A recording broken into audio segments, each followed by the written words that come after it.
racing in the first. And from the inside, My Calente broke nicely. So did Haunted Haze in the center.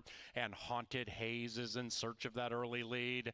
And with 1 lap to go, Haunted Haze picks up the tempo with Laws of Man to the inside. Then it's Bob's Business. The Minnesotan tracks 5 lengths from the fast early pace. Gold Magic is 7 lengths behind Said Speed. And about 1.5 clear from Face Value to the outside of My Calente. Then the one in last, Rejection Hurts. They're well strung out, covered by 12 as they corner. And Haunted Haze, in his quest to win 2 in a row, pulls clear by 1.5. In second is Laws of Man. It's Bob's Business, tracks sweetly in third. And Haunted Haze slows down with a half mile to go. And now the entire field is covered by 8. Haunted Haze leads it by half. Laws of Man in second by 1.5 lengths. Gold Magic has crept up to the inside. That's the 8, about 1.5 lengths from the front. Then it's Face Value to the inside of It's Bob's Business. Rejection Hurts is making a big move in doing so, 5 wide. And the one in last is My Calente. Now 4 from front to back, 7 covered by 4. And here they come. Haunted Haze still shows the way. Haunted Haze at 2.5 to 1, tugging along 6. Outside Rejection Hurts. Inside Face Value. Far outside It's Bob's Business looking to re-engage. My Calente 3.5 out of it. Haunted Haze, Face Value, It's Bob's Business. Face Value on the inside. My Calente got them all. My Calente saved the best for last at 15 to 1 and prevails.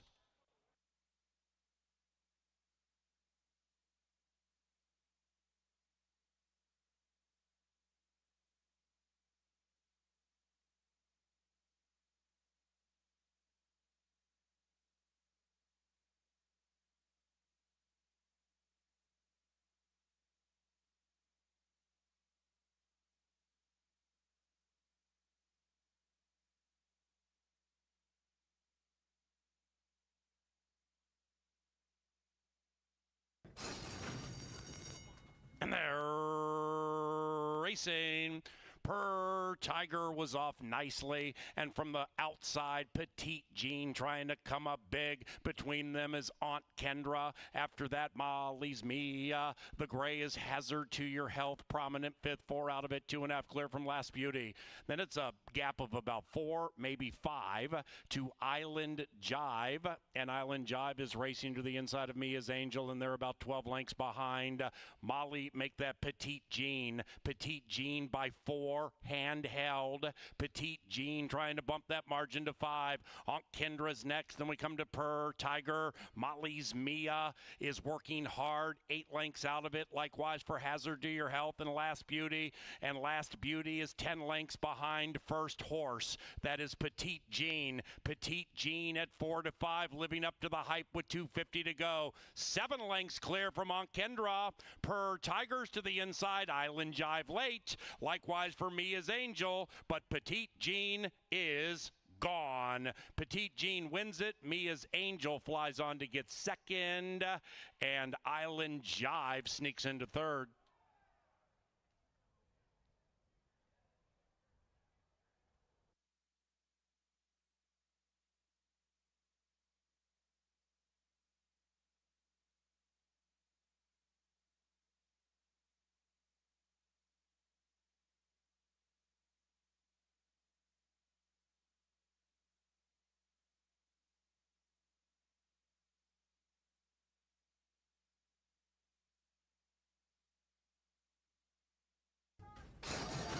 And they're off. Outside, shacked stateside. Quick to flash speed, but here comes a Rose and Wine. And a Rose and Wine and her patented speed. She made the break this time, and she gets the lead and has it by 3 parts of a length. It's a big gap of 5 back to Celtics Wildcat. Outside of that one is Mia Baby, who's a little closer to the pace than normal. Outside is Savona.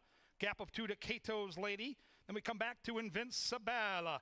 A Rose and Wine and Pena lead it through an opening quarter mile that went 21-2. Shacked stateside, trying to keep up with that one. Mia Baby purring in there now to the outside with 3 lengths to make up. Then we come back to Celtics Wildcat. Top of the Canterbury stretch they go. And it's still a Rose and Wine pounding away with that lead. Mia Baby out after that one. From the back of the pack is Cato's Lady. but it's a Rose and Wine who leads them punch drunk tonight in the third.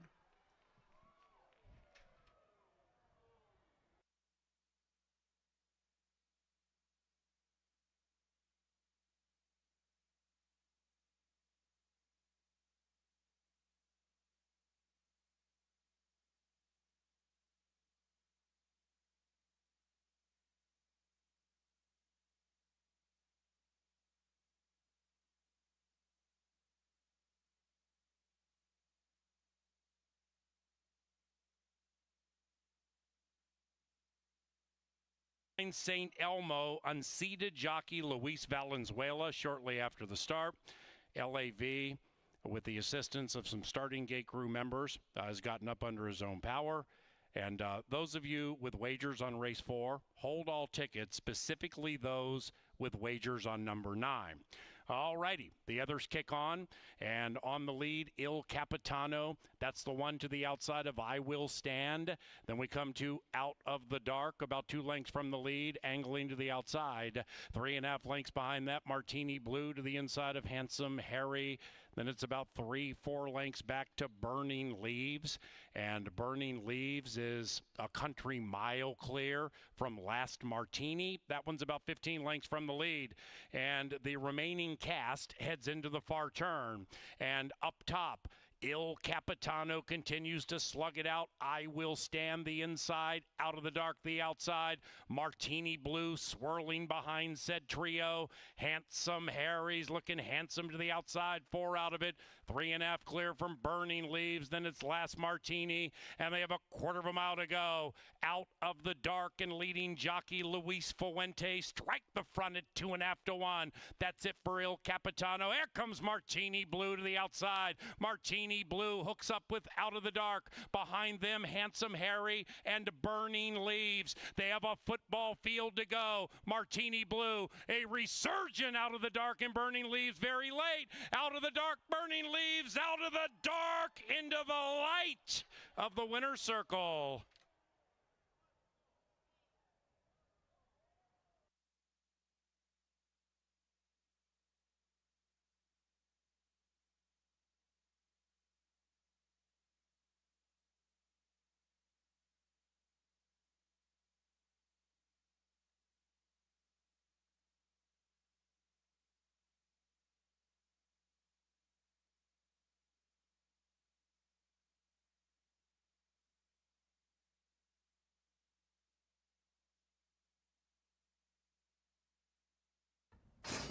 And they're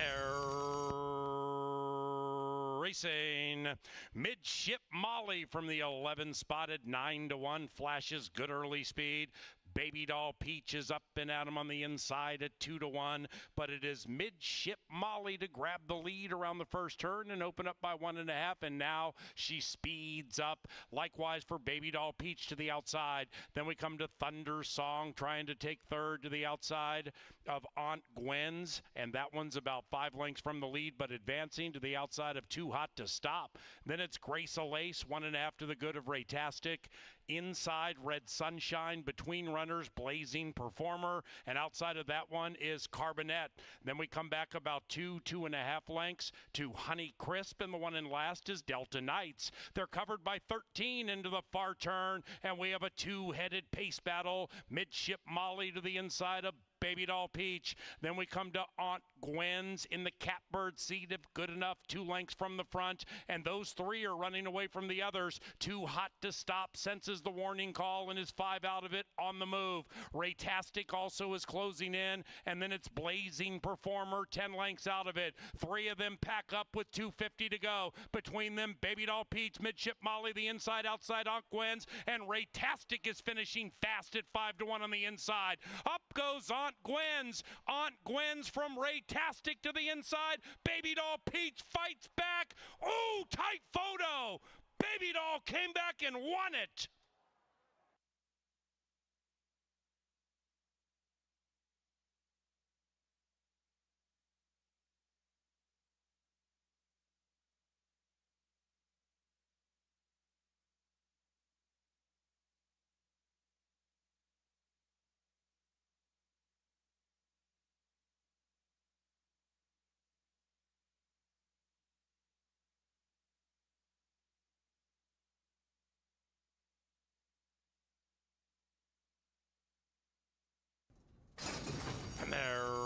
racing, and they've broken a perfect line. From the center, Plain Talk is that gray showing speed. Whistler attempting to win 2 in a row, comes whistling through on the inside, and 3 and 5 race out 2.5 lengths. Go to the Minnesotan Hap Hot. Optimal Courage is outside of Lucky Smile. They're about 3 lengths from the lead. Optimal Courage wide around the turn, and behind them is Kids Inheritance looking to win 2 in a row, 5.5 out of it, and about 2.5 clear from Bayou Colonel. Then we come back to the trailer. 86 Chevy would have to win 2 in a row from 12 out of it. Plain Talk battles it out on the lead. Plain Talk to the outside of Whistler. After that, it is Hap Hot. Then we come to Optimal Courage to the outside of Lucky Smile. Kids Inheritance finishing nicely, but up goes Plain Talk, and here comes Hap Hot. Hap Hot sizzling. 2-5-10 in race 6.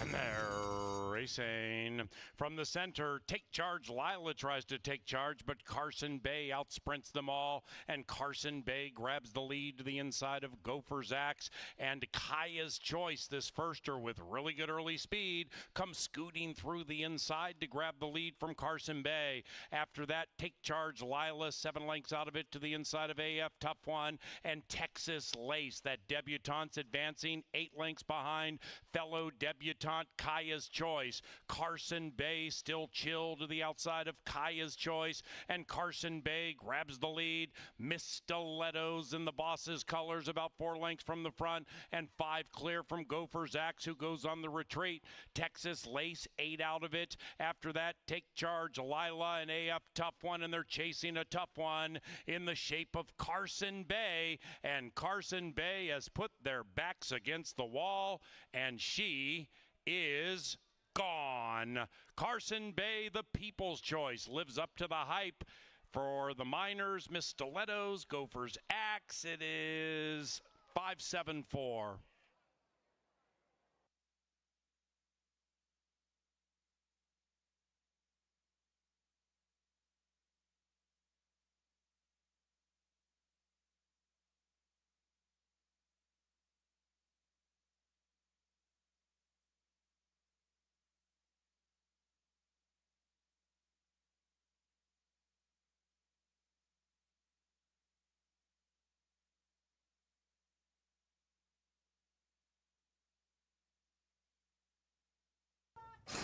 And they're racing. Another wonderful start for Oscar Quitos and the starting gate crew, and an especially good start for Kurban D. Oro with really good early speed. Kurban D. Oro at 11-1 shoots clear by 1.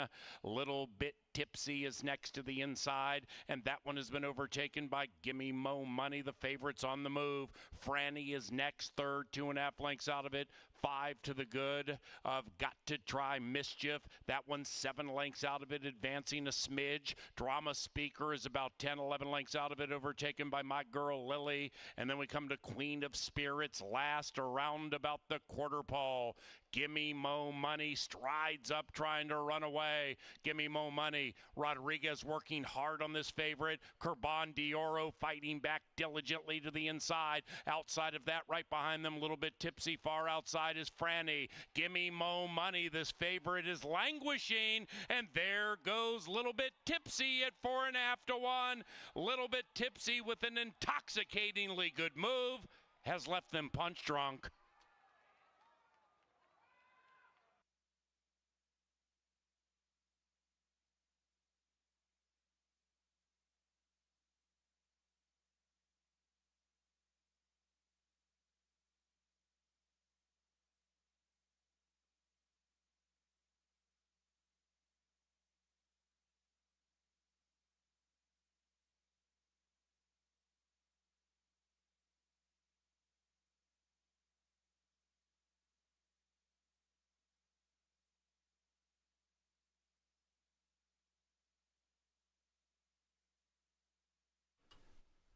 Ladies and gentlemen, please rise for the playing of our national anthem.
Good afternoon and welcome to racing from beautiful Canterbury Park here in Shakopee, Minnesota. We're under beautiful sunny skies. The main track is fast and the turf course is firm. If you'll get your programs ready, we'll go over the changes on tonight's 9-race card. Race 1 starts the first 5, pick 5. Do note we've got a pair of pick 5s with that 10% takeout. We have 3 pick 4 wagers tonight, starting in race 2. 3 separate pick 4s. Keep an eye on those. Fast and firm, change is coming. Race 1, take out the 7, Oh Babe. Make Luis Fuentes the jockey on number 6, Joe Costa. Fuentes on the 6, Oh Babe is out in the lid lifter.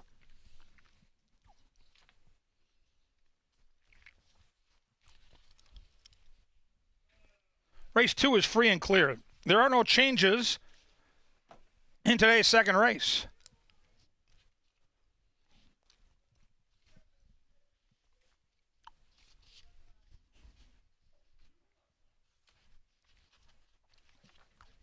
Race 3, take out the 11, Making My Fortune. Scratch the 11. Make the jockey Constantino Roman on the 1, Neoteric. Roman on the 1, 11 is out in the third.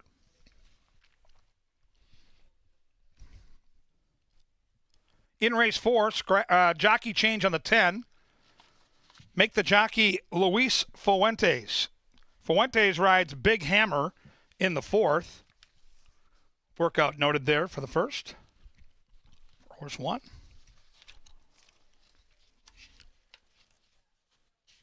In race 5, take out the 5, Total Surprise. And make Luis Fuentes the pilot on number 9, Sarge's Sermon. Fuentes picks up the mount on the 9. Take out the 5 in the 5th. Race 6, take out 6, 14, 15, and 16. Boat Song, Mendelssohn Joy, Channel 1, and In the Arch are out. Make the jockey Luis Fuentes on the 10.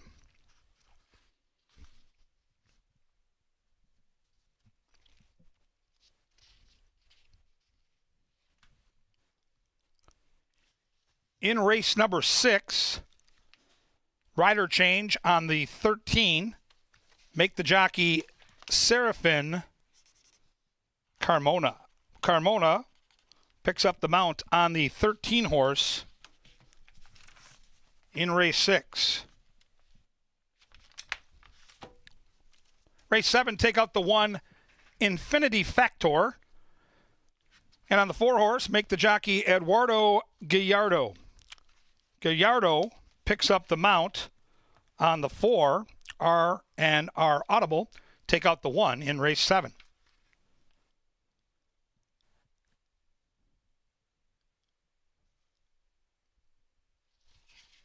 Race 8 starts the final daily double of the 2024 campaign. Scratch number 10, Capella. Race 8, take out that 10.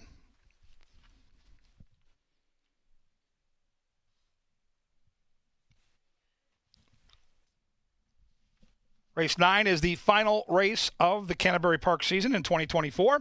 Scratch the 8, King in the North, the 11, Biel's Concerto, and the 12, Incredible Victor. 8, 11, and 12 are out. Kelsey Haar rides the 4. Luis Fuentes rides the 9. That's all in race 9. Up next, everything important going on here at Canterbury Park. Per usual, anchored by the great Jeff Madej. Special guest today, our favorite horned frog, Amber Carlisle. Well, thanks, Kevin Gorg, and welcome to Canterbury Park. We're inside the First Bet studio. I am Jeff Madej, joined by Amber Carlisle, a senior manager of racing operations. And we thank everyone for joining us on the final day of racing at Canterbury Park. We had a 54-day season. A lot of you have been with us every step of the way, and we greatly appreciate that because the fan support we have at Canterbury is as important as anything. And those that are here, Amber, they're going to enjoy Oktoberfest festivities. There's beer, there's lots of food, there's some games out there, there's best dressed contests, there's I don't know what else they're doing, anything German. But that's kind of part of the one of the things that's made Canterbury successful is we love racing. We take our racing extremely seriously, but we've been able to add different events that draw crowds, that attract people that maybe have never been here before. Yeah, anything that we can do to get new fans out to the track and see that we're here, get them introduced to horse racing. Hopefully they'll have a good time doing things that they already like to do and get introduced to something that they may have never seen before and catch the bug and become part of the Canterbury family. It's a formula that's worked for, this is our 30th live racing season. It's a formula that has worked for 30 years. Now, coming into this meet, I'm going to start back here. Last year, I would not call a super successful race meet. We had some things that we had shorter fields. We had handle decreases. So you spent, as the director of racing, a lot of time over the winter assembling your team and deciding on metrics that we needed to improve. We need more horses in every race. That was one of the things that you were going to focus on because we all know that if you add another horse to a race, the number of betting opportunities, the exotics, the tries, supers, exactas, everything increases exponentially. So getting more horses into the race and increasing handle was a focus for you and for attracting horses, right? And I think you met most of those goals. Yes, we worked with the HPPA on revised conditions in order to get more horses, a bigger pool of horses in each race, and that really paid off well for us. We consider that a success. We also extended the meet 3 weeks to give horses more opportunity to run, because opportunity is everything. We think the horse people really appreciated that effort.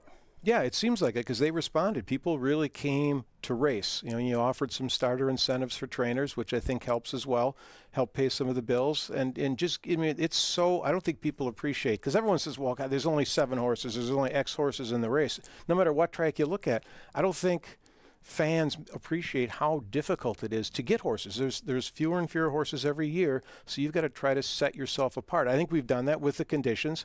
The fact that we have turf and that we have a very safe dirt track as well, but also some of the other things that we do. I mean, we're pretty hands-on and friendly here. I mean, you don't just sit in an office and never seen again. You come out to the paddock, you're out there identifying each horse. So you're seeing every trainer, every race, every groom, every race. Robbie, our racing secretary, he's in the paddock as a paddock judge for every race. So I think that goes a really long way. You're not just some name in an office someplace. You're someone that they see and then they know they can go to every day. Yeah, a lot about this industry is relationship building. If someone trusts you, then they know that you're looking out for them. And likewise, you can trust them to help you out. So it really is friendship-based as well as business-based. But the relationships that we build every day and work hard to cultivate really pay off for us.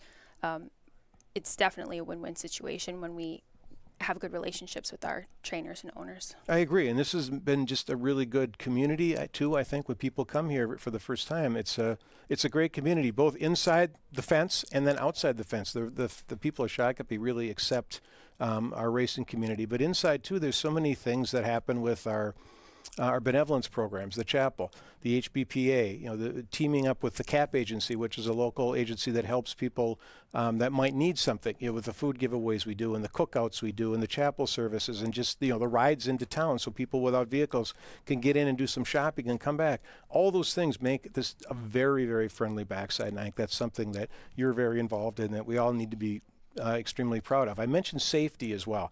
We have a reputation as a safe racetrack, and this has been a great meet. Yes, we've had an extremely safe summer. Special thanks to our vet team. They've been putting in a lot of extra work this year. It's been safe for our humans and our horses, which just engages more of that trust that the horse people have. They know that they can come here. They've got people looking out for them, people looking out for their horses, and that's all it is. That is about for us, is the horses, safety of everyone. We have a great reputation nationally as being a safe location, and we were lucky that we had that happen again this year. Absolutely, and we thank you for the work that you've done to continue that tradition. Let's take a look at some of the standings so we can talk about some individuals. Now, we're not going to see the quarter horse standings up here. That part of the meet ended, but Jason Olmstead continued to dominate. Armando Avedrez won the title, and Tom Maher won the owner title again for like the fourth time in a row. So we've had some very good quarter horses too here. Relentless Rocket, who was a superstar at Canterbury, won last night. The Alternative Derby, I think it was. So the quarter horses here can go around and compete at other tracks anywhere in the country. That's great. You look at our jockey standings. Luis Fuentes has had a very good meet. He's 5 ahead, I believe, of Serafin Carmona, who's an apprentice rider, and he's 6 ahead of Eduardo Gallardo. But we've got a good colony here this year. Yes, it was really wide open this year. Serafin started out with his bug. He's done extremely well with his mounts, looking to move forward in the future. But yeah, we appreciate all of our jockeys, and any one of them could have been leading rider and worked out for Luis this year, and good luck to him in the winter. Absolutely. It'll be interesting to see where they go. And, we simulcast year-round every day, so you can follow the connections that were here as they go to other tracks around the country. Mac Robertson, what can you say about Mac Robertson, the King of Canterbury, 16 training titles? Yes, quite a feat, but you can tell that he loves his horses. He has great people working for him. They all just care about the horses, and it really shows through. Yeah, he's got some really good owners, and he's one of his owners, Joe Novogratz, will be the leading owner of this meet. It'll be the 5th time he's won the title. It's been a couple of years. I think 2019 might have been the last title that Joe had, but he will be our leading owner, and he's put a lot of time, a lot of money, and a lot of passion into the sport as well. So it's great to see that. And, teaming him up with Mac, and he had Wismer and Cody Rosine had some horses for him this year, so he's had an all-around good meet as well. Yes, and we appreciate him, showing us support every year. We couldn't do it without him. And other owners, too. Johnny Taboada, who hasn't been running here forever, but he's sent quite a few horses here with Jose Silva. Rocket Wrench Racing, who are known for claiming horses. They've been super active, formed a lot of partnerships, gotten new people into the sport. Some of them leave the partnership and go out on their own and buy horses. So that's really what that's all about, too. So in Extreme Racing, I always want to mention them because they've got some very nice horses here as well. But we've got great owners. I can only name a few of them. I could name a lot more if Mouse gave me more time. But we've got some really good owners and really dedicated owners here. Now we can see on the graphic here a question for you. 2024 has been really good. Anything we might want to look forward to in 2025? We can look forward to having more 7 furlong races. We debuted that new distance this year late in the season, so the trainers have really responded to that. There's quite a few horses that enjoy that condition, so that'll be prominent in our condition book. We'll also keep our revised conditions in order to continue to boost field size, which usually boosts handle.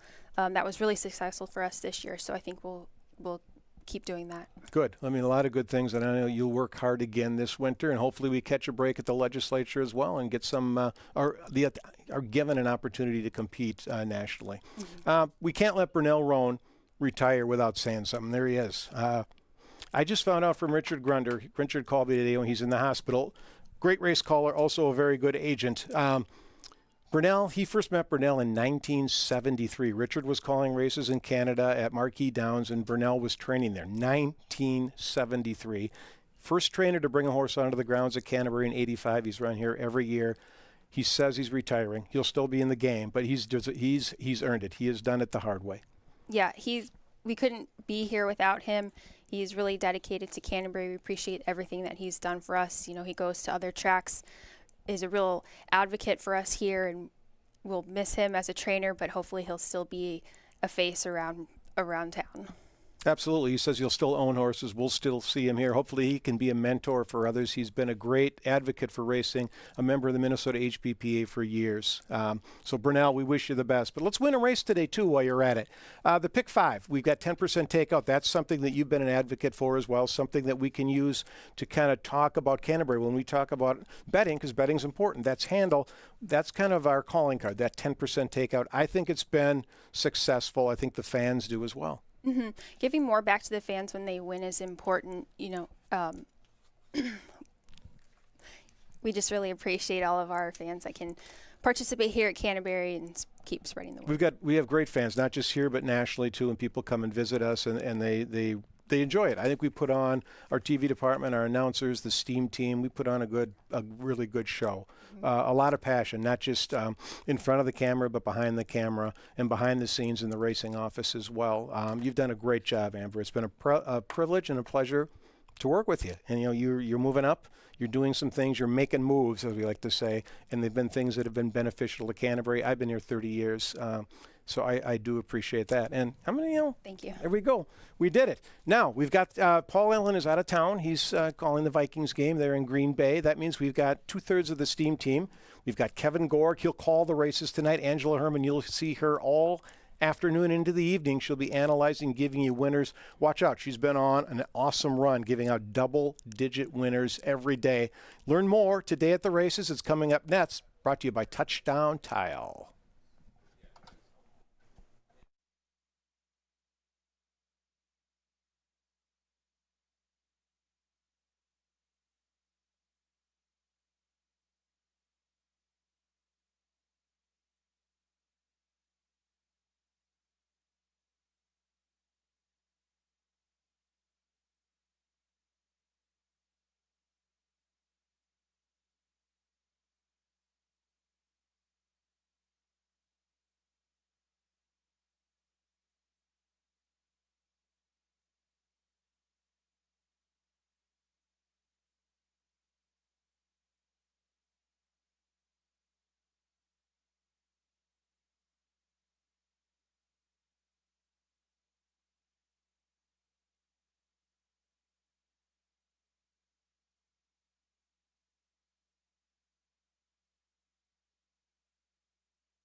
Well, for one more day at least, we are going to run, baby, run. Cheryl Crow brings us to Touchdown Tiles today at the races with Angela Herman. I'm Kevin Gorg, and you and I are cut from the same cloth.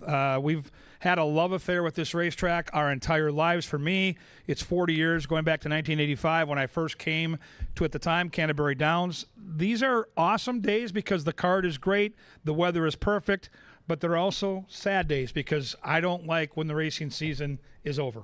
It has to come sooner or later, and it's actually been a bit later this year, but it doesn't make it any less bittersweet to bid farewell to our 2024 season. And we want to thank everybody again for coming out.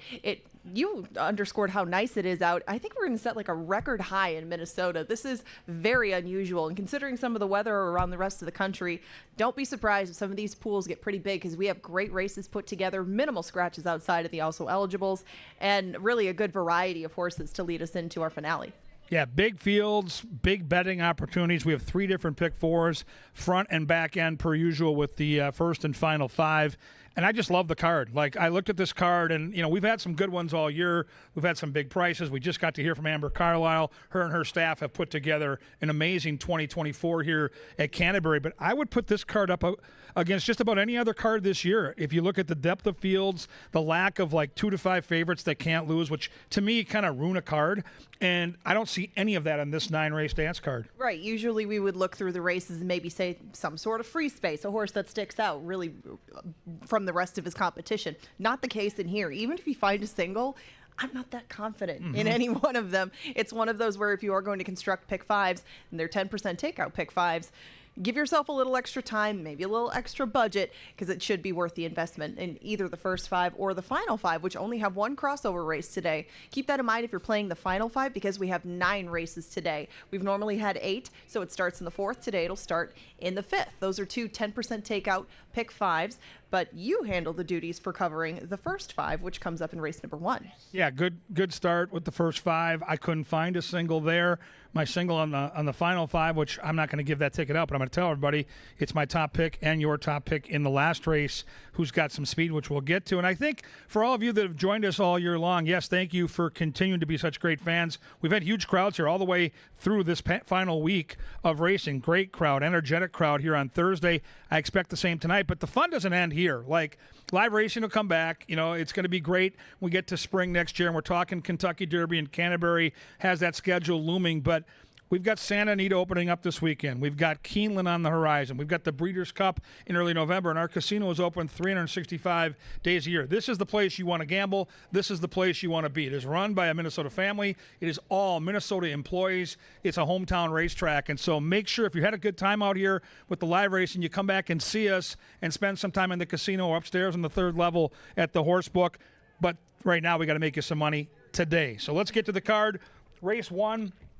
Typical of our card today, big field on the turf, Ange. I don't see anybody going off at much lower than 5-2 once post time comes around. Who do you like and why? Well, I took Valence. We should mention that Oh Babe is out of here. Jocasta now ridden by Luis Fuentes, and that is a very close riders race. There could be some changing around or even getting some ties in amongst these riders, but I'm going to go with Brian Pena in the first because he is quite familiar with Valence. He even rode her out in Northern California, and they've had great success together. Missed the board once. She can come from just off the pace. She has an outside post to do so, and I just was trying to look for somebody to come from out of it because I thought there would be some healthy pace. I mean, Oh Babe scratching does not help that cause, but Bia Bali on the outside, maybe her, and Miss Gold would probably go up there and keep things honest up front. She might get a jump on some of the deep closers, and there's a few of those in here. I took it 8, 1, and 4. Yeah, I'm with you. The pace certainly significantly changes with that scratch of Oh Babe. She was the only confirmed frontrunner. I think the pace will be moderate, but sometimes those closers get pulled along in tracking-like fashion. I think that's going to happen with my horse. I like the 1. I like Retired Kathy. That race on the dirt 2 back is kind of the template for her to have success here in the lid lifter. A little closer to the pace.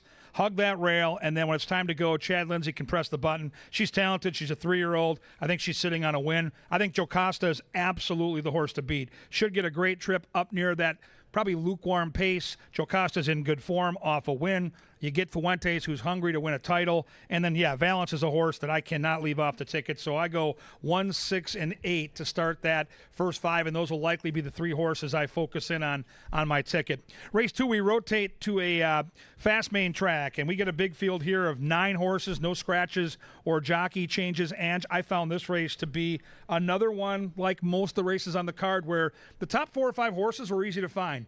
but separating those top 4 or 5 horses and finding a winner, not as easy. Right, and so when I couldn't just pick one out of the whole lineup, there's a lot of speed in here, and I just took the outside most that I thought would be in the mix early, and that's Check Cash and Connie. I mean, I just took Mac 1-2. I know that his 2 are going to be close to the front end, and I don't know how many of these are going to come charging on late. It's going to be a lot of horses I felt in chase mode, and whoever can get close to the front and stay there, I think is probably maybe going to have to work hard to do it, but every filly chasing her might get a little tired doing so. I took it 8, 6, 7, and 3. Scream Machine is the other one from Mac Robertson's stable. Joe Novogratz owns this one, and Scream Machine comes off a win, and she's staying at the same price tag. I know that she's the one to beat, but I wouldn't be surprised if she's even money or less. So I took it 8, 6, and 7.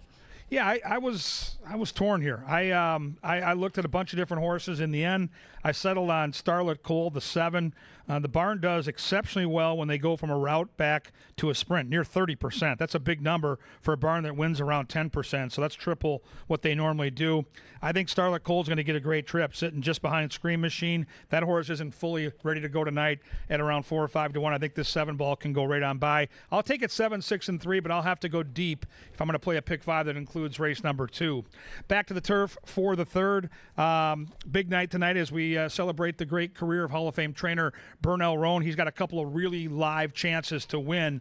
One of those chances, I believe, is the 6 horse here in race 3 with Tap the Kid. We take out the 11 Ange. Bernell have a chance, and who do you like on top? Yeah, he definitely has a chance because Tap the Kid not only has some speed, but has 3 races. I mean, he's got a number of firsters to his inside, and Tap the Kid should at least find himself close up. I mean, I don't know if he'll be showing the way necessarily. When he ran 5 on the turf before, he was a first-time starter. He had the rail. He didn't break very well, so I can forgive that one. Tap the Kid will have to fight a little bit with Perry County, who I ended up on top, because Perry County has the outside running and has shown an aptitude to show speed on the turf. I don't think he's going to be a big price, but I think that Perry County can build on those 2 races. Getting back over to the turf and a little less ground, it all made a little too much sense. I should say Neoteric on the inside will be ridden by Luis Fuentes, and this is the firster that interested in being the most by far. He's by Neolithic, who I think is 17 or 18% first time out, and he's out of a mare who has thrown, I guess, a couple of horses who I think had some speed or were precocious, but the rail is the only drawback with this horse.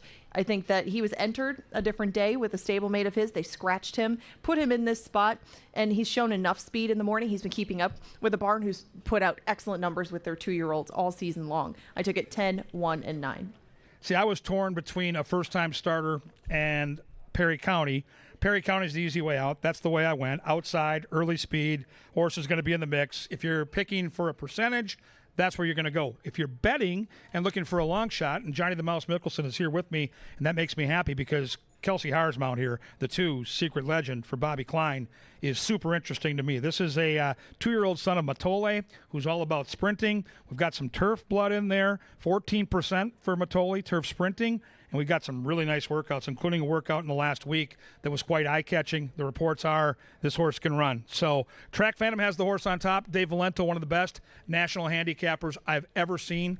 Follow him at trackphantom.com. He's got the 2. I'm not leaving that horse off my ticket. I go 10, 2, and 6 with Bernie Roan in the mix. Race 4, pick 4 time. That's right, a middle pick 4 today to take a look at. Really fun wager, big fields in the middle as well, and 6 furlongs on the main track. I have a strong opinion here. I got a price horse that I really like. What do you like? Well, I don't have a price horse. I'm going to have a horse that'll be maybe 2 to 1, 3 to 2. That's Big Hammer on the outside. Fuentes picks this one up as well, but he has raced once. He raced at Ellis Park. He's going to move over to the main track, though. There were 2 next out winners from that race. The 3rd place finisher won a maiden special weight at Indy, and the 8th place finisher actually came back to win at Ellis. The dam's numbers are really solid. One of her foals actually ran in the Kentucky Derby. There's another work that is in the mix. I know that this horse has been off for a little while. Couple of works to get ready for this, and based on the fact that he was beaten less than 5 lengths at 25 to 1 at Ellis, he's going to be a big player in here. Throw in the fact that he drew the outside post. I tried to get around him and I just couldn't, but I did use Kid Got Rhythm in second. Bernie Roan, I think, has a horse who should be able to use his speed on the dirt just fine. And now that he has a little more seasoning than the last time we saw him on the main track, I think he's got every right to hang on a lot better and stick around at the end. I took it 10, 1, 8, and 3. Yeah, I respect the heck out of Big Hammer, and this Wismer barn is unbelievable. This guy trained here back in the day. He's brought a handful of horses here. They've all run, and this will be the lowest price favorite on the card tonight. And I still don't think he'll be below 6-5 or 7-5, but he will be the hot favorite, and rightfully so. I'm going to take a swing with the 8. I'm going to use the 10 for certain over my horse in a straight exacta. But Threat Analysis ran a very enterprising and solid debut behind Zong's Irish Frost, who has returned to win. The barn, to me, is super interesting because this horse ran on August the 25th, and now we've been off since. But in layoffs of 31 to 60 days, this barn's 35%. That's ridiculous. So I got to take a try with the 8 to be a runner here. Pena's going to get the mount. I like the way that guy rides in under-the-radar type fashion. The 10 is a must-use in all slots. Exacta try, super, pick 5, pick 4. You have to include the 10. And I'm with Ange. I think the 1 is a player in the trifecta and super with that speed from the rail. I go 8, 10, and 1. Philly against the boys. I like it. I like it a lot. Why not? Absolutely. All right, race 5, we go to the turf. 3-turn race. People, I love talking about races that come out of the chute because it is part of the equation when you handicap is there's that first little hook turn, and then there's the normal run by the judges, and then there's the far turn. So post positions matter. All that being said, I'm going to land on a horse way near the outside, but you have to consider that when you're building some of those exotic wagers here in race 5. Yeah, I ended up with a horse closer to the inside, like you mentioned, because he's been more versatile usually than he has been in the past. Warchest is a horse who typically you would look for in last. You wouldn't even look for him if you bet him in the first half of the race. He's got more aggressive. The riders have got more aggressive with Warchest and keeping him in the race. He's a 9-year-old warrior. I mean, he's all heart. Last time he only lost by a head. And prior to that, you maybe started to question some things. He hit a good turf course and then got back to firm turf at this level and just kind of didn't show up. But last time they definitely turned things around with Warchest. Pace got a little bit testing too back and he just got left behind. But I think if everything goes the way that it did last time and he can at least keep himself in range, I don't think that he'll be second this time around. I think he might be mid-pack, but he could fall into a really good trip from that post. And that was really what separated me with him and Sarge's Sermon, because I think they bring a lot of heart to the table. They show up every time, most times, and they're versatile. So 2, 9, and 3 for me. Yeah, Warchest is going to get a great trip. I mean, that post is ideal for his running style. He can sit just off and pounce. I've got the horse second. I'm going to take a swing. I was looking for a price. I'm going to get Fuentes. I don't think we're going to get 12-1. That seems egregious, but Sarge's Sermon's a horse that comes off a rough trip. Now, he's going to have to deal with the same thing he had to deal with last time, outside post. I think they're going to change the strategy. I think they're either going to drop well back or they're going to send. They're not going to sit and play the waiting game and get hung out 6 wide into that first turn. Watch for Fuentes to make a difference. I think he gets aggressive and goes out there with Loring Park early. We'll see, but I think he's in sneaky good form. I know he likes this turf course, and he's 12-1 on the morning line. Warchest is a must-use for me off that post and that effort last time with Carmona, who's awesome. And then I think Loring Park is going to be the one to catch when they turn for home. 9, 2, and 7 in race 5. Now we get to race 6. The final pick 4 of the year starts right here. We take out Boat Song, the 6, the 14, 15, and 16 from the also eligibles. We put Carmona on the 13. And Ange, we have a race here where we both land on the same horse. And I love this horse. I mean, speed from the outside. Even when you see other speed lined up against him, he seems to put a couple of lengths on them right out of the gate. This is one of the very quickest horses I've seen, thoroughbreds, that is, getting out of the gate. That's Philo Badeau. And he's used that speed very effectively, whether he's on the dirt, whether he's on the turf. But I mean, generally, just the shorter the better. His 2 best races this year have come at 5 on the turf. The last time he didn't beat everybody out of the gate. It was a wet track, but he reared right as the gate opened. I mean, usually that's not him, but if he's on all fours, then he's probably going to be the first one out. Philo Badeau can use that speed to stay clear on the outside. I just don't think that many can keep up with him. I wanted to use some prices underneath. Stability is the one I use second, but Catrick is the one that I'm going to use. Oh, yeah, you caught that one last time. I'm going to use him in some of the exotic plays just because Catrick is still so early on in his career. He's only had 5 starts, and even though he's shown speed going longer, there's not to say that being on the turf and sprinting couldn't work just as well with him. Roman is going to be aboard him today, and I think that being on the inside, even though he might have to play catch-up as he is cutting back in distance, I think at least he can save some ground, and if something should open up, we know that he likes this grass course, so 12, 10, and 2.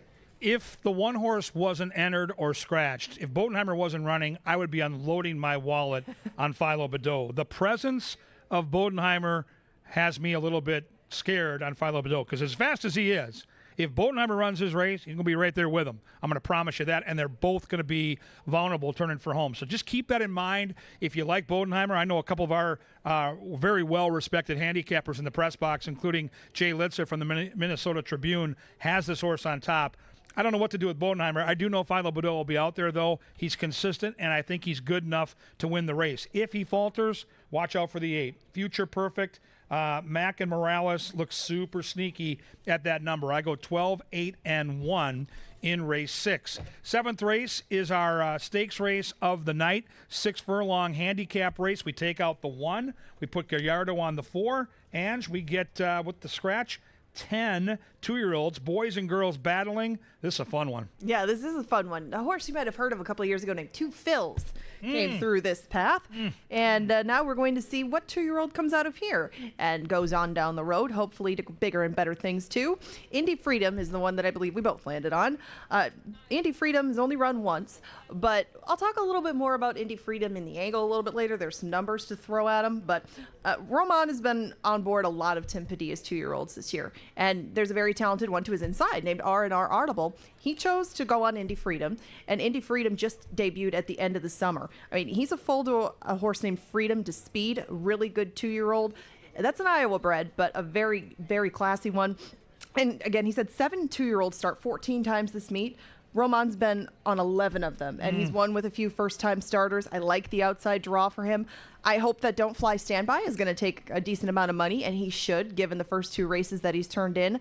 But I'm going to see if Indy Freedom can't go right off that maiden win and take a big step forward into stakes company and follow through with all that promise that he showed first out. So I'm going to take it 11-3, Hoot Owl Hoot.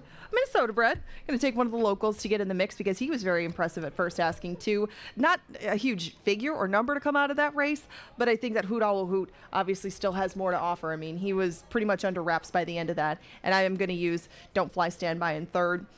Has all the reason in the world to come up and win this. I know that he has the credentials to do so, and he was very professional in his first 2, but I'm sticking with the locals, 11-3-8. Yeah, I think this 11 could be special. I went back and watched that debut. I'm going to show folks that debut. It's an eye test race for me. We're going to talk about that in the power play. I love the 11 here. I think the 11's gone. I respect the 4. I've got the 8, the 6. It's a great race, but I think the 11 is going to be too talented, and I don't think we're going to get anywhere close to that morning line. Late daily double, final daily double of the season. Here we go, 6 furlongs. Nice little claiming race here. Take out the 10, Coppola. Really fun race again because even though Master of Disguise is the morning line favorite, I don't see this horse going much below 5-2. We both land there. I want to hear why. It's just in looking at the history of what this barn has done with horses like this when they cut their price tag in half. He just came up to Minnesota in August. I mean, he just started running here in September. I mean, it's Master of Disguise, if he can still put it all together, will be able to show it in this spot because he is coming down from $10,000 claimers to 5, and he wasn't hopelessly beaten by Got Ghosted last time. He was odds on, and that's a little bit hard to take, but I can still I don't think that he's going to have to go 45-2 today. There's some speed in here, but he was in the midst of a pretty heavy pace duel that day. I think even if he can go 46 and change, something like that, he'll probably have enough left in the tank now where that length and a quarter that he lost by last time will turn into a win. So I took it 2, 9, and 4. Yeah, those are the 2 horses I'm keen in on in the pick 5, 2 and 9. I got the front end covered. I think Master of Disguise is the quickest of the quick. I think he controls the front. And if I'm building a pick 5, I want to be able to control the race. So he's got the front. I think Wild Time is the most likely closer. He's in better form than he looks on paper. He's been facing tougher competition on the turf. I don't think he loved it down at Tampa on their quirky main track, which is a deep, tiring surface. He's run well here at Canterbury. Wild Time's going to come flying late. Those are the 2 for me, 2, 9, and 7. And we come to the final, and we land again on a price horse together. Aww. This is the way we should close the season, Ange, with a trainer that has been so close, right? 11 times in the top 3 for Santiago Tranquililo and no wins. So why not wait till the final race of the year and get Santiago in the winner's circle? We both love Heavenly Conveyance. I do. He ran well enough to win first time around. That was a heck of a debut for Heavenly Conveyance. He just barely lost to Shaman Says. And there were a couple in there from Max Stable. The winner, Shaman says, and the horse that's just to his right, named Good Grief Claude. Now, Heavenly Conveyance showed speed that day. When he went over to the turf, he also went against Open Company. So bringing him back into Minnesota Breds, getting him back on the dirt, it looks like all systems go to me. I don't think we get 8-1. I'd be happy with 4-1, 9-2. I think that 6 and 7 are going to be the two I key on. But Mac also has the filly Midnight Joy to the inside. Admittedly, Midnight Joy's burnt me a couple of times. So even though she's been getting close, I picked her on top. I'll leave her alone today, so maybe she'll win by 6. But I mean, if we're gonna go out picking a horse together, I'm shocked you wouldn't try to end the season with Kirill the Thrill and get right over to the NHL, leaving Canterbury today. I hope I get to call a race that he wins, because I will ham it up in mid-stretch if Kirill is going to fire a bullet. And our dear friends are in the paddock right now from Extreme Racing. Mike and Vicky are two of the best human beings I've ever encountered in the game of horse racing. He's burnt me too many times, and the name is the hook for me. And obviously the connections are the hook as well. I would be tickled to call Kirill a winner as I head in to hockey season from Canterbury. We'll see. Hey, let the fans know where they can follow you on social media, because I really think the next couple of months leading up to the Breeders' Cup, it'll be fun to kind of trade thoughts on social media, and being that people love to kind of hear your thoughts on certain handicapping angles, races to watch. Let them know where they can find you. I'm on Twitter, or X. Sorry, X. Either way. Yeah, it translates. At Angela Herman, my full name, 15 on the end. That is the only social media outlet I'm on. If you find me on Facebook, not me. If you find me on Instagram, not me. But which is a shame. Oh, stop it. No, I would love to chat racing with you guys, and I'm going to be trying out some different things in the off season. You know, just stay tuned. There might be some more national attention paid, and perhaps some posts out there, some picks for other tracks around the country. We both watch a lot of nationwide racing. Oh, yeah. I know that you got your plate full with the Wild on the road, but Kevin always has a placard ready for a big day. And, you know, we have events coming up with the Breeders' Cup. You know, we try to take you through a tutorial on all of those races, give you some winners along the way, try to formulate some betting strategies, because it's not just about picking winners, it's about betting them. And you are so good at that, and formulating tickets for people, and it's nice to see those at other venues. You know, if you've never tried betting a different track, like he mentioned, we're open for simulcast. I will be up in simulcast for a good part of the winter. Yeah, if you will. want to come, if you want to come and say hi, if you want to see who Kevin likes that day, if you want to just find out a little bit more about it, don't be afraid to come up and just talk to any one of us up there and learn a little bit more about what's going on around the rest of the country. It's a great sport, and even if it's ending here today, it will go on around the rest of the country all year long. And then we'll be back here in May, and hopefully you and I can pick right up where we left off with a winner. Absolutely. You can find me at Gorgomatic21 for the lovely and talented, and I do mean very talented, Angela Herman. I'm Kevin Gorg. She'll be in the paddock all night long. I'll be upstairs filling in for PA. We hope you have an awesome closing day right out here at Canterbury Park.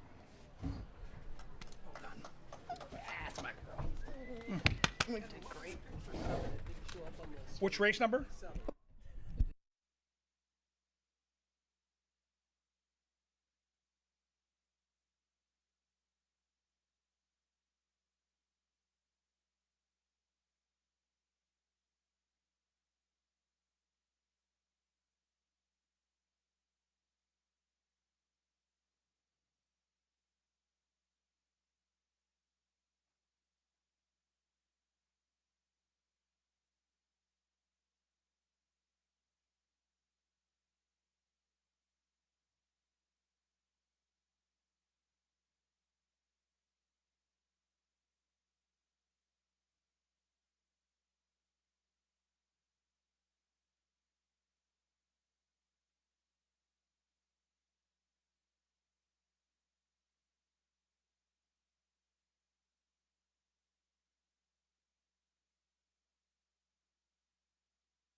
The incomparable Sir Leonard Dykert brings us onto the track for the lid lifter here on closing day at Canterbury Park.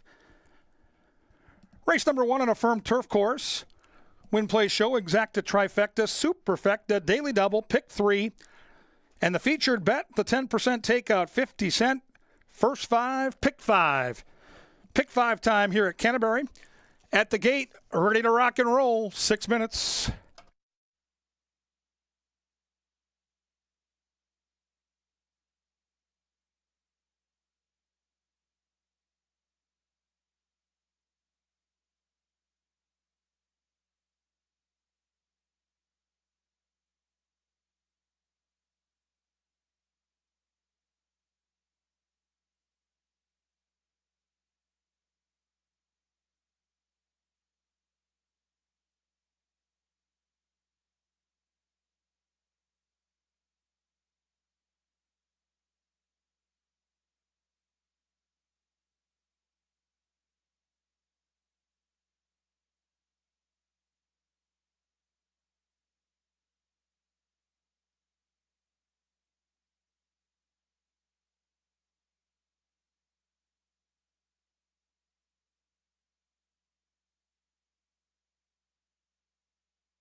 All right, Canterbury faithful, it is pick 5 time here at the park. We caught a nice one a couple nights ago. Let's see if we can do it again. $72 ticket tonight, and it starts in race 1 where I've got 3 horses, 1, 6, and 8. Retired Cappy is my top pick. She right now is the lukewarm favorite. Jocasta to me is the horse to beat. That's the 6. Angela's top pick is the 8, Valence. So I'll use the 1, 6, and 8 here in race 1. Race 2, I wanted to spread. Very tough race. I'll use 3, 6, 7, and 9. The 7 is my top pick, who goes off somewhere around 4 or 5 to 1. Race 3, 2, 6, and 10. I'm not going to leave Kelsey off the ticket. Ange made a real strong case for the 1 as another live first-timer you may want to add into the mix there on your tickets. Race 4, just the 8 and 10. Big Hammer and the Philly Threat Analysis. The only 2 I'm going to use there. Race 5, tough race. I'm going to use War Chest. And, of course, my top pick, the 9, the Sarge. Sarge's Sermon. 1, 6, 8 with 3, 6, 7, 9 with 2, 6, 10 with 8 and 10 with the 2 and 9. It's a $72 play. You can play mine. You can modify mine, or you can play your own. You can't win it if you don't get in it. Pick 5, hundreds, maybe thousands available. Get in now and have a great night right out here at the park.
The horses are approaching the starting gate now inside 1 minute. Just a minute. Welcome to Saturday night racing here at Canterbury Park. Our race card is presented by Continental Diamond and the Minnesota Lottery.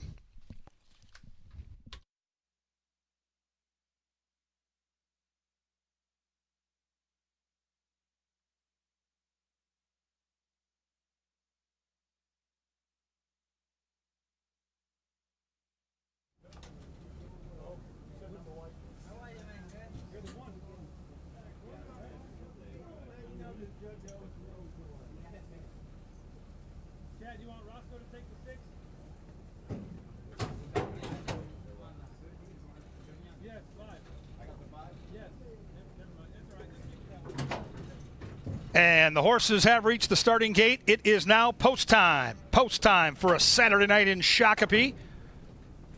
Good luck with all your wagers, including the Pick 5. Also a special welcome to all the handicappers in town for Jeff Maday's Dog Days handicapping contest. 115 playing for some trips to Vegas in the NHC. Good luck, everybody there. As they load in, typical of this card tonight, the lowest price on the board, 3-1 on Morg's World, the 4. She moves in now. Anna, one of the Minnesota breds here. There are 5 in this field. Looking for the plus size. Purse. Bia Bally with Elval. And Rosalina will be the last in line.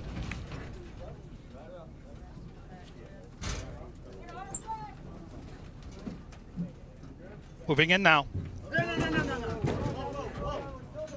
There in the gate. And they're off. Closing night came off to a perfect dispatch. Miss Gold flashes speed from one of the inside posts, but from the outside, here comes Rosalina to intensify that early pace, makes that killer crossover, and Rosalina takes that lead. Joe Costa will track that one from second. Then back to Miss Gold. Outside is Bia Bally. Then we come to Morg's World, who took the late wagering action. Behind her comes Midnight Lane. Couple lengths back is Mighty Maddie. Going for a run early is Retired Kathy. Then a couple lengths back is Valance, and at the tail of the field is the Minnesota bred Anna. They went 22-3 for that opening quarter mile, and the long shot at 50-1 is Rosalina. Rosalina leads it by 3 from Joe Costa. Hugging the inside there is Miss Gold.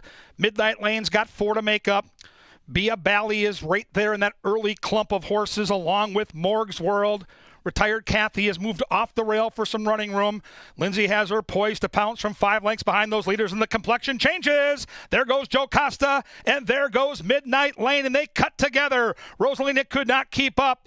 A big danger from mid-pack comes Retired Kathy. Behind that one is Bia Bally as they bend around that turn in the long shot. Midnight Lane takes the lead away from Joe Costa, and they charge down that Canterbury stretch. Joe Costa's battling on. Outside, here comes Retired Kathy. Midnight Lane is still there, unwavering in between horses, and even Valance in with a chance. Down to the wire they come. Retired Kathy. The wire comes first.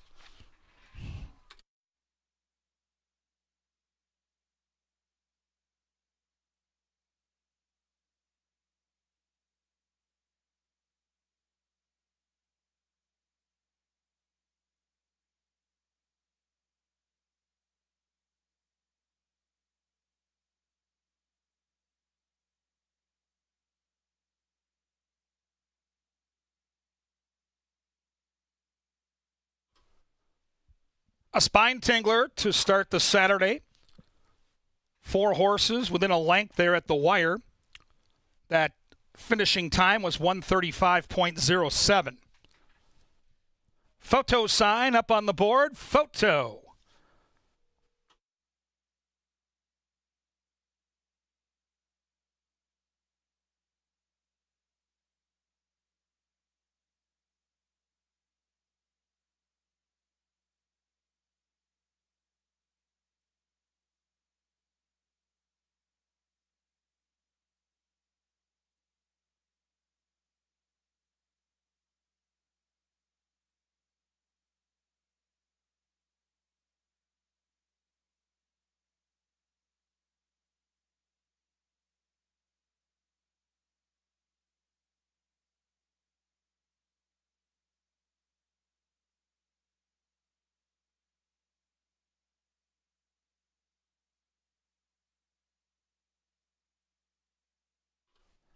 We have an answer.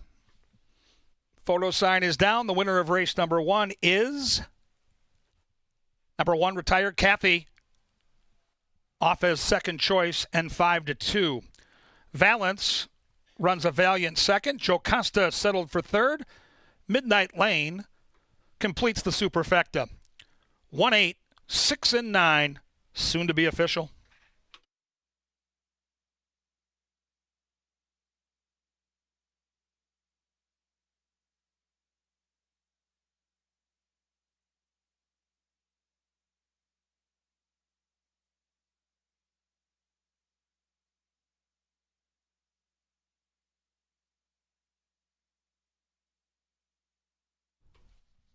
$7.40 for your win ticket on Retired Kathy, one of the handful of Minnesota breds there in that first race. The 10-cent super paid $32.98. The second generation of Bobby Smith, 1-8, $1 exacta. Scores here in the lid lifter.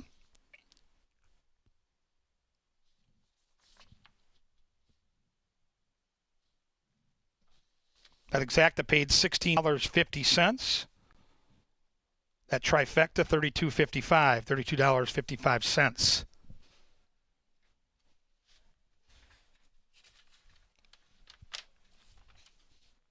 Live music tonight by the Riverbend Dutchman on the stage.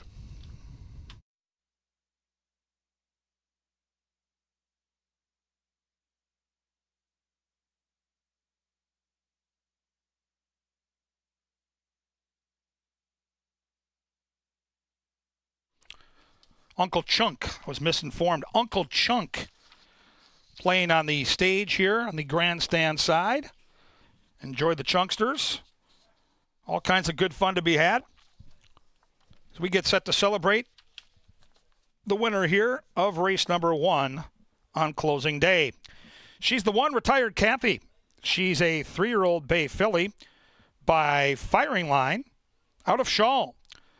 The winning owner is the winning breeder, Mr. Pete Matson. The winning trainer is Canterbury Hall of Famer David Van Winkle.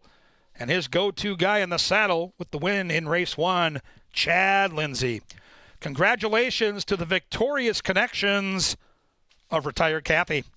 On deck will be race number 2. We are on a fast main track. And in race 2, there are no changes at the gate in 21 minutes.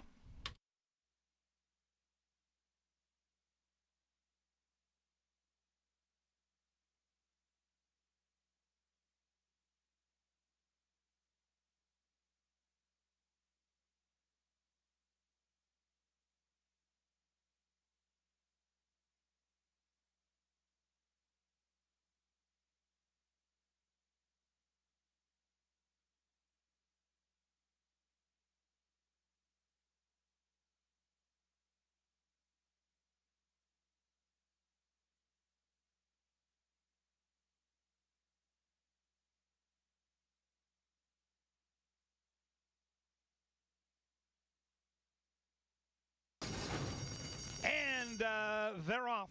Closing night came off to a perfect dispatch. Miss Gold flashes speed from one of the inside posts, but from the outside, here comes Rosalina to intensify that early pace, makes that killer crossover, and Rosalina takes that lead. Jocasta will track that one from second. Then back to Miss Gold. Outside is Bia Bally. Then we come to Morg's World, who took the late wagering action. Behind her comes Midnight Lane. Couple lengths back is Mighty Maddie. Going for a run early is Retired Kathy. Then a couple lengths back is Valance. And at the tail of the field is the Minnesota bred Anna. They went 22-3 for that opening quarter mile in the long shot. At 50-1 is Rosalina. Rosalina leads it by 3 from Jocasta. Hugging the inside there is Miss Gold. Midnight Lane's got 4 to make up. Bia Bally is right there in that early clump of horses along with Morg's World. Retired Kathy has moved off the rail for some running room. Lindsay has her poised to pounce from 5 lengths behind those leaders, and the complexion changes. There goes Jocasta, and there goes Midnight Lane, and they cut together. Rosalina could not keep up. A big danger from mid-pack comes Retired Kathy. Behind that one is Bia Bally as they bend around that turn in the long shot. Midnight Lane takes the lead away from Joe Costa, and they charge down that Canterbury stretch. Joe Costa's battling on. Outside, here comes Retired Kathy. Midnight Lane is still there, unwavering in between horses, and even Valence in with a chance. Down to the wire they come. Retired Kathy, the wire comes first.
It's a close one to start closing day, and retired Kathy comes up with another win. She's been rock solid all year, and she picks up another one. Congratulations to Pete Madsen and Chad Lindsay in the irons on retired Kathy. We'll go back to the main track for race number 2, and in this second race, it's one of the only that's pretty clear of change. We got 9 fillies and mares going to post for this $5,000 claimer.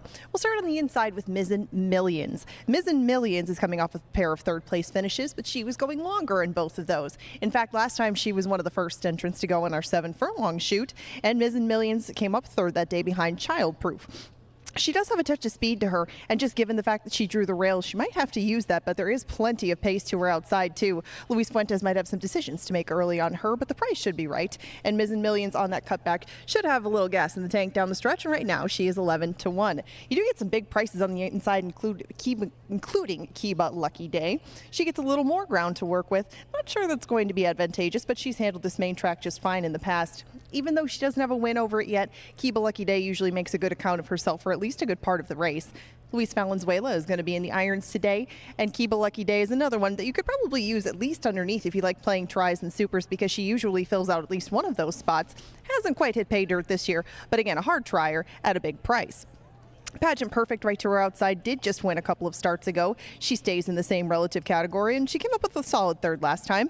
A little more ground might help her, but I don't think that she's going to be as close as she was the day that she won. Pageant Perfect is just going to have to work very hard to keep herself involved, and from that inside post, I can see why she is the price that she is, but still, only 11 starts to her. She does have a lot of other experienced foes around her, and Pageant Perfect might just be working very hard early if she wants to duplicate that race where she got her second win a few back.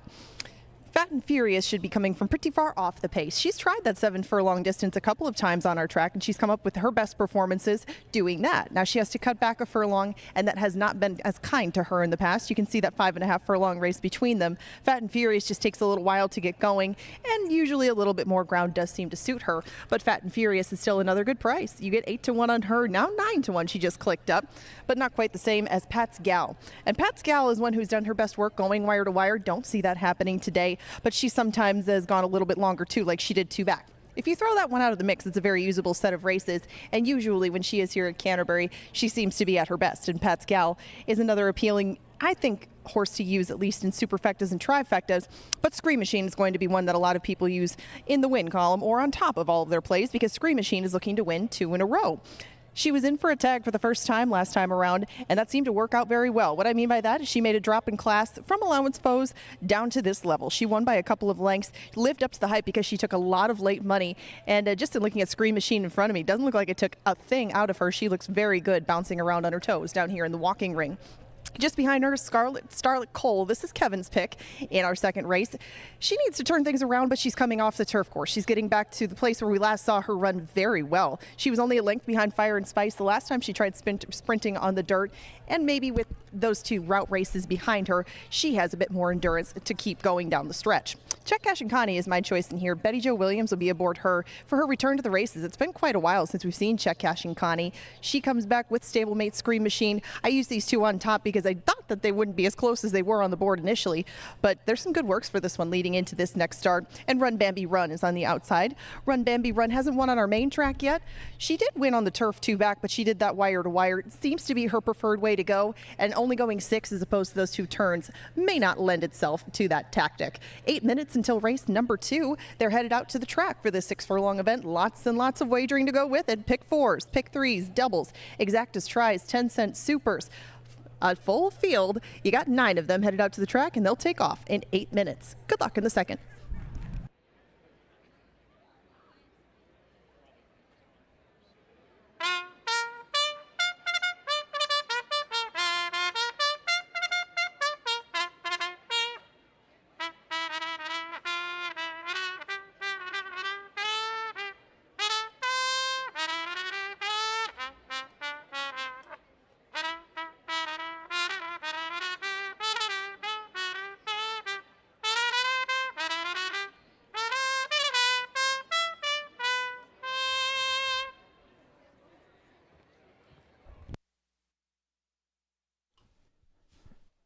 There's the call to the post for race number 2 on a fast main track with no scratches or jockey changes.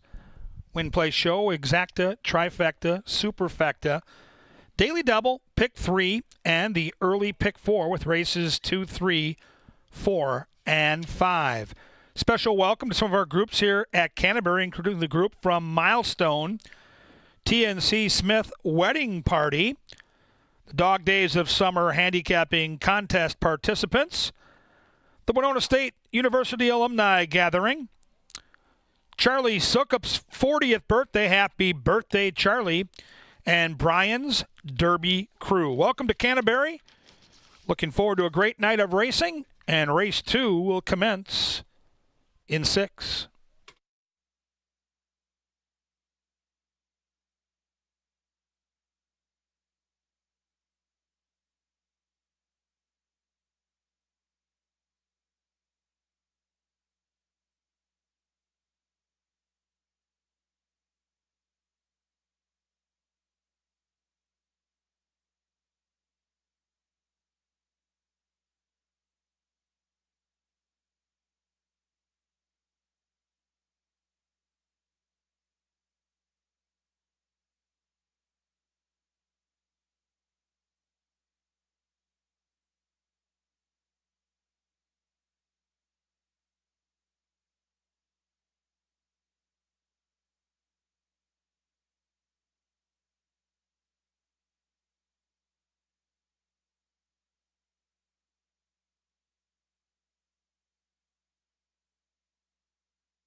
And the horses have reached the starting gate. It is post time. Post time now for that pick 4 and race number 2. Fillies and mares here going to travel 6 furlongs. Scream Machine, the 6, favored at 8-5.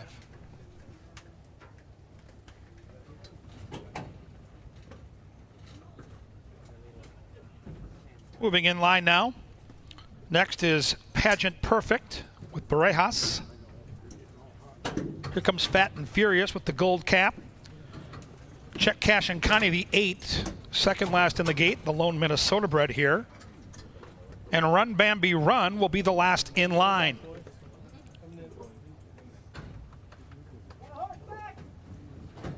There in the gate. And they're off. Last one in, first one out. Run Bambi Run, joined by Starlet Cole. Here comes the hot favorite Scream Machine, splitting horses to join that early vanguard. Come back a couple lengths to Pat's Gal. Outside of that one is Check Cashing Connie. In between them is Pageant Perfect. Then we come back to Kiba Lucky Day. Second last is Fat and Furious, and Miz and Millions can see them all. The favorite Scream Machine at even money leads it through an opening quarter mile that went in a snappy 22-2. Starlet Cole right there in second. Gap of 3 to Pageant Perfect. And outside to Check Cash and Connie. On the rail is Pat's Gal. And Run Bambi Run has retreated back into 6th. Scream Machine held together good. Serafin Carmona calling the shots and leading it by 2. Starlet Cole trying to run that one down as they turn to the top of the Canterbury stretch. And Scream Machine is still there. Scream Machine opening up by 3. Starlet Cole tried to keep up with that one. Inside is Pat's Gal. Outside is Pageant Perfect. But it's time to pay the people. And time to Scream Machine into the winner's circle.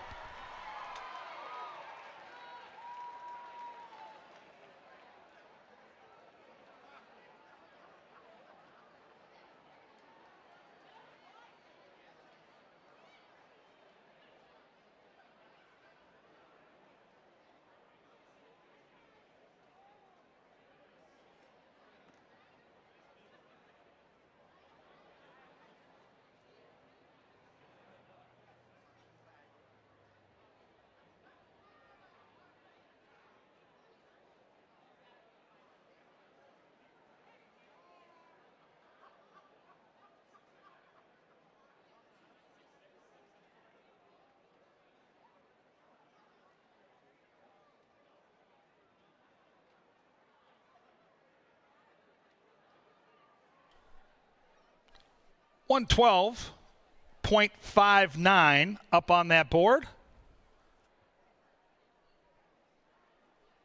Even money favorite holds serve. Photo for the Exacta Tri and Superfecta, so kindly hold all those tickets.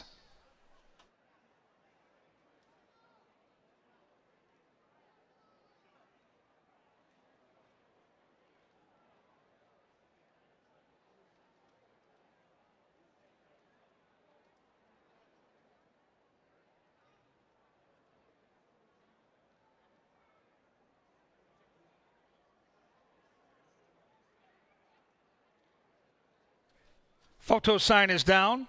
6, 3, 7, and 4. Favorite, long shot over a contender, over another long shot for your Superfecta. Chalk all odds.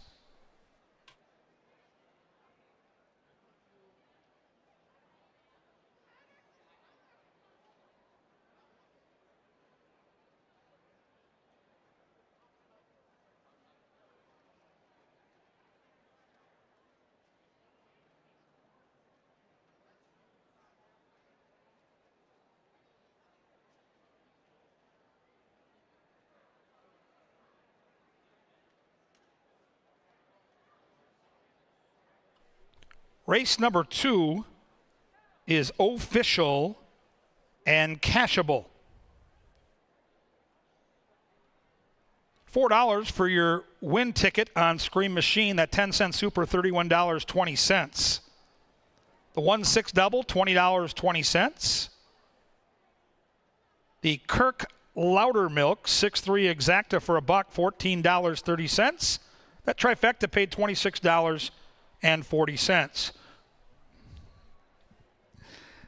There was a $5,000 claim in race 2. Number 7, Starlet Cole, claimed for $5,000. The new owner, Reagan Bray, the new trainer, Ryan Kenny. Now we celebrate the winner. It's Scream Machine, who moves into the winner's circle, the 3-year-old Chestnut filly by Carpe Diem out of Silver again, Fold in Kentucky. The winning owner is our top owner, Nova Gratz Racing Stables. The winning trainer, Hall of Famer Mac Robertson. And the winning jockey, soon to be at Santa Anita, Serafin Carmona. Congratulations to the victorious connections of Scream Machine. Up next, back on that firm turf for a sprint. Scratch number 11 in race 3. Put Roman on the 1. Race 3 races in 22 minutes.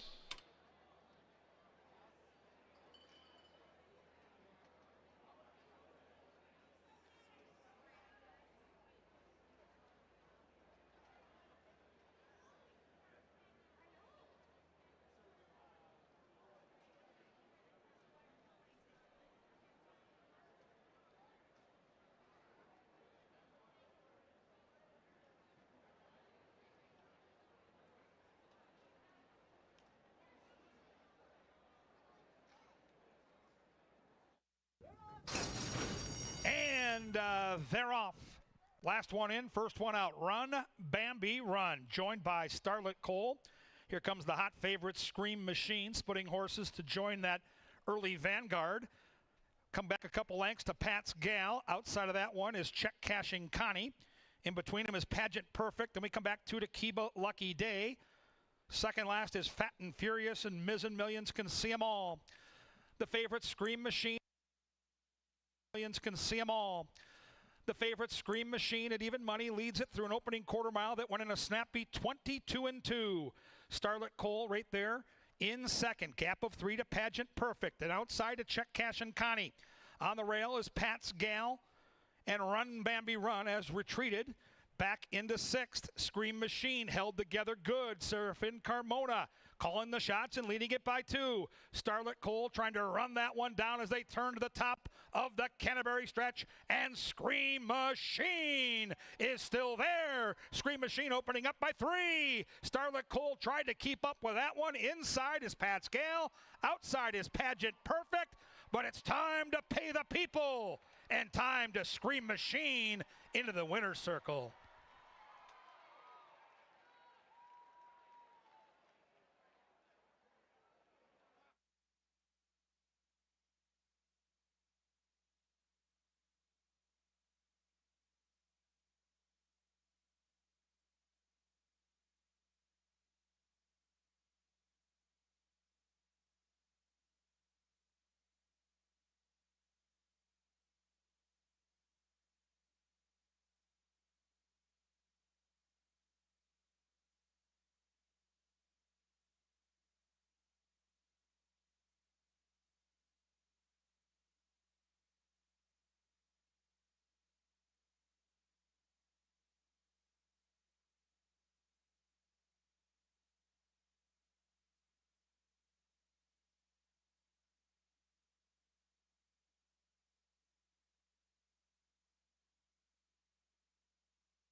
Welcome back to the paddock for race number 3. Scream Machine lives up to the hype and gets 2 in a row. Congratulations to Mac Robertson in the Novogratz stable. They win the second with Scream Machine. Now we bring some 2-year-olds into the paddock for race number 3. Not a whole bunch to go on with the inside 5 as you have 4 first-time starters almost right next to each other in the gate. And if you would please scratch the 11, Making My Fortune. We do have a rider change on the very first one that's going to come out here. That's Neoteric. Neoteric is by a very good first-time starter named Neolithic. He's at, I think, 17 or 18% with his first-time starters. This is one of those, and he's been working pretty well. Tim Padilla's had a great season with his 2-year-olds up here at Canterbury. This is one of them that's debuting a little bit later than some of the others, but they've all performed. It's just the rail draw. That's not great for a first-time starter, and there's going to be a lot to his right. Fuentes picks up the mount on him, and some of the works really have shown some talent. It's just a matter of whether he can put it all together at the right time. No more chances this season up here. Do keep an eye on this one, even if today is not his day. There is definitely some blood and some works in the morning that maybe hint that he can run. Secret Legend just to his right has some works too that would indicate that he can run, especially that one at the end of August out of the gate. Secret Legend is one of 2 from the Klein stable, and Secret Legend is going to make his first start with Kelsey Haar on board. You can see Work Boots right next door, also from the same camp. This one's by a very speedy horse named Matoli, and those most recent 2 half miles stick out from the others, at least some of the other first timers, as far as their recency. Now right now he's 5-1. He is taking some good money, and you can see him on the other side of the paddock, a little bit on the smaller side, handy and quick. He looks nice down here in the walking ring. Work Boots just behind him is a little bit on the bigger side, but Work Boots has a similar pattern to Secret Legend, and you would think that with these 2 getting ready for the races together. It looks like Secret Legend has outfooted Work Boots in the morning, but you can see that with the prices right now at 5 and 16-1. You had a big price on Fleet and Alina. Valerie Lund did have 2 in here, but she scratched the outside runner. This one stays in the field, but she's tried a couple of different things thus far in her career. She's tried this. She's tried sprinting on the dirt. That did not go well. She was well beaten that day. Then took her speed to the turf, and that went a little bit better. And this daughter of Attaboy Roy may end up liking that surface a little bit more in the long run. And we aren't going to be sprinting on the turf today, but Fleet and Alina still has to show that she has a little bit more stick than she did last time around. Those fractions were not testing, and she did fall back late, but Fleet and Alina should be a healthy price, and she was at last check at 22-1. Innately Good is another one of those firsters. This one has some pedigree to be very good on the turf. No surprise to see this one debut here. He's the son of Good Samaritan. Good string of works leading into this one, including a pretty good gate drill. That was early on in August. Now, Innately Good is lined up to the outside of some of the other first-time starters, but the main problem is that he's lined up next to Tap the Kid. And Tap the Kid showed a lot more speed in start number 3. That's a big advantage for this trainee of Bernal Roan. And Tap the Kid did start his career on the turf, gets back to it now, and has apparently progressed quite a bit. You usually get a pretty good price on Tap the Kid as you had in starts 1, 2, and 3. And you still do at 13-1. Tap the Kid gets Luis Valenzuela once again. He's become very familiar with this one, and those pair of thirds behind some nice horses may propel this one into a spot. And I mean, I used him underneath, but definitely I would not be surprised if Tap the Kid could pull the upset in here. 14-1 on Nebraska Gold. Nebraska Gold showed very good speed last time around, but that was going longer. Fleet and Alina and Nebraska Gold both went around 2 turns on the turf. Now they cut back in distance on the grass, and he has some ground to make up on Southgate Gator. He did fight with that one on the front end. That one held on just a touch better than he did, and until they can trade fortunes, I have to use Nebraska Gold underneath him. Pierre Noel has some speed, but Pierre Noel is going to try the turf for the first time. 3 dirt starts have seen him on the lead for a part of the way, but the last 2 ended up in 8th. But that last one was the Northern Lights Futurity. Pierre Noel can be forgiven for that. It's just the 2 prior. His experience should help, but he has some ground to make up. Like I said, Southgate Gator comes back on the cutback as well. I've mentioned a couple of horses that came out of that September 2nd spot. Southgate Gator finished the best of them. He was the beaten favorite that day, but not beaten by far. He only lost by half a length. Gallardo picks up the mount on him. He still has to fight with Perry County on the outside. Perry County was very fleet of foot when he debuted on the turf at 5. That was on August 11th. Maybe the dirt didn't agree with him as much, but he still ran a good second both times, and Perry County on the outside should stay clear of any trouble. It's just the ground loss that might be a problem, and the price. He is 6-5 and your solid favorite in the 3rd. They're going to head out to the turf. Somebody is going to be a winner for the first time after this 3rd race. Win, Play, Show, Exacta Try, Super Double, and Pick 3 wagers, all on the wagering menu. But wait, there's more. Stay close to those screens. Kevin Gorg and the final power play of 2024 are coming your way next.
SLD brings them onto the track for tonight's third race. 5 furlongs on a firm turf. We offer Win Play Show Exacta, Trifecta, Superfecta, Daily Double, and a Pick 3. Do note that we scratched the 11, Making My Fortune, and we make the jockey Constantino Roman on the 1, Neoteric. Race 3 at the gate in 6.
Two-minute warning.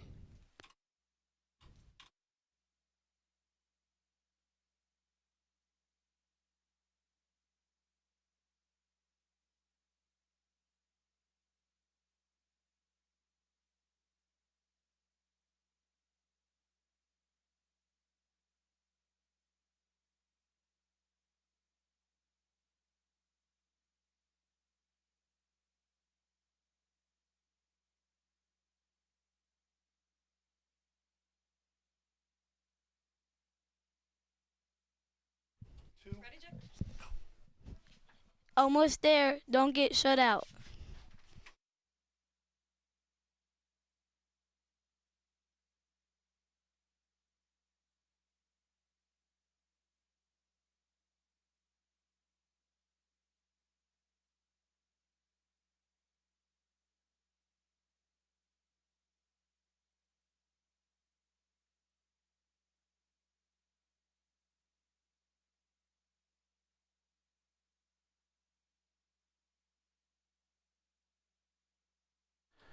All right, fans, drawing your attention down to the winner's circle and the big screen on the infield. Canterbury Park and Quick Trip would like to congratulate Miss Carly Johnson from Maple Grove for winning the free gas for a year contest this summer. Carly was one of over 11,000 people entered in the Quick Trip Dash for the Cash promotion. Quick Trip has been the official convenience store partner of Canterbury Park for over 20 years. Congratulations, Carly Johnson from Maple Grove. How about that? Free gas for a year.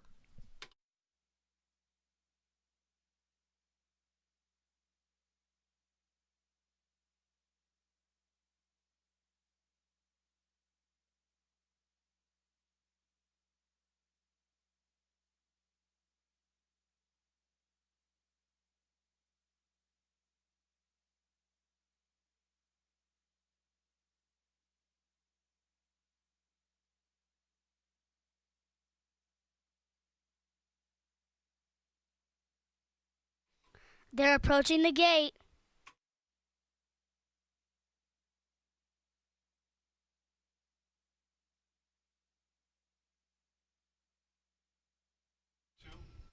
Almost race time.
The horses have reached the starting gate. It is now post time. Post time for race 3.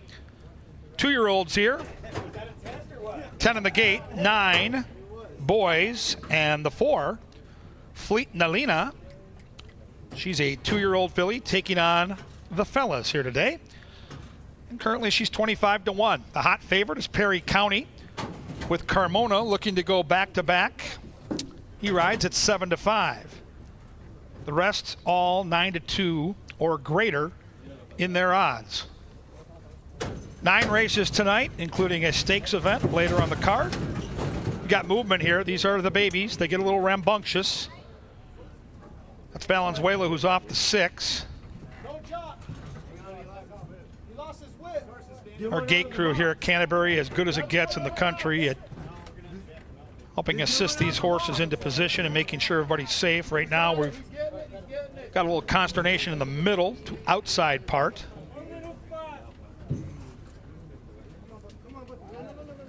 That's the 8, Pierre Noel, one of 2 Minnesota breds, now rejoined by Guillermo Rodriguez. Innately Good is moving in, as is Southgate Gator, and the favorite will be the last one in line. That's Perry County. Good luck with your bets. Here come the babies on the turf. Innately Good, not sure about going in there. This is the racing debut for that one. Needing some help from that assistant starting crew. In now, waiting for Perry County. Favorite moving in. There in the gate.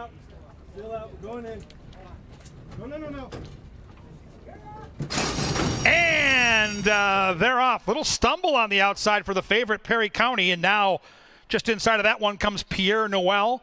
Shading him is Southgate Gator. Up the inside comes the debuting Neoteric. And then we come back to the filly, Fleet Nalina. Outside is Tap the Kid. Hustling up the inside comes Secret Legend. Then we come back to Innately Good. And at the tail of the field, Work Boots. Better get those work boots on to catch up. 15 lengths from front to back, and Pierre Noel and G-Rod dictate terms from Perry County, who has recovered after that stumble at the start. Neoteric is poised to pounce in third. Then it's Nebraska Gold, and Secret Legend is sneaking in as they charge down that Canterbury stretch, and Pierre Noel is still there. Neoteric's got some run to the inside. Outside is Perry County. Still there, Pierre Noel. Pierre Noel digging in, trying to hang on. Perry County is lunging. Secret Legend too late. Pierre Noel in front.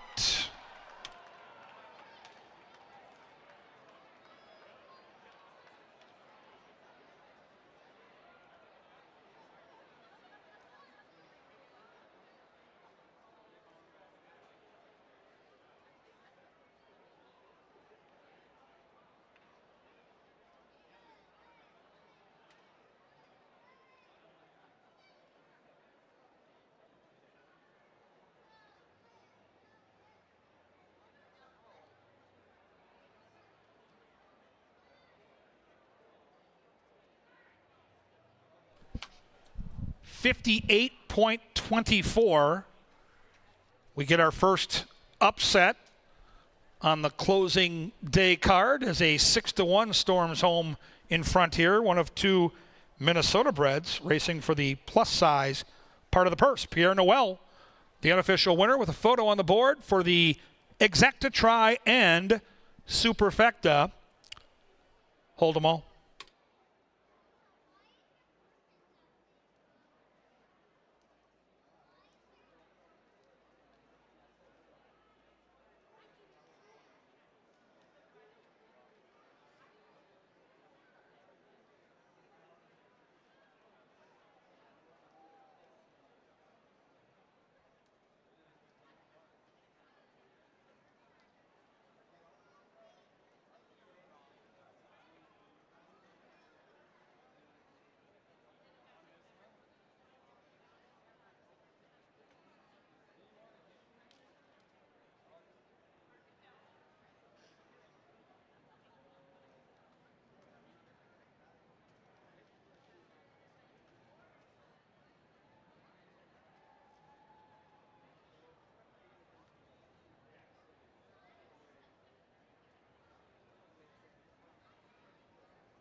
Photo sign is down. 8-10-2-1 is that order of finish. 8-10-2-1, soon to be official.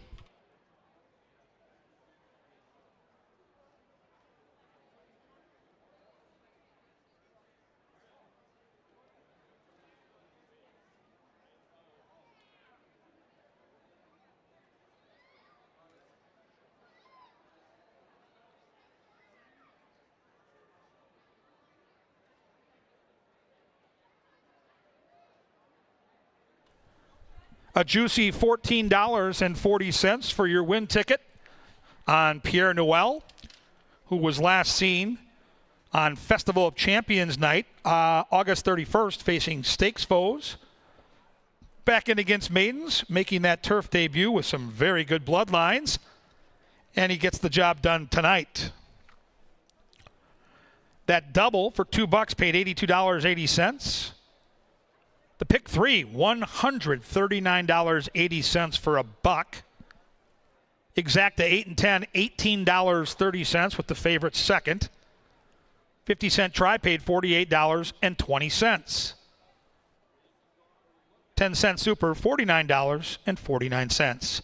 Getting set to move into the winner's circle, the well-meant turfing Pierre Noel. Pierre Noel is a 2-year-old bay gelding by Oscar Performance out of Vian. Foaled in Minnesota by Candy Meadows LLC. The winning owner, David Conde. The winning trainer, Mr. Mike Beeler. And the winning jockey, G-Rod, Guillermo Rodriguez. Congratulations to the victorious connections of Pierre Noel. We sail on to race number 4. Do note that race 4 will be the start of our middle pick 4. A middle pick 4 available tonight with races 4, 5, 6, and 7. Race 4 ready to race in 23 minutes.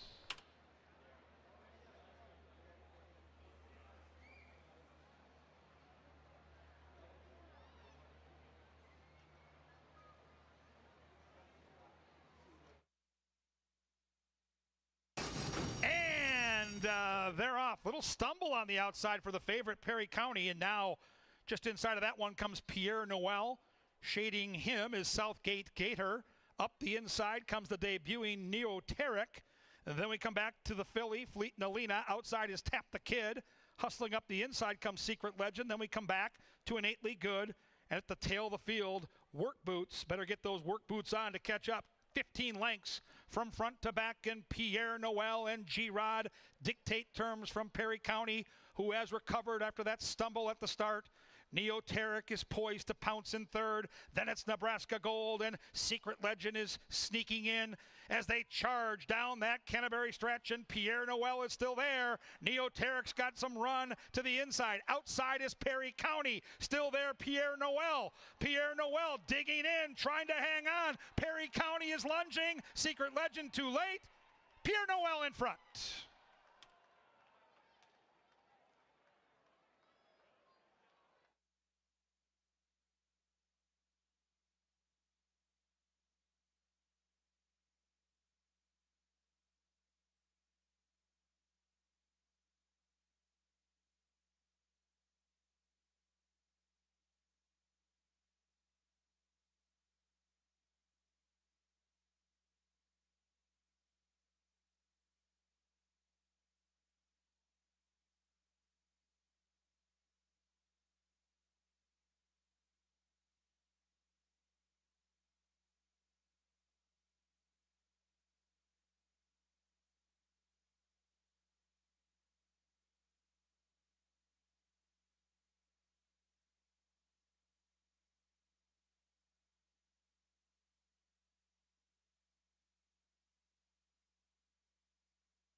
Pierre Noel takes the nice field wire to wire, and congratulations to his connections, including Guillermo Rodriguez, the birthday boy. Happy birthday, and very nice win aboard Pierre Noel. A little bit of a price to add to the mix after a couple of short-priced winners come home in the first pair.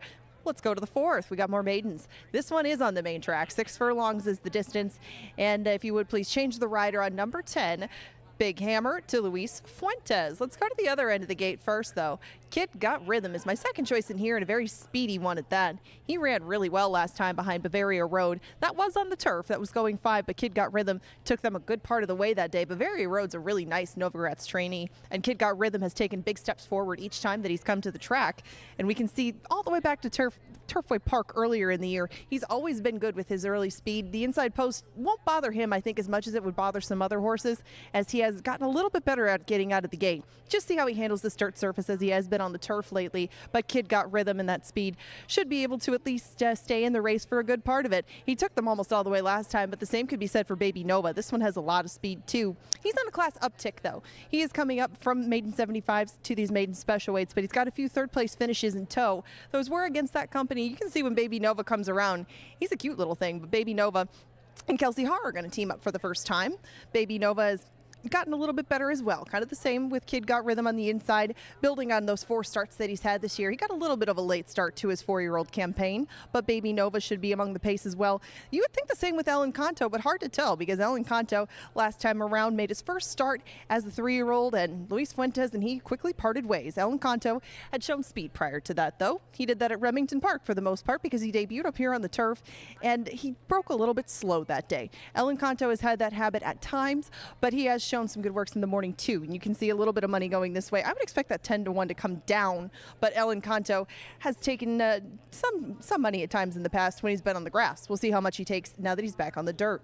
PR Call Me Maybe is another one switching surfaces to come over to the dirt, and PR Call Me Maybe is also cutting back in distance. One would think that he is going to be coming late, might be the trailer early, but he has made those good late rallies into a lot of pieces, 8 to be exact out of those 23 starts. Again, most of that work done longer, but PR Call Me Maybe has proven versatile enough in the past as far as surfaces go. Doesn't seem to object to either one, really, and he makes a nice impression down in the walking ring. Spinning Heart has not been to Canterbury thus far. I wanted to get a look at Spinning Heart. He's quite energetic for his Canterbury debut. This is start number 8, and just like PR Call Me Maybe, he's cutting back in distance, and he's moving over to the main track. He ran pretty well on the dirt, though, at Hawthorne a couple of starts ago. That's a little bit different than it is here. Pretty fast, and Spinning Heart managed to keep himself kind of in the same spot throughout. Ran at 1 speed, and I don't know how that'll translate to 6 furlongs, but he is coming into this one with a lot of seasoning to him. He already 5 starts under his belt this year. Real Good Magic just got started in August of this year. He's had quite a bit of racing lately, but he's another one that's shown speed on the grass. Real Good Magic gets back to the main track, and somehow, as good a sire as Good Magic is, he has not been a great producer of turf sprinters thus far. This may be a little more agreeable with Real Good Magic, and he might be a pretty good price throughout the betting too. 13-1 on both him and Stud Bubba. This is the debut for Stud Bubba for Gary Shearer. This one has some blood to be a very good horse going long. I mean, Mucho Macho Man, his sire, won the Breeders' Cup Classic. There have been some horses in this family that just thrive a little bit longer than 6 furlongs. I thought maybe Stud Bubba would follow suit with that. It's a little late in his 3-year-old year to get things started, so I was going to give him this one. Threat Analysis, the filly, is the choice of Kevin Gorg in this spot, and Threat Analysis was another one I wanted to keep an eye on, because before her debut, she was a little bit cantankerous, you might think, and right now she's behaving herself a bit better, but she's got a hood on, and she is dancing around on her toes as well, but Threat Analysis seems to be harnessing that energy a bit better this time around. Time to Escape just behind her is making start number 3. Hasn't shown too much in those first 2. You should get a good price, because he's also on a cutback too. This is only, again, start number 3. Some room for improvement, but they'll have to improve quite a bit to beat the outside horse, Big Hammer and Luis Fuentes.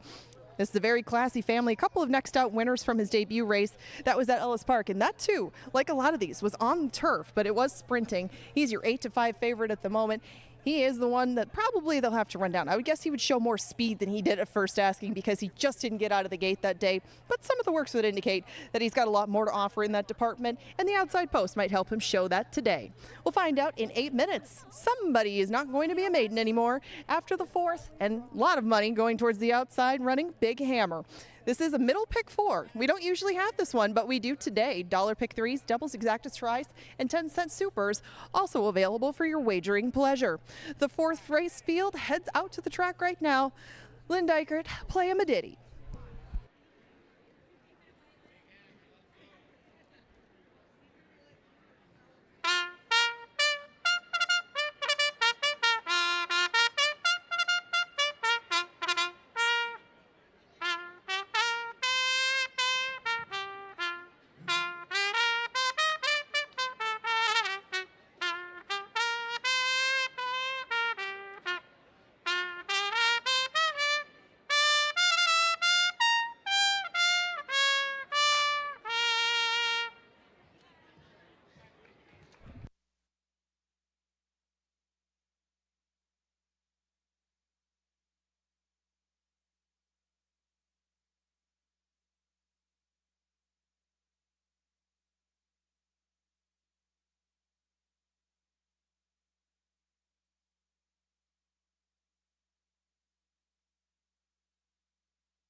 Horses on the track now for race number 4. Luis Fuentes rides the outside horse, number 10, Big Hammer. Win, play, show, exacta, trifecta, superfecta. Daily double, pick 3. And a middle pick 4 available right here. The middle pick 4 with races 4, 5, 6, and 7 at the gate in just 5 minutes.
2-minute warning now. 2 minutes to the fourth. The Bryans 4 Decades Dash. I want to thank some of our sponsors here at Canterbury, including Jim Beam Bourbon.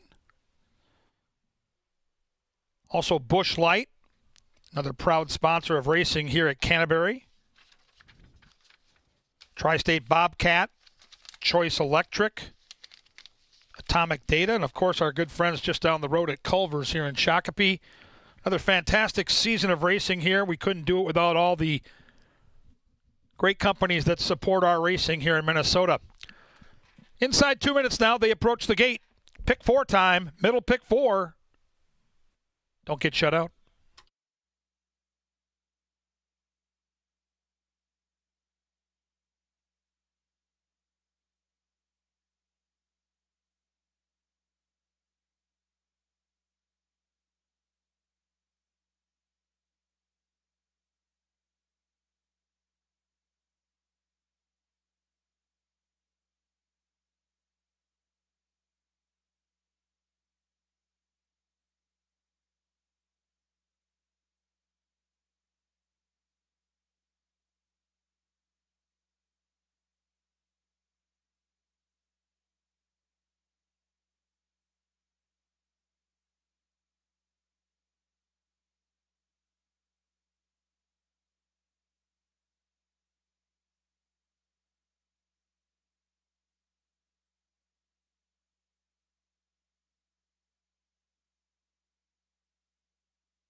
And the horses have reached the starting gate. It is now post time.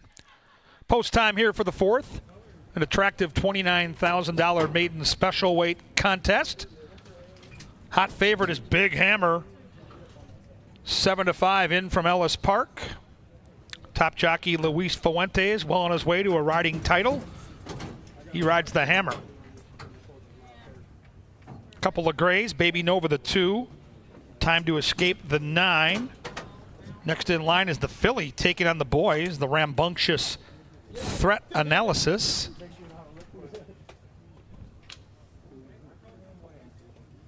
That was Spinning Heart that moved in. That's the Chicago Shipper. Time to Escape. One of those 2 gray balls. And here comes Big Hammer moving in line.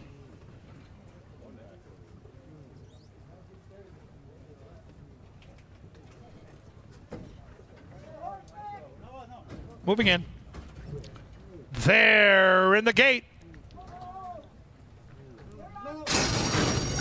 And they're off. A stumble at the start for PR Call Me Maybe. Has that one in last. Up the inside, Kid Got Rhythm. Going to take the early lead from Real Good Magic. Outside is the filly, Threat Analysis. In between horses comes El Encanto. Then Baby Nova scraping the paint. In behind that one comes Spinning Heart. The hot favorite, Big Hammer's got 6 lengths to make up. And a big gap of 7 lengths back to Stud Bubba. And PR Call Me Maybe can see them all. And Kid Got Rhythm. Rhythmic on the lead, leading it by 3 from Threat Analysis. The filly ships all in around that turn with Real Good Magic. Big Hammer is a menacing presence and just 3 from that lead. As they bend around the turn, the long shot is leading and Kid Got Rhythm has the lead. But Hammer Time's coming up the inside, and here comes Big Hammer. And Big Hammer takes the lead away. And Big Hammer and Luis Fuentes surge to a 5-length lead. Real Good Magic left in the wake of a keen turn of speed. It's Hammer Time in Shakopee. Big Hammer indeed.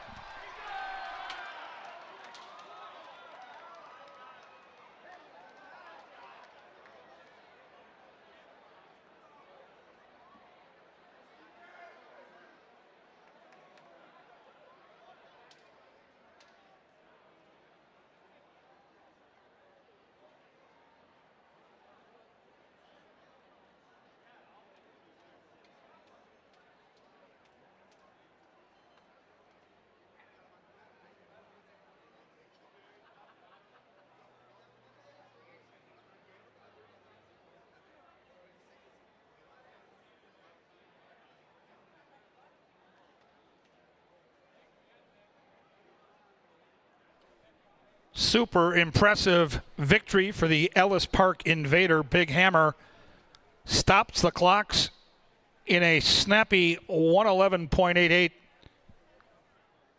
cruising to an easy victory. Photos sign up on the board for the Exacta Tri and Superfecta.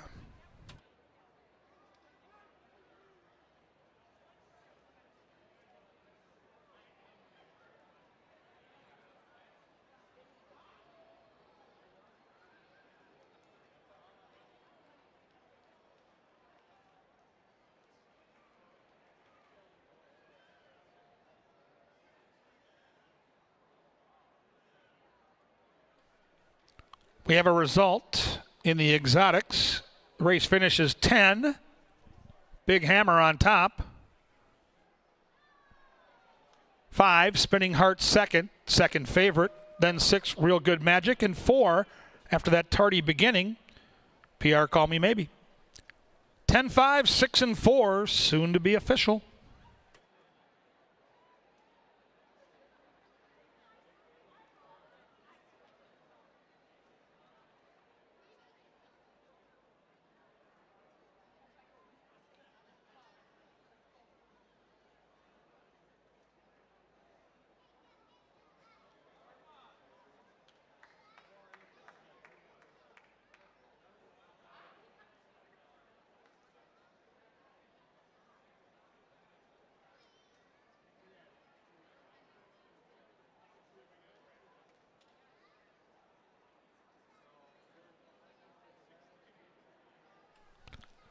$5.20 for your win ticket on the Hammer. 50-cent try, $26.25. 10-cent super, $26.73. Double 8 and 10 for $2, $35.60. That pick 3, 6, 8, and 10, $114.60. 10-5 exacta paid $6.90. Getting set to move into the winner's circle, the official winner of our 4th race. He's number 10. He's Big Hammer. Big Hammer is a 3-year-old bay colt by Uncle Mo out of Daisy Mason. Big Hammer was foaled in Kentucky. The winning owner is our top owner and champion owner for the year in thoroughbred racing, Novogratz Racing Stables. The winning trainer, Glenn Wismer, And the winning jockey, the top pilot at Canterbury, Luis Fuentes. Congratulations to the victorious connections of Big Hammer. On deck, firm turf course for race 5.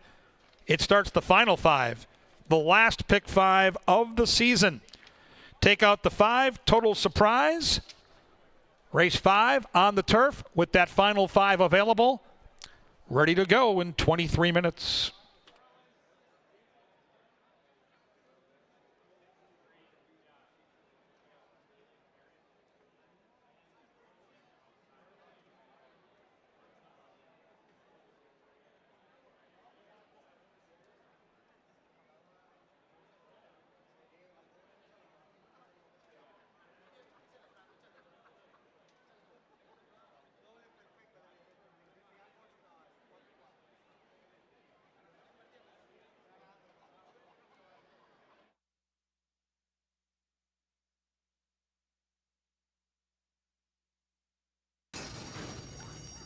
And they're off. A stumble at the start for PR Call Me Maybe. Has that one in last.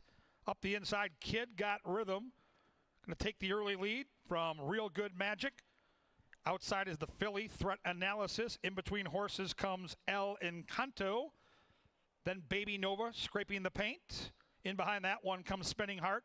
The hot favorite, Big Hammer's got 6 lengths to make up. And a big gap of 7 lengths back to Stud Bubba. And PR Call Me Maybe can see them all. And Kid Got Rhythm. Rhythmic on the lead, leading it by 3 from Threat Analysis. The filly ships all in around that turn with Real Good Magic. Big Hammer is a menacing presence and just 3 from that lead. As they bend around the turn, the long shot is leading and Kid Got Rhythm has the lead. But Hammer Time's coming up the inside and here comes Big Hammer. And Big Hammer takes the lead away. And Big Hammer and Luis Fuentes surge to a 5-length lead. Real Good Magic left in the wake of a keen turn of speed. It's Hammer Time in Shakopee. Big Hammer indeed.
Long shot, Midnight Lane takes the lead away from Joe Costa, and they charge down that Canterbury stretch. Joe Costa's battling on. Outside, here comes Retired Kathy. Midnight Lane is still there, unwavering in between horses, and even Valence in with a chance. Down to the wire they come. Retired Kathy, the wire comes first.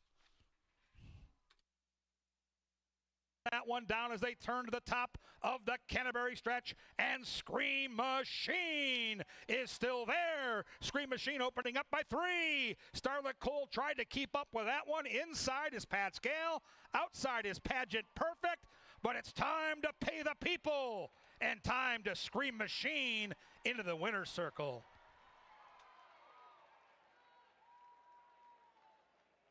Nebraska Gold and Secret Legend is sneaking in as they charge down that Canterbury stretch, and Pierre Noel is still there. Neoteric's got some run to the inside. Outside is Perry County. Still there, Pierre Noel. Pierre Noel digging in, trying to hang on. Perry County is lunging. Secret Legend too late. Pierre Noel in front. And Kid Got Rhythm has the lead. But Hammer Time's coming up the inside, and here comes Big Hammer. And Big Hammer takes the lead away. And Big Hammer and Luis Fuentes surge to a 5-length lead. Real Good Magic left in the wake of a keen turn of speed. It's Hammer Time in Shakopee. Big Hammer indeed.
Now, Big Hammer drops on the race 4 field. Second win on the night for our top owner, Joe Novogratz. Now we're on to race number 5. This is a mile and a 16th. It's on a firm turf course. And it also starts our final 5 wager, 10% takeout, the lowest in the nation. A chance for you to put together a ticket, try to put a 50-cent wager into a big amount, and that's very possible to do. I thought this race was difficult, however. I landed on a horse that now I'm not so sure that I like. I spent a long time looking at this race. I made a case for almost everyone. Took a horse I thought was 4-1, and I know it on the board now it's 8-5. Let's take a look at this entire field. We'll start with the one, Merlin's Sister. This one will be a price. It's a mare facing the boys. Here's the downside. Has not won in its last 16 starts and is 0 for 10 on the Canterbury turf. Will come flying late, so maybe not a win candidate, but certainly one if you're playing superfectas, you could put down there on the bottom 18-1. My top pick is number 2, War Chest. Was 4-1, again is 8-5 right now. One of our top owners, Rocket Wrench Racing, owns this one. 9-year-old trained by Tony Rengsdorf. 8 for 64 lifetime, has won all 8 races on the turf course. Finished second last time out, beaten ahead at a price. Now we're going to have to take a short price. I think this horse has the best chance to win. I'm not super excited, though, in a race that I consider to be wide open to be taking 8-5. Number 3 is the key to the race, Mountain Pine. If you're going to beat Loring Park, who's the 7 horse here, prevent that horse from going gate to wire, we're going to need Mountain Pine to hook and cook. De Silva rides for Veronica Litvin. This horse has some good speed, has success on the turf course, and right now is 12-1. The 4 is Glendale, another one in here that could win, 11-1. Joe Roberts, the trainer. G-Rod, Guillermo Rodriguez, first season here at Canterbury Park. We thank him for joining us. Glendale can run. Glendale takes some money on occasion, just has failed to really run his best race at Canterbury Park. You go back, you find some form that could win here, Glendale double digits. The 5 is a scratch. The 6, Wotan, a French bred. Gabe Silva, the trainer. Pena rides. This horse is 0-2 at Canterbury, but had some decent form last year running on synthetics and on the turf at Golden Gate Field. So we need to find that form of old if we're going to get this one in the winner's circle. But if you're going to take a risk, you're getting 22-1 right now on number 6. Number 7 is Loring Park. Figures to be the favorite in here. 5-2 on the morning line. 3-1 right now. Has the best Buyer speed figures. Just won last time at this level, going gate to wire at this distance. If Loring Park can get loose, and Eddie Gallardo, one of our top jockeys, is aboard, Loring Park absolutely a danger to just wire this field. Long shot play for me is the 8, Zumaruni. 20-1, Benny Woolley. He won a Kentucky Derby, for goodness sakes. Morales aboard. 6-for-45 lifetime on the turf. This horse is in pretty good form. Was 15-1 in the morning line. Ignored right now. 20-1, way too big a price on Zumaruni. Sargent Sermon, owned by Next Level Canterbury Group. Make the rider, our top rider, Luis Fuentes. Mike Beeler is the trainer. This horse, again, another one that's got some good form, can come charging from off the pace, probably gets a trip right in the mid-pack, and if this one can get clear and find a way to the wire, another one with a chance to win. I tried for a long time to get Skippy Strike to the winner's circle here. I still haven't given up on this horse. Wood, the rider, Cat Bedford, the trainer. Skippy Strike will be double-digit odds. Kind of like the stablemate, Merlin's sister, Skippy Strike has not won for a long time, but does have turf form when in form. Skippy Strike sits close, maybe can pounce at double-digit odds. Mark and Greeley. Tony Ringsdorf trains this one. Elval rides. 30-1 on Mark and Greeley. This one has to be on your exotic tickets. And on the outside, the 12, it's Kelsey Haar for Robert Klein. Make noise. Up next, race 5. Start your final 5 with a 10% takeout. Horses are out of the paddock. They'll greet the bugler. Then it's time to race.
Horses are on the track for tonight's 5th race.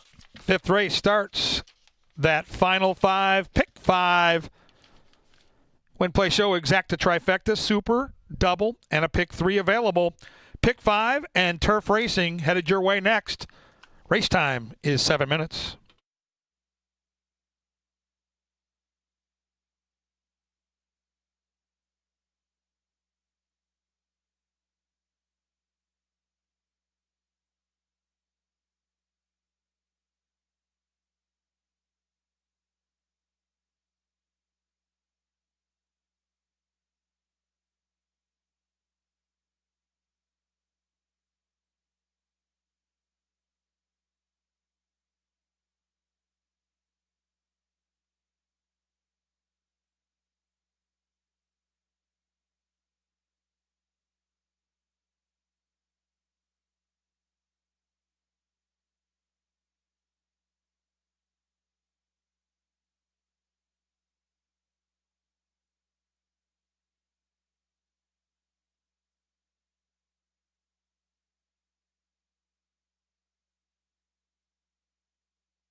As Kevin mentioned, we're 4 minutes away from the final 5.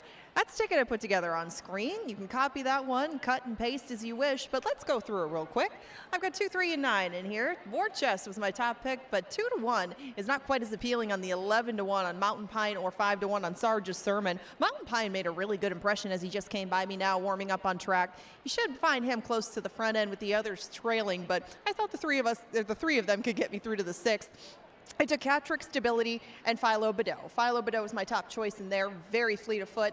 The outside post isn't ideal, but it should keep him clear of trouble and perhaps pick up a win for Brunel Roan upon retirement. Hoot Owl Hoot, Don't Fly Standby, and Indy Freedom were my 3 in the Shakopee Juvenile. I did take Indy Freedom on top. That hooting would be Jeff Madej, but that talented Minnesota bred probably has more to show than he did last time around. Just one start under his belt as well. The single comes in race number 8, Master of Disguise, has great speed, shouldn't have to go quite as quick as he did last time around, and I think that might be the key to getting him wire to wire. Opening things up for race number 9, Rhino de Grace, Midnight Joy, Heavenly Conveyance, and Good Grief Claude were the final 4 that I used. All 4 of these have got close at some point in their career. Heavenly Conveyance is my top choice and Kevin's top choice, another candidate to take them all the way to conclude the 2024 meet. They are headed towards the gate, just a couple of minutes until race number 5 and the final 5 of 2024. Good luck.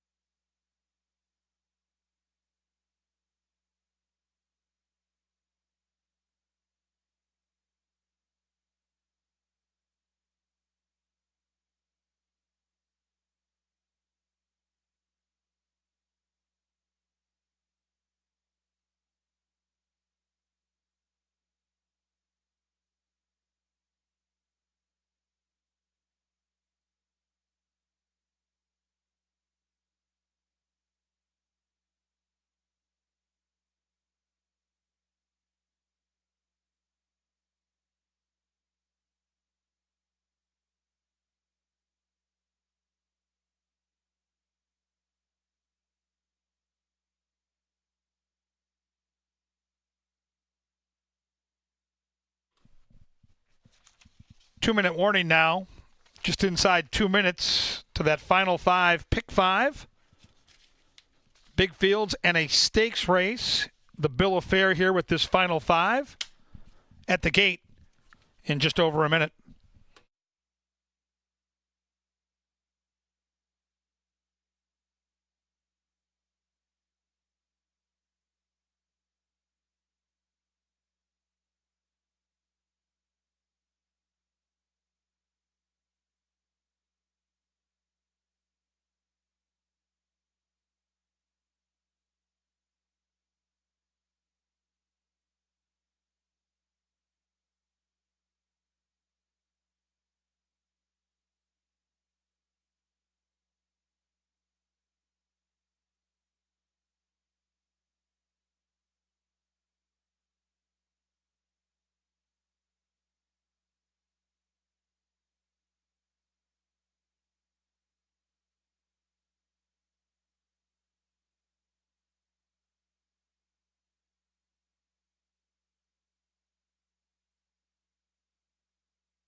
And the horses have reached the starting gate. It is post time. Post time for race 5. We close out the first 5 here. Good luck if you are still in play. And this race starts our final 5.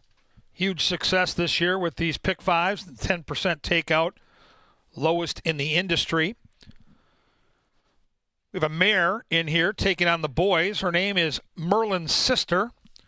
She'll be sequestered to the inside. She's the gray moving in now. Warchest, the 2 battling for favoritism with the 7, Loring Park. Warchest currently 5-2.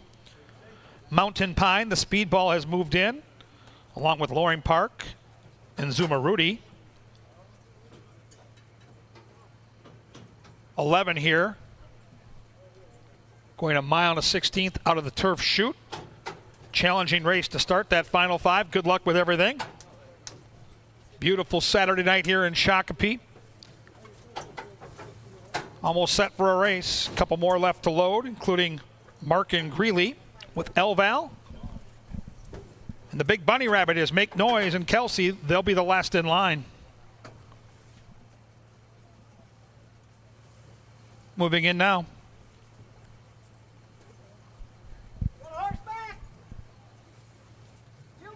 There in the gate.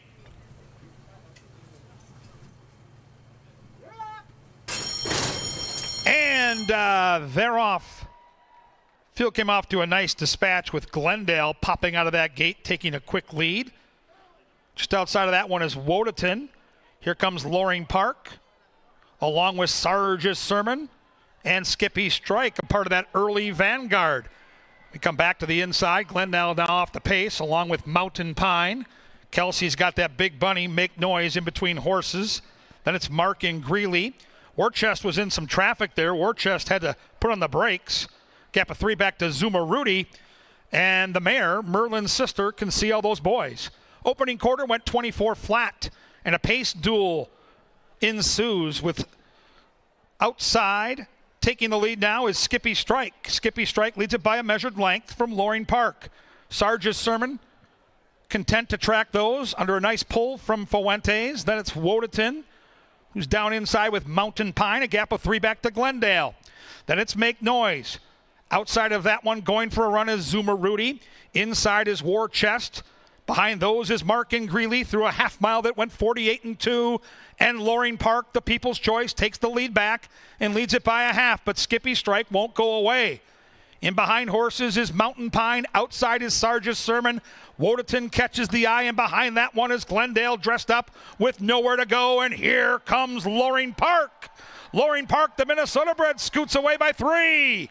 Wodeton inside. Outside comes Mountain Pine. But Loring Park made that big move around the turn, and Loring Park is gone.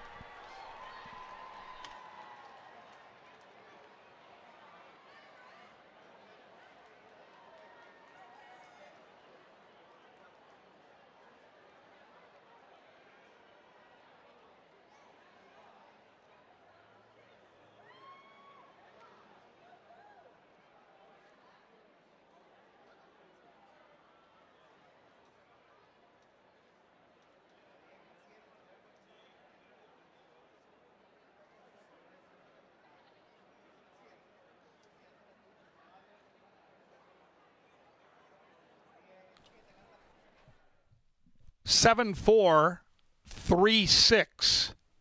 Finishing time was 1:42.48. 7-4-3-6.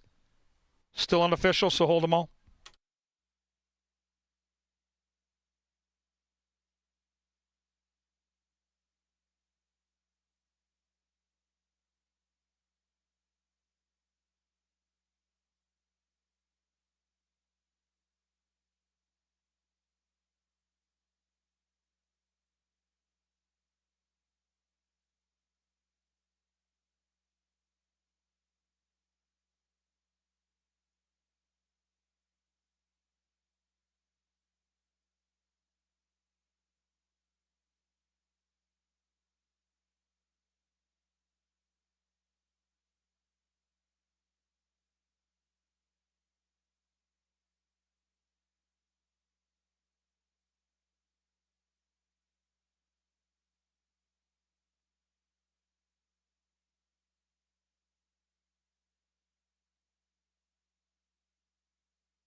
That's back-to-back wins for Loring Park. Was victorious back on September the 12th.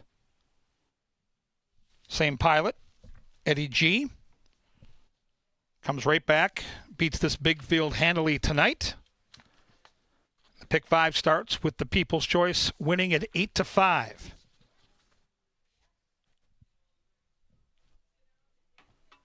Five races in to this final card, 5 different jockeys, 5 different trainers.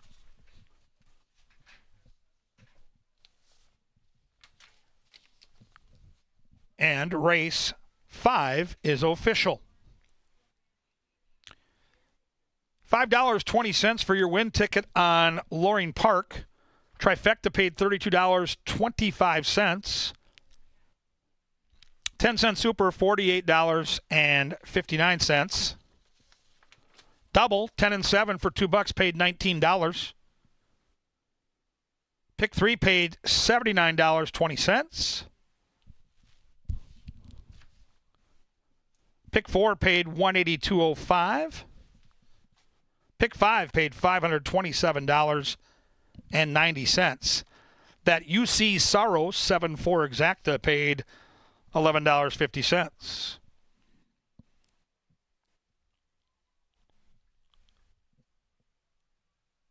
Winner's Circle filling up here with fans of Loring Park. The Minnesota-bred Beats Open Company. 6th career win on the Canterbury turf. 19 starts now. 17 for 19 in the top 3 for this horse. Very consistent Loring Park here. On deck is the 6th race. 6 will be our final turf race of the year. Scratch 6, 14, 15, and 16 as you prepare for that pick 4. Now we celebrate the winner here in race number 5. It's Loring Park, the 7, who is now a 6-year-old bay gelding by the Kentucky Derby winning Orb out of Holly Dazzle, foaled in Minnesota by Lothenbach Stables. The winning owner is Miss Karen Offerman. The winning jockey, Eduardo Gallardo, and the winning trainer, Mr. Troy Bethke. Congratulations to the victorious connections of Loring Park. Final turf race of the year, race 6, in 22 minutes.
All right, drawing your attention down to the winner's circle with some champions here at the race meet for the summer of 2024.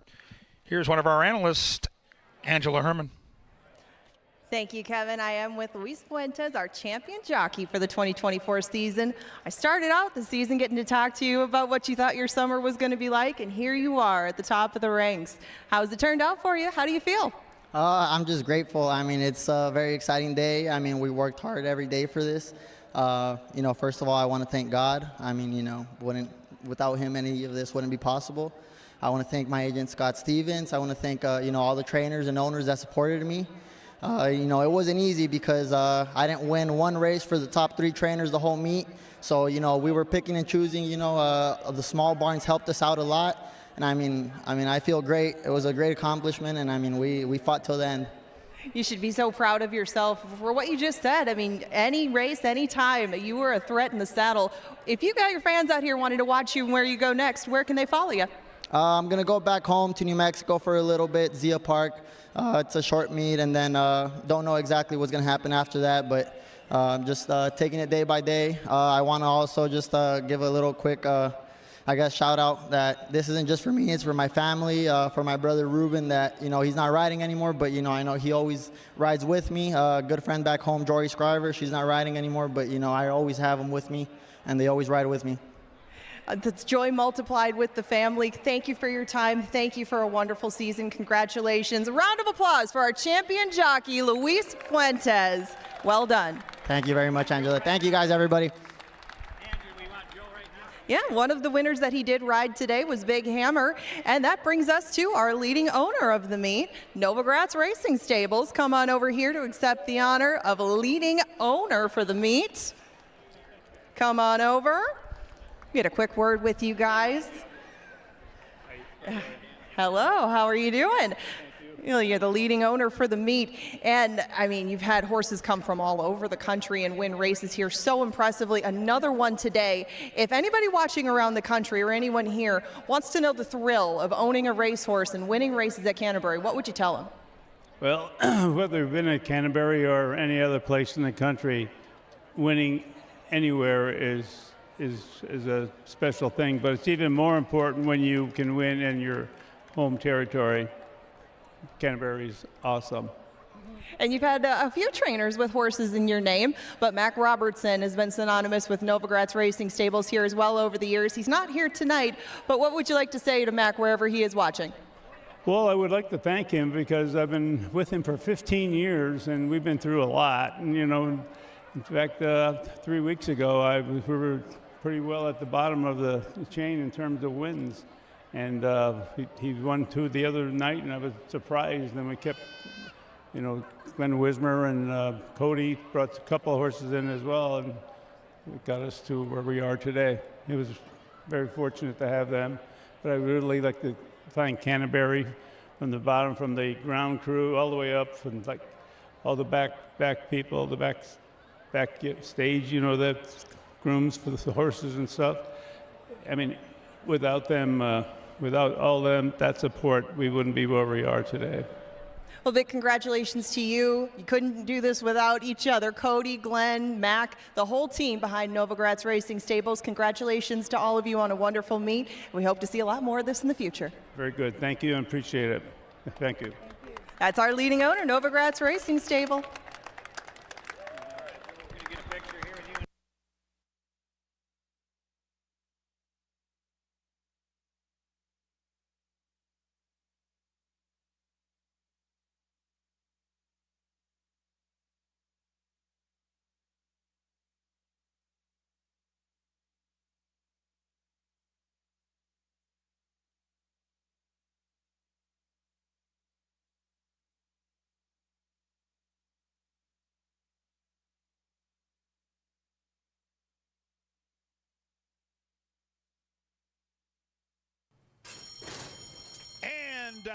They're off. Field came off to a nice dispatch with Glendale popping out of that gate, taking a quick lead. Just outside of that one is Wodeton. Here comes Loring Park, along with Sarge's Sermon and Skippy Strike, a part of that early vanguard. We come back to the inside. Glendale now off the pace, along with Mountain Pine. Kelsey's got that big bunny, Make Noise, in between horses. Then it's Mark and Greeley. Worcest was in some traffic there. Worcest had to put on the brakes. Gap of 3 back to Zuma Rudy. And the mare, Merlin's sister, can see all those boys. Opening quarter went 24 flat. And a pace duel ensues with outside. Taking the lead now is Skippy Strike. Skippy Strike leads it by a measured length from Loring Park. Sarge's Sermon content to track those under a nice pull from Fuentes. Then it's Wodeton, who's down inside with Mountain Pine, a gap of 3 back to Glendale. Then it's Make Noise. Outside of that one, going for a run is Zuma Rudy. Inside is War Chest. Behind those is Mark and Greeley through a half mile that went 48-2. And Loring Park, the People's Choice, takes the lead back and leads it by a half. But Skippy Strike won't go away. In behind horses is Mountain Pine. Outside is Sargis Sermon. Wodeton catches the eye, and behind that one is Glendale dressed up with nowhere to go. And here comes Loring Park. Loring Park, the Minnesota bred, scoots away by 3. Wodeton inside. Outside comes Mountain Pine. But Loring Park made that big move around the turn, and Loring Park is gone.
Welcome back to the paddock for race number 6. Real quick, you might recognize the guy to my left. This is Burnell Roan. And Burnell, real quick before we get to race number 6, I want to give you a message from a friend of yours, Richard Grunder. He can't be here tonight.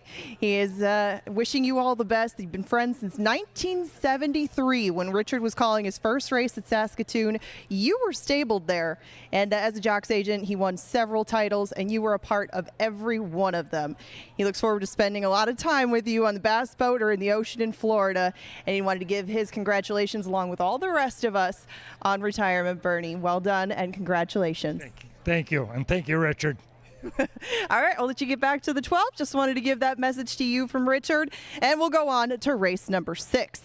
This is an optional claimer, 5 furlongs on the turf, and we got quite the crowded field, so I am just going to skip straight to the man in question. That would be Burnell Roan's horse, Philo Badeau. Right now, he is 8-5. He is your big favorite in this group because he is all speed, and he's got the outside post.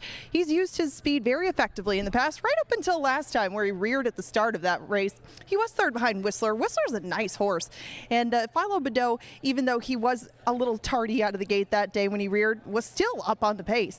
G-Rod looks to get another win on his birthday, and Philo Badeau just clicked up to 9-5. I thought the outside post, a lot of us thought it might keep him clear of some of those troubles, even if he does have a bit of a tardy getaway. The second horse that I took in here is now ridden by Luis Fuentes. That's Stability. He made a very impressive 5 furlong seasonal debut up here. He was down at Sunray Park in Turf Paradise prior to that. But when he came up to Minnesota, he got on the turf course. It was a good turf course that day. Just barely got up on the wire. He beat Future Perfect that day and didn't really look like he'd even get there until the end of the stretch. Last time around, maybe bit off a little more than he could chew. That was a really tough group. Jack's Outlaw, Bayou Colonel, and 21 and Change would all take a ton of money in this spot. Stability was running at them at the end, just kind of ran out of ground, and Stability is currently 7-1. A little more appealing than 9-5, but it will be a tough chore for all of them to run down Philo Badeau.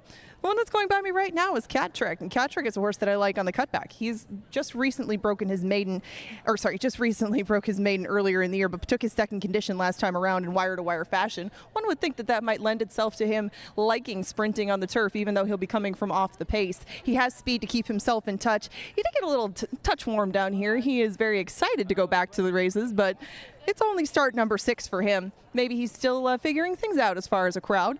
Look good down here, though. I'm going to see if he can't maybe settle down on track and add a little spice into the exotic payouts because he is currently 17-1.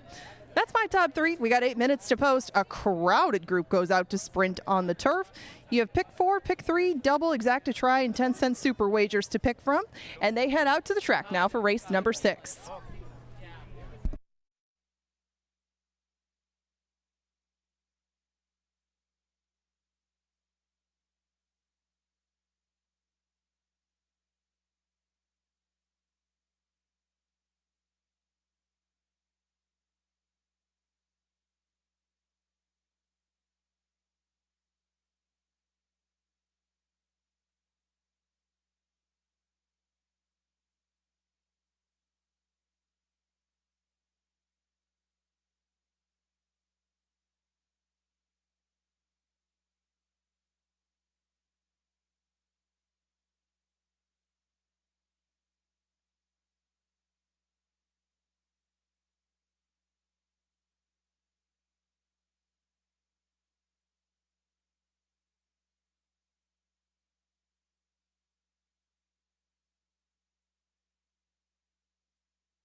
Sir Leonard Dykert brings him onto the track for race number 6.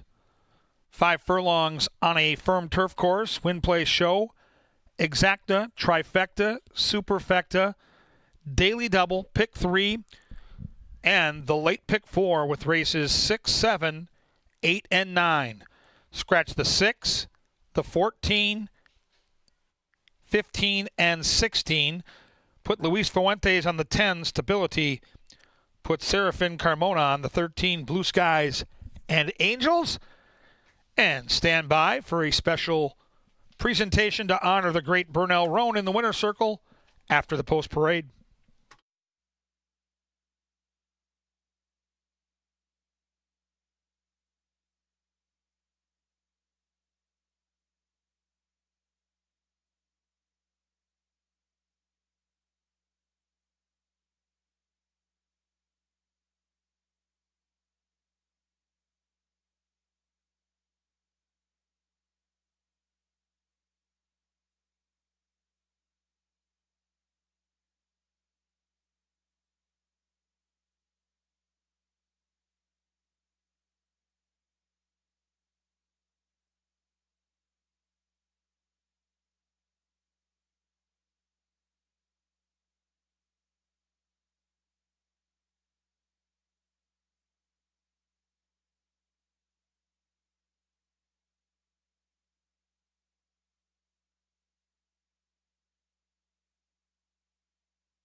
And Don't Bother Knocking is charging on the outside.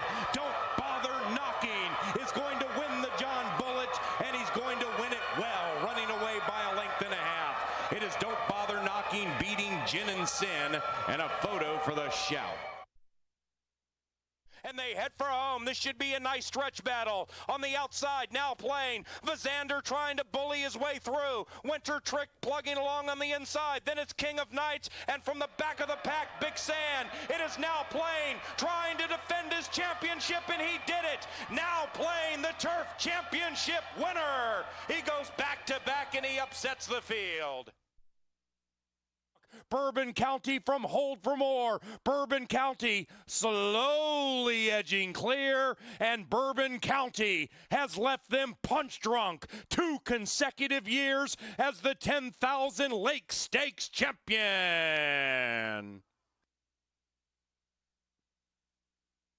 It's Perry Whetstone and Dot's Moment leading it by 2.5. Sam Dania cannot match the strides of Dot's Moment, who has left her in the wake with a keen turn of speed. And Dot's Moment, the daughter of Tricky Creek, is gone. Extended Glory flies for second, Sam Dania third, and Red Moon Lady ran fourth. Ladies and gentlemen, that is a very special man. Trainer Burnell Roan is a Canterbury Park Hall of Famer. And tonight, he sails off into retirement after starting over 12,500 horses in his career that began in the 1970s. He's had 1,498 winners, and his number of 6,785 starts here at Canterbury is the most ever by any trainer. He's an amazing human being. He's always been kind to everyone. A Canterbury Classic, a Hall of Famer at and off the track. Congratulations on your retirement. How about a big round of applause for a Canterbury Classic, Burnell Roan. Well done, young man.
And the horses have reached the starting gate. It is now nearing post time. Post time for that late pick 4. The Hall of Famer, Burnell Roan, that we celebrated here, has the favorite, Philo Badeau. 12 horses, 9-5. Second choice, Inside Bodenheimer. The classy Bodenheimer has won 4 of 5 on this local lawn. Those two taking most of the betting action along with the 10 Stability. Everybody else near double digits or more. Final pick 4. Good luck with those bets. Turf sprint time. Final turf race for the 2024 here at CBY. Top owner Joe Novogratz, interviewed earlier by Miss Herman, represented by the 8 Future Perfect, has moved in. There's D Flash, the 5. Rocket Wrench has Philo Badeau. Almost set for a start. Couple more left to load, including that 13 Blue Skies and Angels. We have a horse loose.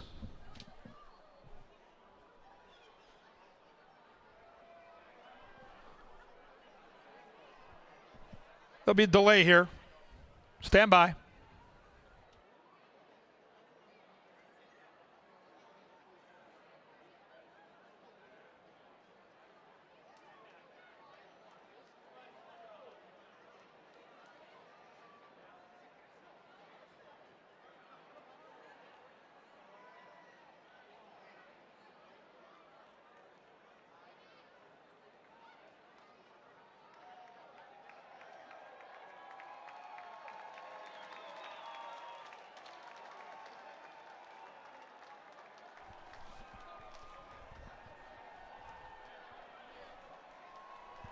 That looks like the 11, Citrus Bay,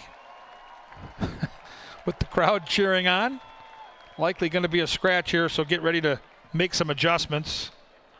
Slight delay here. Slight delay to race number 6 as they try to corral the speedy Citrus Bay. Got him. Outstanding job by our crew. No surprise, by order of the stewards, we have a late scratch. Take out number 11, Citrus Bay.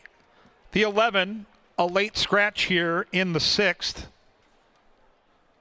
Now, if you had this ticket in your horizontal wagers, like the pick 4s and pick 5s that are available here at Canterbury, you will get the off favorite. If you want to change your bets, if you've got a win play show, got the horse keyed on some of those tickets, you want to make those switches, we'll give you a couple minutes here. The horses will circle around behind the gate. You can make those changes with the late scratch of number 11, Citrus Bay. Horizontal bets go to the off favorite.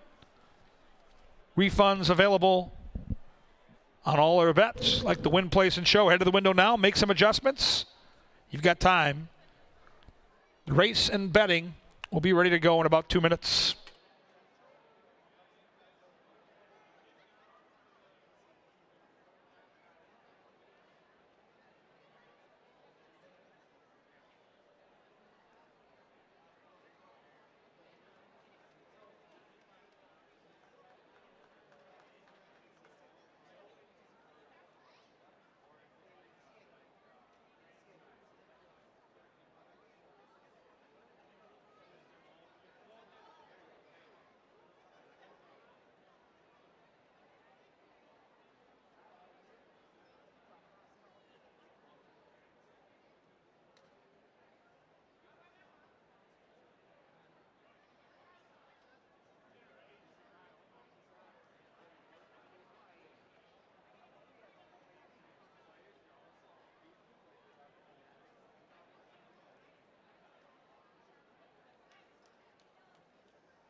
Horses now getting back, ready to move in line. Post time take 2 for race 6 and that late pick 4. Keep an eye on the battle for favoritism between the 1 Bodenheimer and the 12 Philo Badeau. Currently Bodenheimer favorite, but the off favorite is who you will get on all those tickets that you had with the 11, the late scratching Citrus Bay.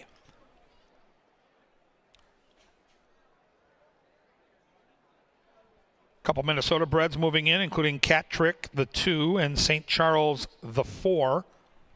Here comes D-Flash. Next will be the 7, Boss 9 with Lindsay.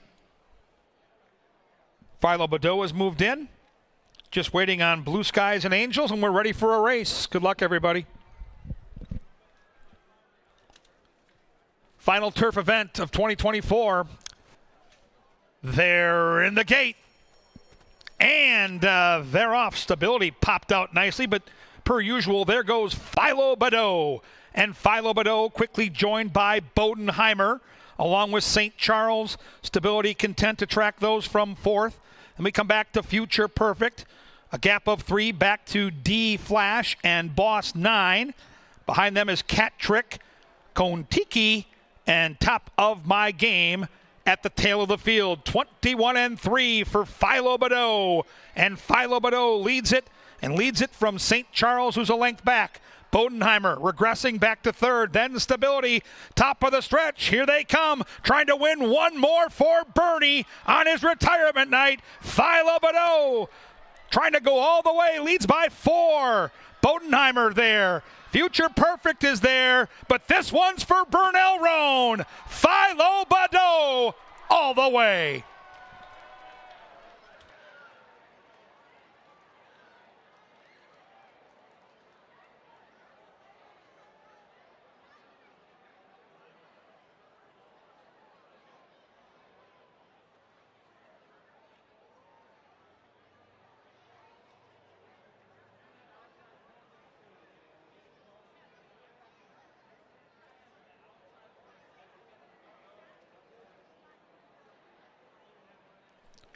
Finishing time was 56.24.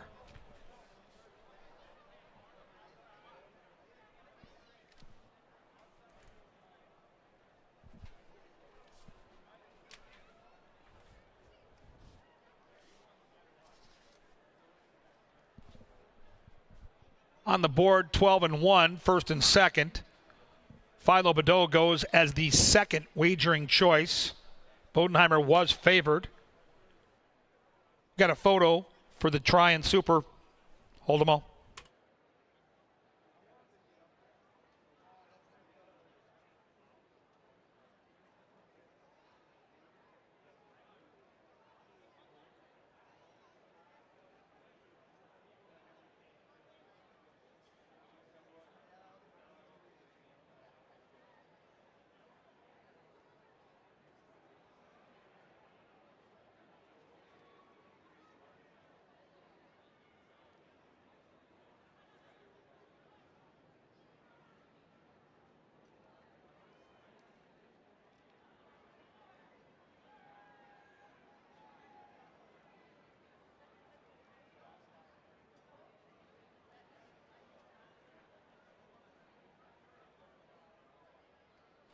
Photo sign is down.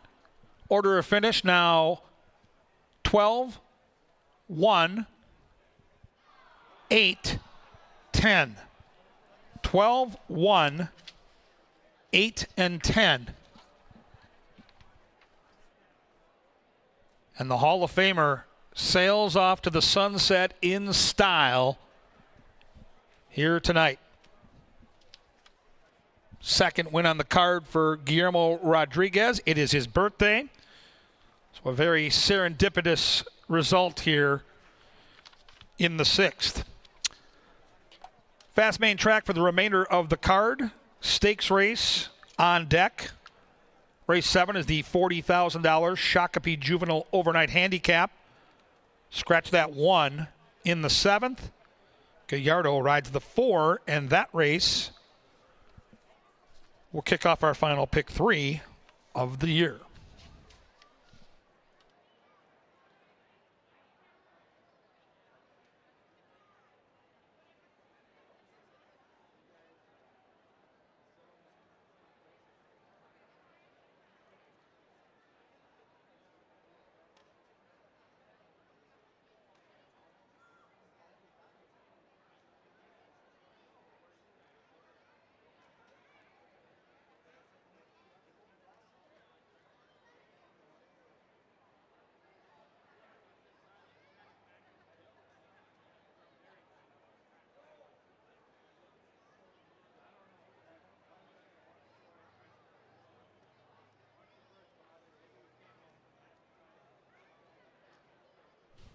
Race 6 official and cashable, $5.80 for your win ticket on the Hall of Famers horse Philo Badeau. Double 7 and 12 paid $13.40. That pick 3 paid $34.60. The 12-1 exacta paid $5.80. Trifecta $15.70. 10-cent super, $8.96.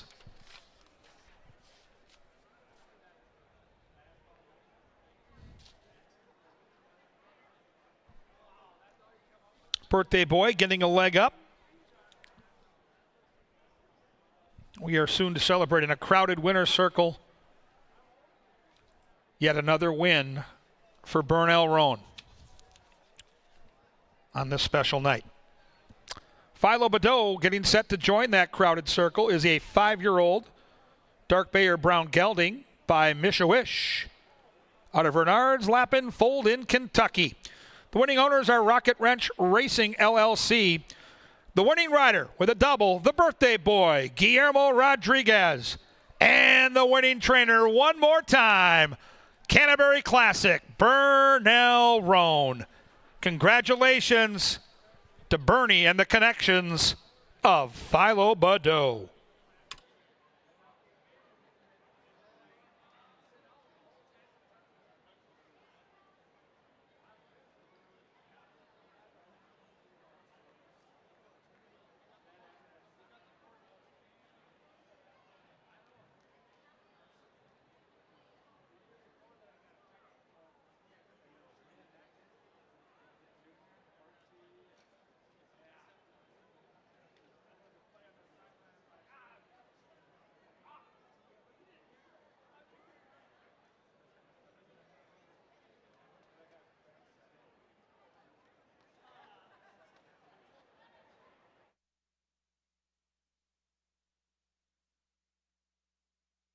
In the gate, and they're off. Stability popped out nicely, but per usual, there goes Philo Badeau.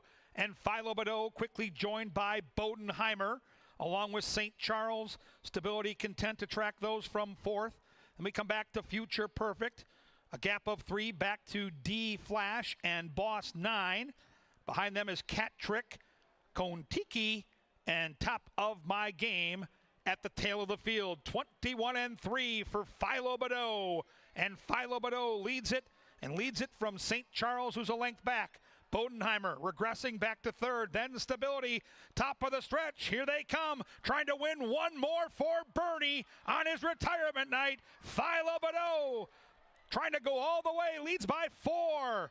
Bodenheimer there. Future Perfect is there, but this one's for Burnell Roan. Philo Badeau all the way.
Welcome upstairs to the TV studio here in the press box. We get set for our final stakes race of the year. We scratched the one. We've got 10 2-year-olds in the gate.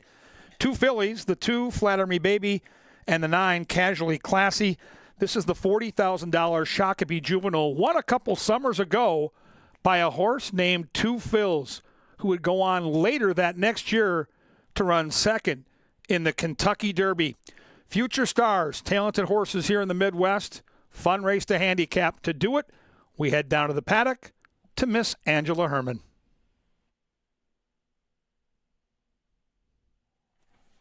Welcome back to the paddock for the Shakopee Juvenile. Race number 7 is 6 furlongs for 2-year-olds. We scratched the rail runner Infinity Factor. We're still left with 10, and a very talented 10 at that. Lot to get through here, so let's start with Flatter Me Baby. This filly just broke her maiden very impressively. Basically did it under wraps. Brian Pena is going to take over the riding from the birthday boy, G-Rod. But Flatter Me Baby prior to that was second in the Northern Lights debutante. She has just been rock solid, really, from the start. She hasn't missed the board in those 4 starts. It's just that now she inherits the rail. She'll probably have to go and probably have to use herself a little bit more, just with all the talent that's to her right. It's not to take anything away from Flatter Me Baby. She does have all that seasoning to her, and she definitely should get 6 just fine. It's just that Flatter Me Baby, again, has the inside running and may have to do it from start to finish. Hoot Owl Hoot right next to that one. That's Jeff Madey. Hoot Owl Hoot is 1 for 1. And even if you're a figures person and this horse doesn't really jump out on paper to you, he was so impressive in doing that. Hoot Owl Hoot definitely has more in the tank than that. Matt Williams has a very talented 2-year-old son of Westover Wildcat on his hands. There's probably some more speed, too. I mean, even though the fractions were pretty moderate, I'm sure this horse has plenty of ability to motor on the front end, and he will have to, just like Flatter Me Baby, just by virtue of their draw in the gate. But some good potential with this one, some money going his way, and he is currently 6-1. RNR Audible is ridden by Eddie Gallardo. He's going to make his 3rd start. That last one down at Prairie Meadows didn't go very well right from the beginning. He broke very slow, and he was behind another one in here named Don't Fly Stand By. But RNR Audible prior to that was very workmanlike in breaking his maiden at first asking. That's been the story of the Padilla barn thus far this meet. They've got a lot of first-timers right into the winner's circle. This was one of them, and this is one of the ones that debuted early on. Maybe even too early. It is hard to find spots sometimes for these horses that break their maiden right away up until their next spot, which was probably this the entire time. Trying to find something to run him in might have been a challenge, but he ran still well enough in that 3rd place finish, where if things get hot and heavy up front, and it might, you know that this horse can pass other horses, and that's not always something that 2-year-olds can take to right away. He has done so and just comes in with a bullet work. Some stuff to like, including 10-1. We Need a Favor has not broken his maiden yet, but he too has figured out how to pass horses.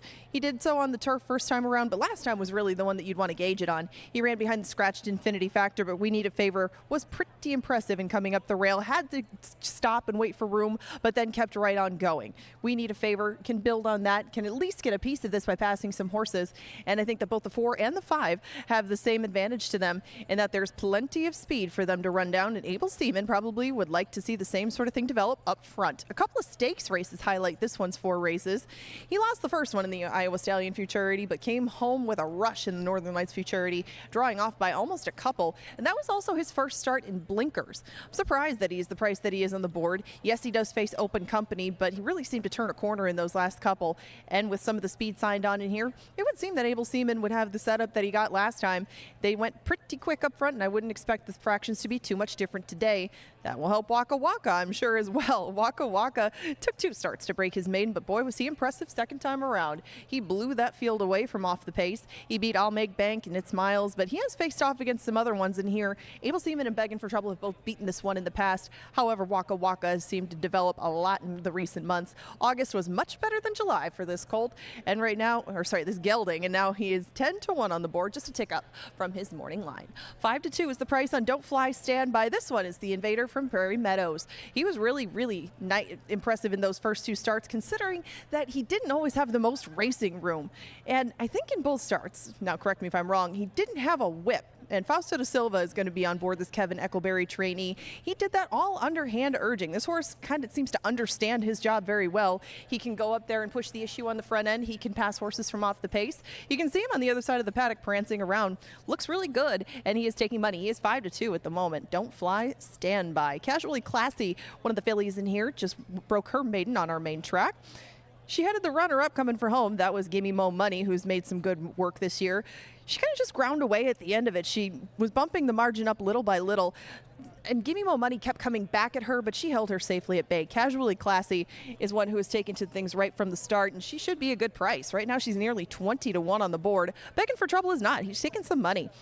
Cut in half from his morning line. This one has started 4 times as well, just like Able Seaman. And Begging for Trouble has learned to come from off the pace, but doesn't fall all the way back. This one could be in a really good spot close to the pace from the outside and just wait for some of the front runners to tire out. Now, they put blinkers on him tonight, and Begging for Trouble is definitely one of the more live entities on the board at 6-1. 7-2 is the price on Indy Freedom. Kevin and I agree on Indy Freedom.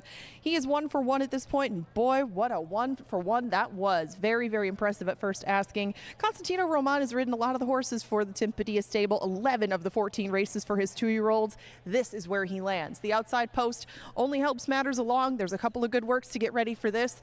And hopefully you can hit the gas on the outside and take them almost all the way. That being Indy Freedom, my choice, Kevin's choice, and you're about to see a couple others on the board. And we're 7 minutes away from the Shakopee Juvenile. They head to the track, 10-pack set to contest this stakes race. Bunch of nice 2-year-olds. Win, Place, Show, Exactus Tries, Supers, Doubles, and the final pick 3 of our season are coming up in 7 minutes.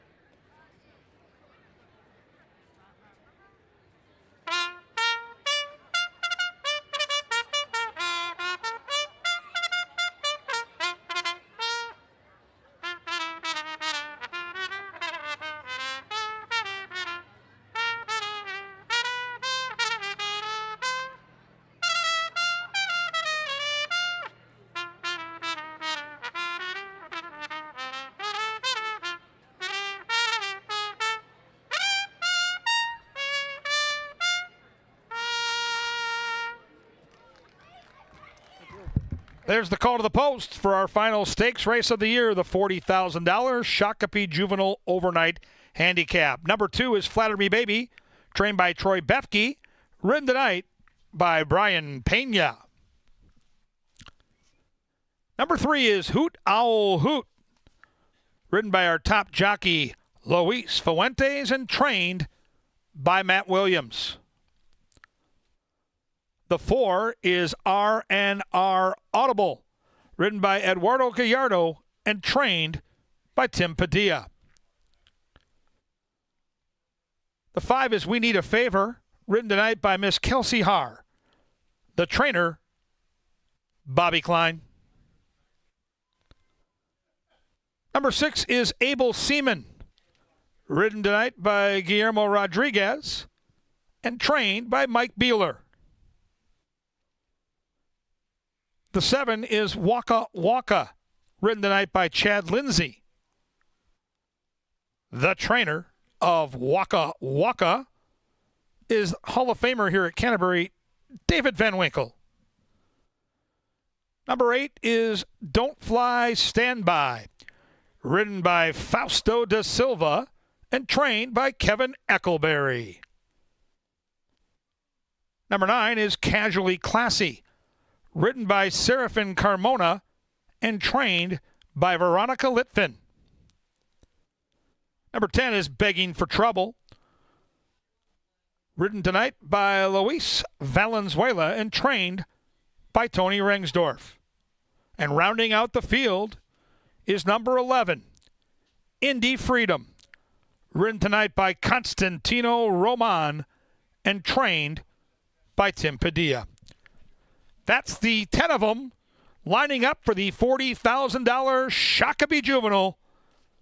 Stakes time in 4 minutes.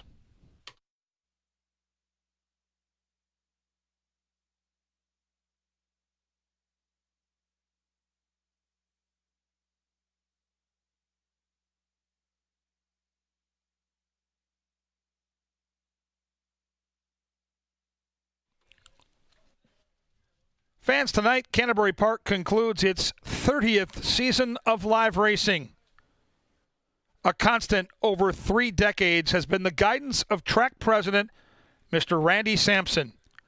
Randy is in the winner's circle along with senior manager of live racing, Operations, Miss Amber Carlisle, to present the trophy to the winning connections of the Shakopee Juvenile.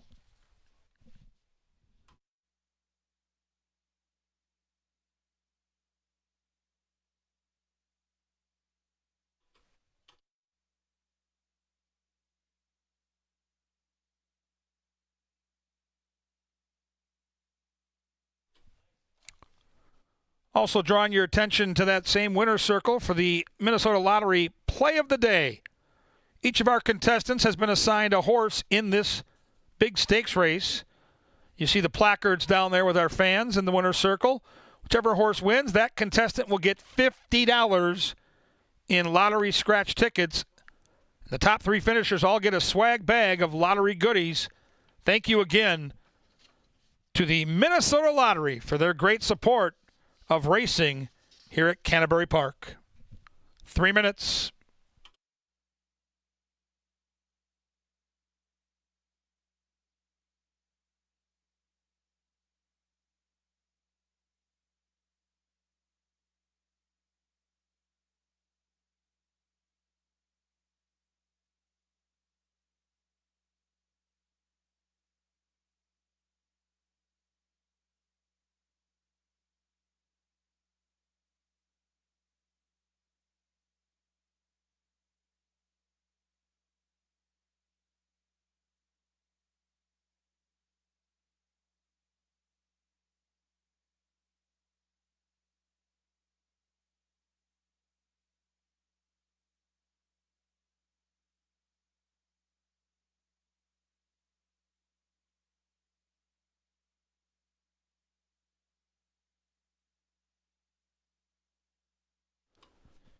Two minutes now to the Shakopee Juvenile for a little extra analysis as the horses approach the gate. We headed down to our track analyst, Angela Herman. Ange, how do these horses look on this hot fall night? Well, I was taking a look at them out on the track, and I want to say the one that's maintained his energy that I've seen throughout is the 8 Don't Fly Standby. He has been on his toes ever since I saw him in the walking ring and coming out to the track. Made a really good impression on me in there. And really, it was a pretty well-behaved bunch for the most part. You can tell that this is a stakes caliber quality group of horses. They have their moments out there in the paddock and on track, but for the most part, pretty well-behaved. And as you can see, the board hasn't changed that much. You get 2-1 on the 8 Don't Fly Standby. Indy Freedom remains at 3-1, coming down from that 7-2, but looking at them all out on track, as you can see right now, pretty well behaved and still maintaining their composure. I wanted to see how Hoot Owl Hoot was handling things in his second start. He's the one on screen right now, and he seems to be just fine as they circle behind the gate. Really nothing to report down here as far as any bad actors, but the one that did stand out to me again was the 8 Don't Fly Standby, the one coming in from Iowa for Kevin Eckelberry. We'll see how they finish out the stakes action for our season. Kevin, in less than a minute as they head to the gate for the Juvenile. All yours. Outstanding job there and all night long by Miss Angela Herman. And yes, these are some talented 2-year-olds with bright futures in racing. And the undefeated Don't Fly Standby, the Iowa Invader, 2 for 2 so far in his career. Moving to the gate now. Got about a minute. Get those bets in. Final pick 3, final stakes race, happening soon.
And the horses have reached the starting gate. It is now post time. Post time for the Shakopee Juvenile. Lukewarm favorite is Don't Fly Standby at 5-2. Second choice is Indy Freedom, the 11 at 3-1. Third choice RNR Audible, who moves in now at 9-2.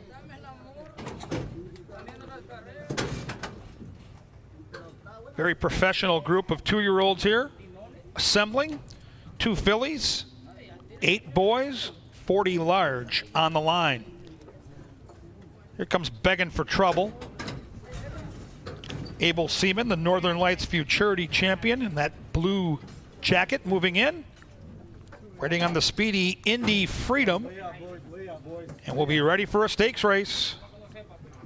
Stand by for the Shakopee Juvenile. Still out, guys. We're still out. We're still out. Still out, fellas. Way out. Gotta get off. Gotta pack them, boys. All right, we're going in. He's on. They're in the gate. And they're off. There goes Indy Freedom straight out of the gate, straight to the lead, but quickly joined by Hoot Owl Hoot and Flatter Me Baby, the filly. Behind them is Don't Fly Standby. Outside is Casually Classy. Then we come back to We Need a Favor. Inside is RNR Audible. Behind them comes Casually Classy, Begging for Trouble. And at the back of the pack is Waka Waka and Flatter Me Baby has the lead. The filly trying to tackle the boys and leading it by 2 from Hoot Owl Hoot. Indy Freedom's got 3 to make up. Don't Fly Standby catches the eye.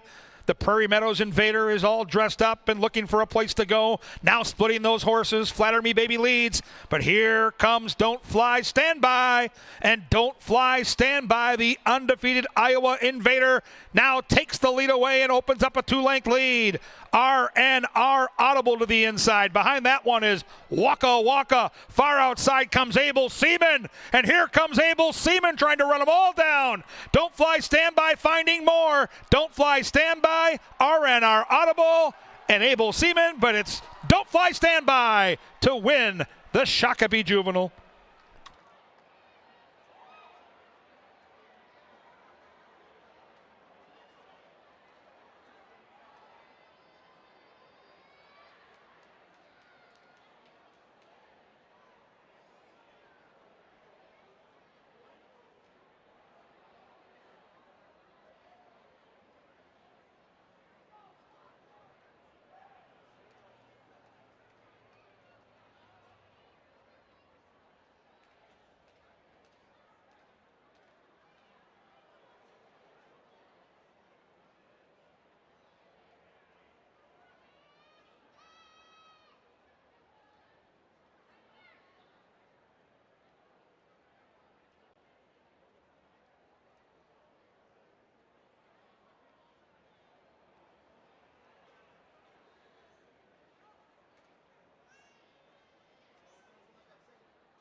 Finishing time, 1:12.75.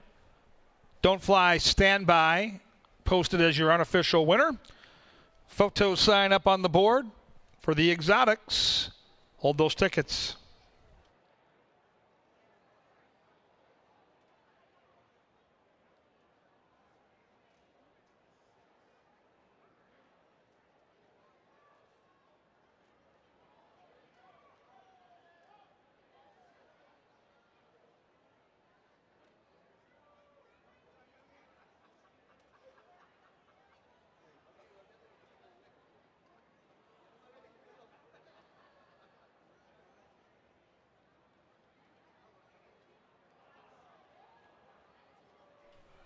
Photo sign is down. The race finishes 8-4, 6-7. Second favorite, off favorite, long shot, with a couple of Minnesota breds hitting the superfecta. Just 2 races left here for the 2024 at Canterbury. Late double starts with race 8. Scratch the 10 in that 8th race. As I mentioned, proud to have Randy Sampson and Amber Carlisle to present the trophy here in the juvenile. They're in that winner's circle to greet the victorious Don't Fly Standby. Now 3 for 3 in his career, after taking 35 north up from Altoona and getting all the money.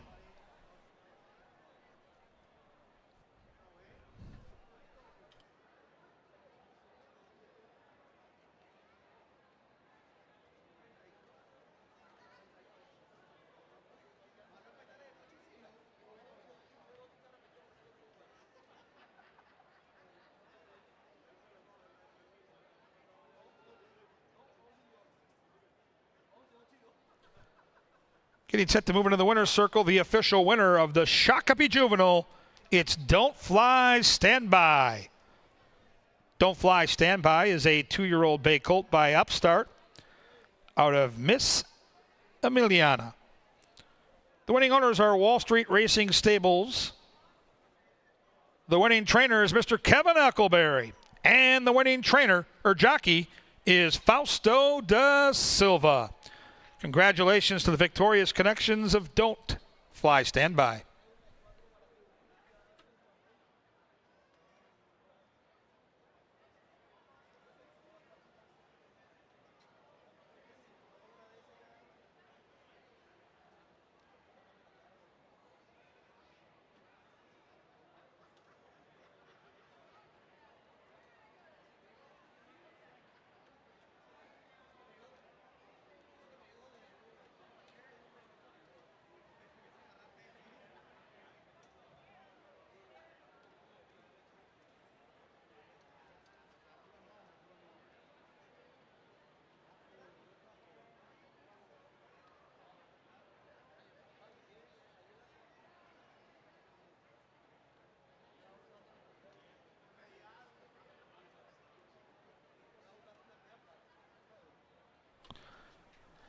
Don't Fly Standby, ridden by Fausto da Silva, stays undefeated. To hear from the jockey, we head to the winner's circle with Angela Herman. I do have Fausto da Silva down here, victorious rider aboard Don't Fly Standby. What did they tell you about this horse in the paddock? What did they tell you about him before he got here? And how did that go out there for you on the track? Did it go according to that plan? To be honest, he didn't tell me anything. He just said, ride it. You know how to ride it. I used to ride for him down there in Arizona Turf Paradise. I watched the last 2 replays of the horse, and I saw the way he was traveling. I already have in my mind what to do. And you've seen a lot of the 2-year-olds that you were racing against today. When you came up to them on the turn, did he just kind of kick it in, or did you have to get after him a little bit? He seems like a pro in those first 2 starts. No, he was pretty good on my hands the whole way. Since he opened the gate, I had him there. There were 2 lengths in front of me, but I always feel like he was dragging me. So I said, anywhere I go, he's just going to pass. So I wasn't much worried about that. Well, it takes that kind of quality for a horse to go 3 for 3. Congratulations on being aboard the 3rd victory, and congratulations on a great first season up here. We were honored to have you and hope to see you again in the future. Thank you very much. I appreciate that. Don't Fly Standby wins the Shakopee Juvenile.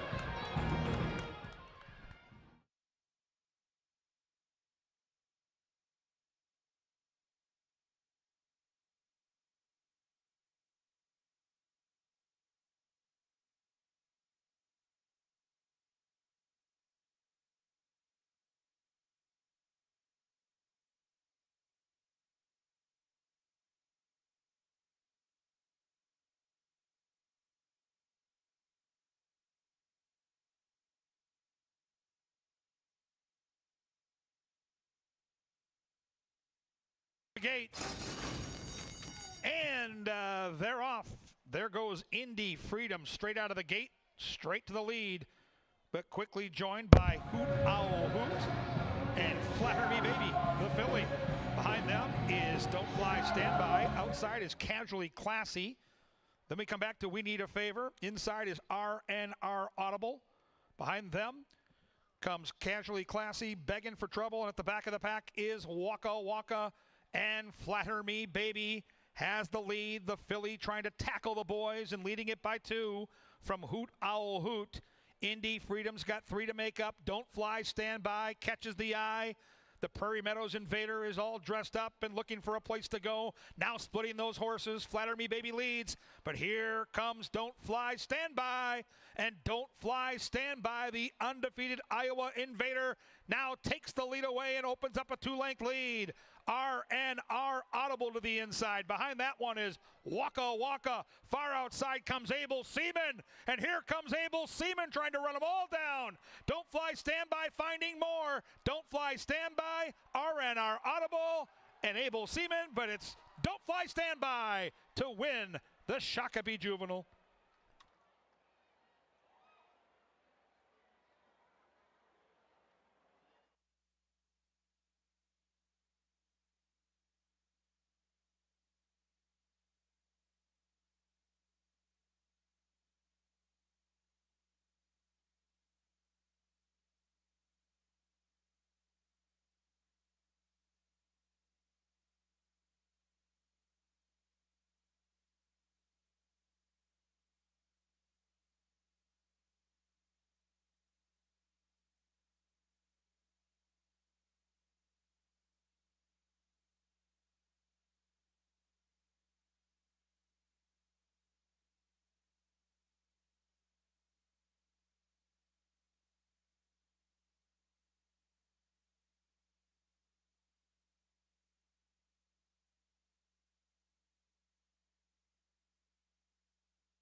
That is a very, very nice horse. 3 for 3. Don't fly, stand by. Gets the job done.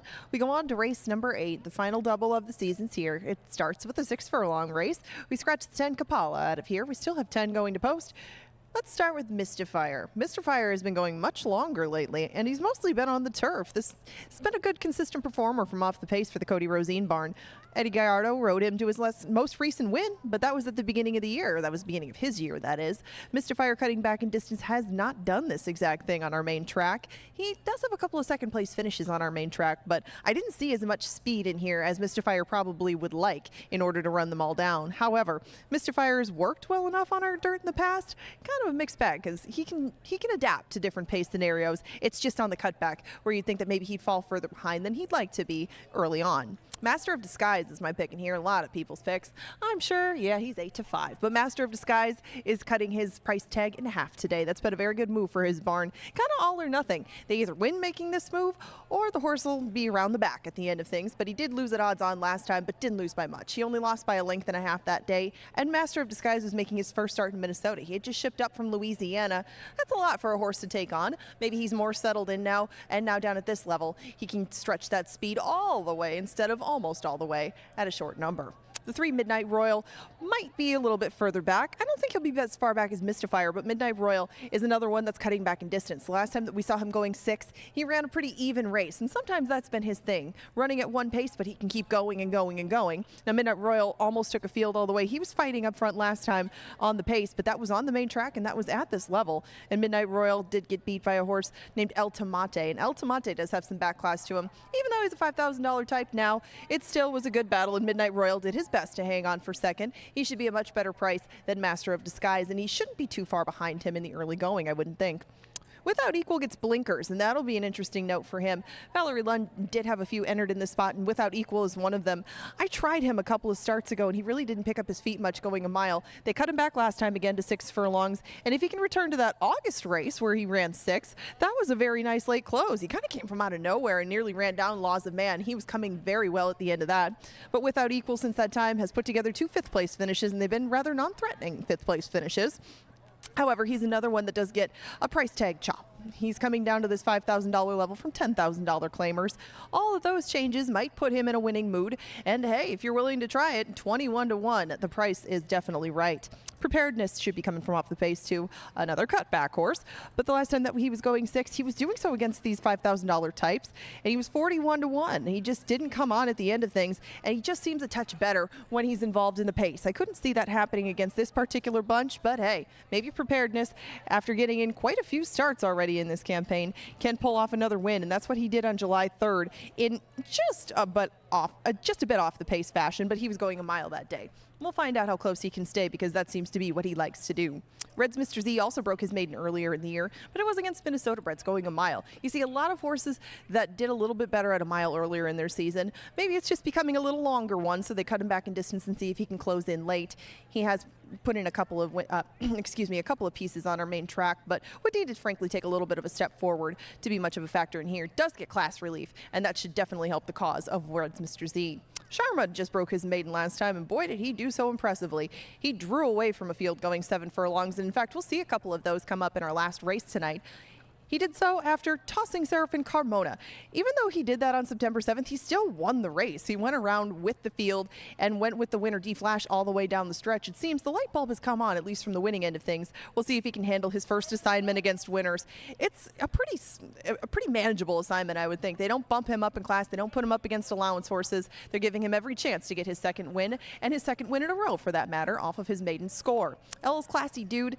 Yet another one who broke his maiden on July 4th. That was against Minnesota breds, and that was in the slop. Now, outside of his sloppy track effort, he really hasn't put in the same sort of race. He's mostly been doing two-turn racing, and he's been doing a lot of it on the turf. You get 15 to 1 on this one, and maybe he just hasn't quite found his forte yet.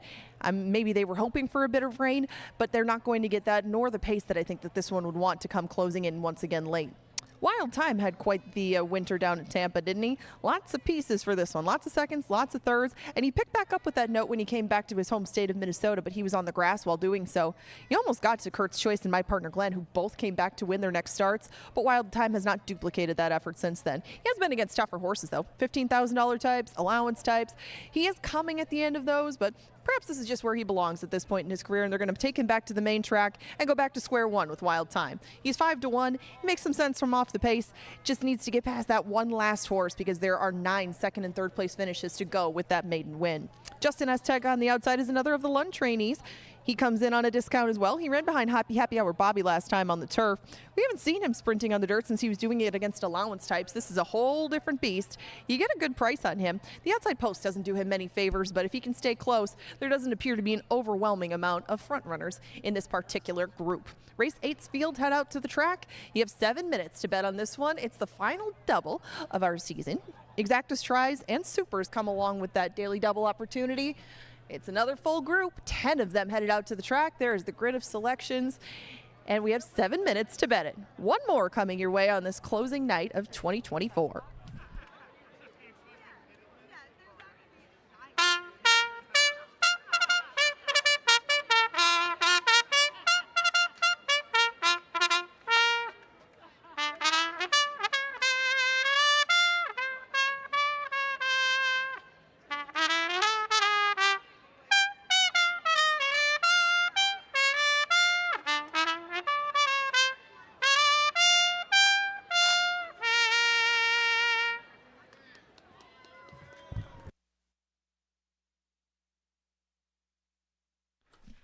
Onto the track they come for race number 8.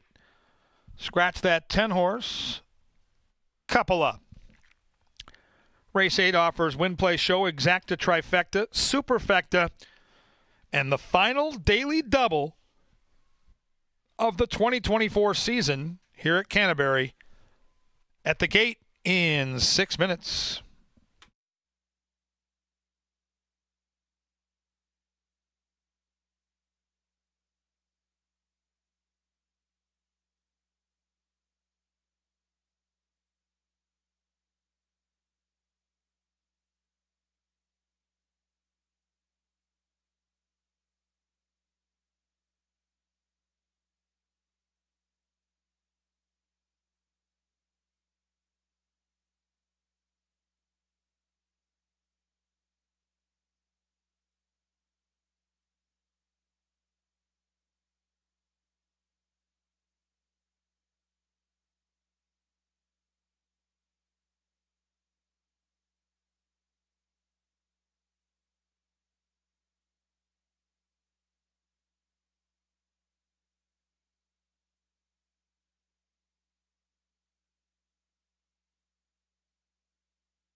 All kinds of fun in the Canterbury Winners Circle. To find out who's best dressed, we sent it down to the lovely and talented Miss Amanda. Hi, Canterbury Park. It's Amanda down here in the Winner's Circle, and tonight we're doing our Best Dress contest. I've got plenty of beautiful young ladies and handsome men down here that are dressed to impress, so let's vote. I need you guys to scream for your favorites. We're going to start over here. What's your name? Melissa.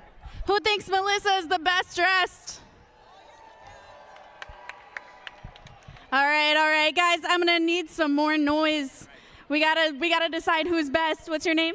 Catherine. Who believes Catherine is the best dressed? Take a step forward. All right. And what's your name, sir? Jameson. Jameson. Who thinks Jameson is best dressed? Oh. Why are the boos louder, you guys? What is your name? Levi. Who thinks Levi is the best dressed here? All right. And what is your name?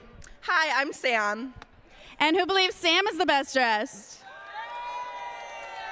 All right, I think that's our best one so far. And what's your name? Molly. And who believes Molly is the best dressed? All right. And your name? Ava. Who believes Ava is the best dressed? Okay. And your name? I'm Ashley. Who believes Ashley is best dressed? Okay. And your name, ma'am? Heidi. Who believes Heidi is the best dressed? It's pretty good. And your name? Kathy. Kathy. Who believes Kathy is best dressed? That's a good applause. And your name? Michelle. Who believes Michelle is best dressed? Wonderful. And last but not least, your name, sir? Oh, me name is Jack, and I got more holes than Lita.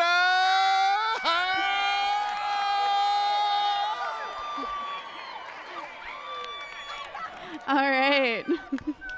Well, I think we have you coming forward as one of our top 3. I believe I had you as well. And I think we're going to go with you, ma'am. You're going to come forward as our top 3. Thank you all for competing. You all look fantastic. All right, folks. Yep, line up here. All right, folks, I'm going to need you to tell me who's getting first place. We're going to start right here. Is she the best dressed tonight? All right. And here, how do we think is she the best dressed? Okay. And how about this gentleman here? All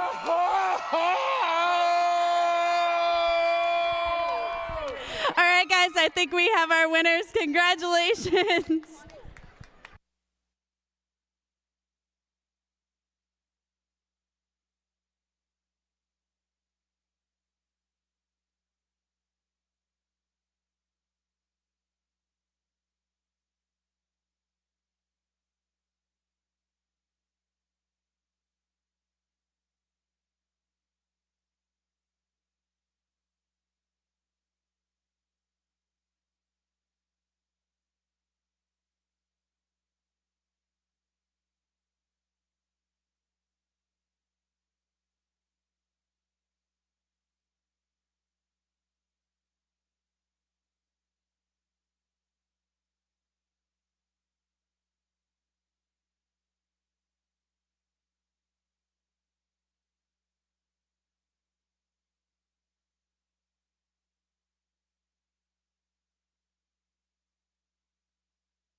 And the horses have reached the starting gate. It is now post time for our final 2.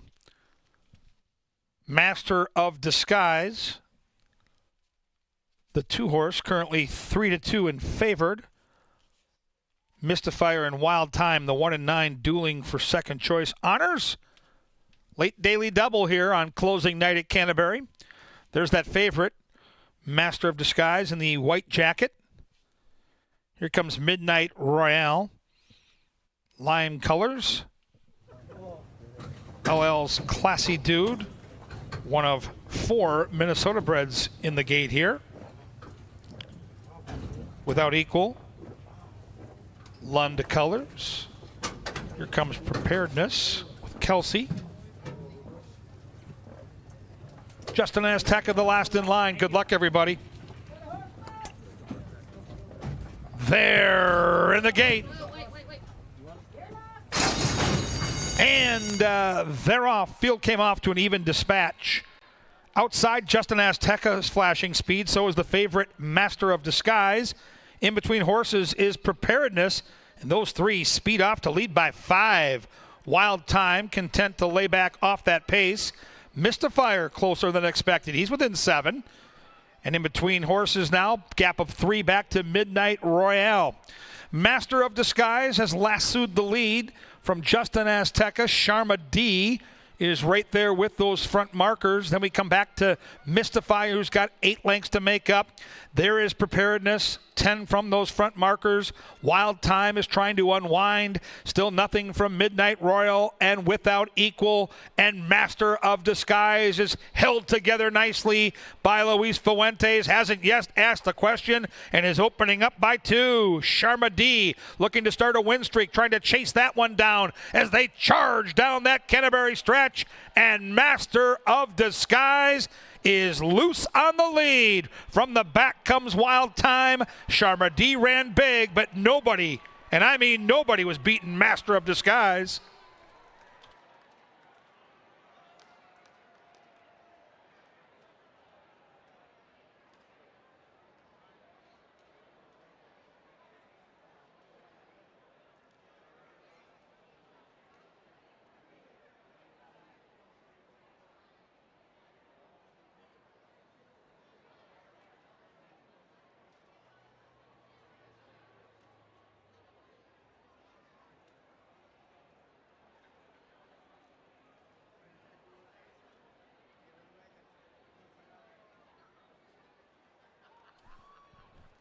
Final time on the board, 112.37. 2793. 2793, still unofficial.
$4.20 for your win ticket on Master of Disguise. Couple of claims in this race, including the winner. There was a two-way shake for the winning horse, Master of Disguise.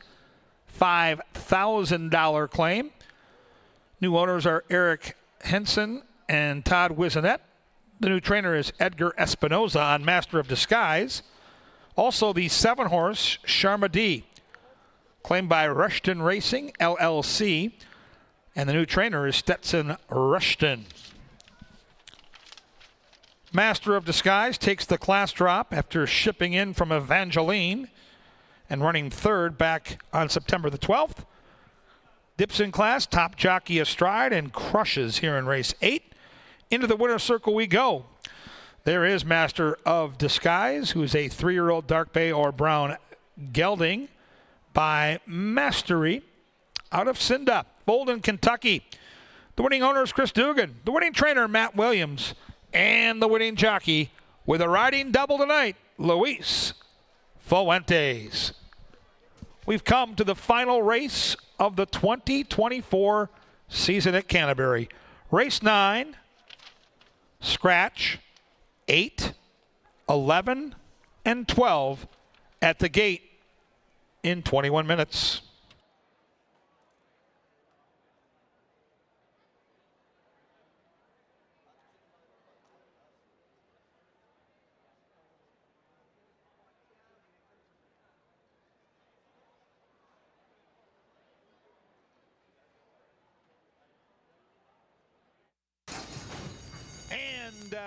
They're off. Field came off to an even dispatch. Outside, Justin Azteca is flashing speed. So is the favorite Master of Disguise. In between horses is Preparedness. And those three speed off to lead by 5. Wild Time content to lay back off that pace. Mystifier closer than expected. He's within 7. And in between horses now, gap of 3 back to Midnight Royale. Master of Disguise has lassoed the lead from Justin Azteca. Sharma D is right there with those front markers. Then we come back to Mystifier, who's got 8 lengths to make up.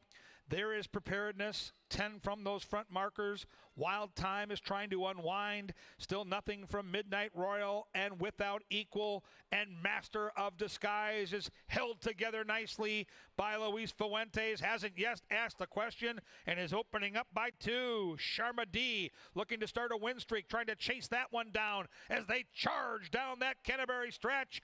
And Master of Disguise is loose on the lead. From the back comes Wild Time. Sharma D ran big, but nobody, and I mean nobody, was beating Master of Disguise.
Kevin Gorg, Angela Herman to take you through the final race of the season. Angela, tonight, I think typical of what we saw all season long. Canterbury Park is a wonderful entertainment destination. The live music, the food, the atmosphere, the fans. I mean, this place delivers summer in and summer out, and what a great season it was for all of us. And it's tough to see it go, but we're going to come back stronger than ever next year. Yes, we are. And we really couldn't have drawn it up any better, could we? From the weather to the crowd, to the food, to the festivities, to the racing. We've seen some very talented horses make their way to the track today. It'll be fun to watch our Shakopee Juvenile winner, see where he goes next and where things take him, but a lot of human connections you want to follow along with too, because there were some really great people involved in the meet that both put it together, the riders, the jockeys. It's just a fun place to be, and I think that a lot of people will tell you that when they go to other tracks. Somebody asked them to describe Canterbury, and it's tough. They just tell them, you got to be there. You got to see it for yourself. And tonight's a perfect example of that. It's been a great thrill for me. I enjoyed doing the paddock tonight. You've been awesome on the mic. We miss Paul, but yeah, we miss PA, and I know he's watching down in Green Bay, and he's such an integral part of the success that this racetrack has had. So it's a fun team. Like you said, it's a great press box. Jeff Madej sets the tone. You won't find a harder working guy in the game. I mean that sincerely. You will not find a harder working guy than Jeff Madej. Along with Johnny the Mouse Mickelson, these guys are the fabric of our business and our game, and they make us look good every single night. So it's great to work with such a strong team. And for you, the fans, we got to send you out on top. We got to send you out a winner. Ange and I have got something up our sleeves here. She's not wearing sleeves, you know what I mean. We've got lone speed. We got a trainer sitting on a win, but we got a handicap from top to bottom. And Bruce Rieken, like Burnell Roan, one of those salt-of-the-earth guys. We get to celebrate Bernie and into retirement off that win with Philo Badeau. How about the season that Bruce Rieken has had? You talk about a barn that kind of flies under the radar. This is what makes Canterbury so unique and so damn special. He's had an awesome season. He has had an awesome season, and a lot of a family operation with a lot of our people here. Brucey's a great example of that, and it's nice to see that he has a nice horse that just needs to get that one last oomph to get past the last horse, because he has put in some winning races. It's just a matter of putting all the pieces together and figuring out run away from the rest of them. He is your 2-1 favorite at the moment. He's on the cutback to 6 furlongs, and the first time that we ever saw him race, he was going 6. He was a few lengths off things, moved up on his own on the rail. I mean, he made a nice steady run, but they've run him longer since then. Do you think that the rail is any imposition to him and the birthday boy, or do you think that maybe that'll actually enhance his kick? I think he's going to be okay. I think he's got enough natural speed to be close. I know last time out in the turf he was far, far back going longer. But if you looked at that dirt sprint he had as a debut, I think he can work out that kind of trip. And G-Rod seeing things clearly tonight. Fun to see a filly in here. The bloodlines, I mean, they are all over your past performances. Midnight Joy, she's sneaky. Yeah, she is. I admittedly have taken her a couple of times. I put her in third tonight. She is facing off against the males, but Midnight Joy is another one, kind of like Reiner de Grace. You can see that there's definitely talent here. It's just sometimes going into the turn, she falls back a little bit, and then she comes back on strong in the stretch. I mean, once Midnight Joy just keeps that momentum going throughout, she is going to beat a group like this. It's just a matter of when, where, and can we stop drawing inside posts. She has been put on the inside just about every single race that she's been a part of, and being inside of this many other horses may not help the cause. Now, West Dakota next door is getting a little less distance to work with. He's shown more speed lately, but it's probably by virtue of him going longer rather than gaining more speed. But he did put on blinkers 4 back. You think he could be part of the pace? I don't think so. I think he'll be a little bit, chasing in chase mode, and maybe off those long races, having faced open company in the last couple, that could put this horse in a very good spot. I think this is one of those 30-1 morning line shots that absolutely can hit the ticket off those open company races. David Miller with limited stock has done a great job with his stable. He's got Bears D and Kelsey Haar. And this is yet another horse that I think is sneaky here off that turf race last time, which I think you can draw a line through it. I think he's got some talent. You can see that by what he's put up in the morning. They're not quick, but he seems to be progressing just a little bit. And Bears D, his first time out, ran a better than it looks fit because he was chasing those fast fractions. It was only his first race. He was towards the outside, didn't get to save any sort of ground. There might be better things for him in the future, I think, and maybe even going over to the turf again. But Bears D just is starting things out in his career. He is one of the least experienced of this bunch. Can't be said for Kirill the Thrill, and I absolutely cannot analyze Kirill the Thrill. I got to toss that over to you. Yeah, again, connections we love. Mac Robertson training for Extreme Racing. Betty Joe on the saddle. It isn't far off, but he just hasn't put it all together within the race, and that's why you see a lot of seconds and thirds at low odds. So Heavenly Conveyance is the horse we like. Looks like Lone Speed on paper. I think if De Silva can get loose here, he's going to be real tough to catch. I agree with you. I think that they can go out a winner in the barn. And good grief, Claude, the other representative from the Mac Robertson stable. These are the two that I took 1-2. Not much experience between the two of them, but also upside that goes along with that inexperience. No doubt. He fits. It's Mac. It's Eddie G. These outside form, we're running out of time. They're heading down the tunnel. 9, 10, 13, 14. Of any of these horses, if you're going to mix in a goofball in your exotics, which one of these 4 do you like? Well, I think you know that it has to be the man, the myth. I mean, he is a full younger brother to the now retired favorite of mine, Miss Midnight Current. But Man Myth has big horseshoes to fill. Hasn't got there quite yet. But, some of these Midnight Lutes do get better with age, as do Tisnow's on the bottom. Maybe today is the day at a big, big number of 20-1. Picks are on the board. There are the chicklets. Figure out who you like. Get those bets in. For Angela Herman, I'm Kevin Gord. Here they come.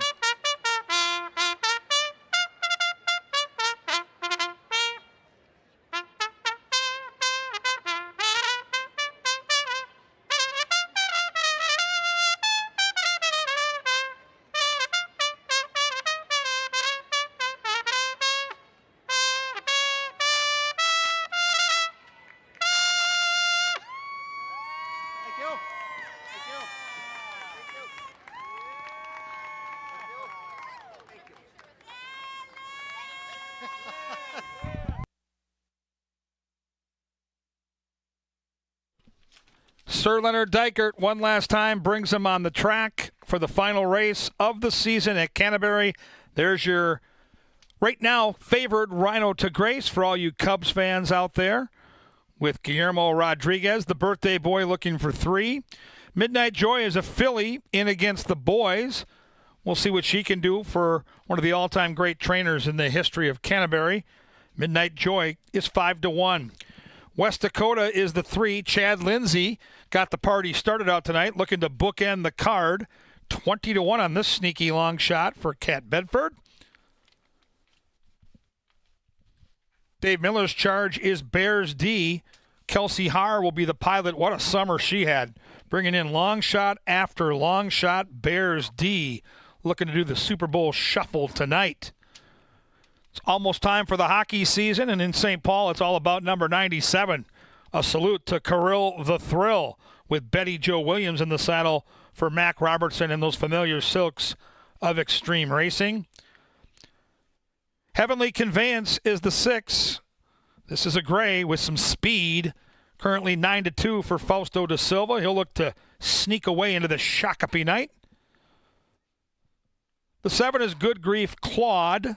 Another Mac Robertson charge with those familiar red, black, and white silks. Eduardo Gallardo, awesome season in the saddle. Consistently one of our very best here at Canterbury. 9 horse will be Cat on the Prowl with our top jockey, Luis Fuentes. Wins a championship this season. Another one of those consistently good riders that we're spoiled to watch on a regular basis. Burn Boss is the 10. Now we get to the long shots here for you Superfecta players. Bobby Morales gets the call for Cat Bedford on that 10.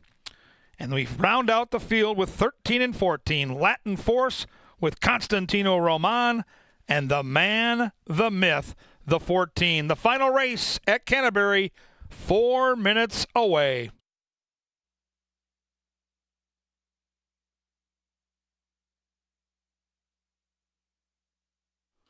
Fans, 2024 has been spectacular. And here's a special video with Jeff Madey's assistant Corinne putting this together to salute the season we've had.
All right, everybody. Let's celebrate that 2024 season at Canterbury by giving away some free T-shirts. Make some noise. Come down by the winner's circle.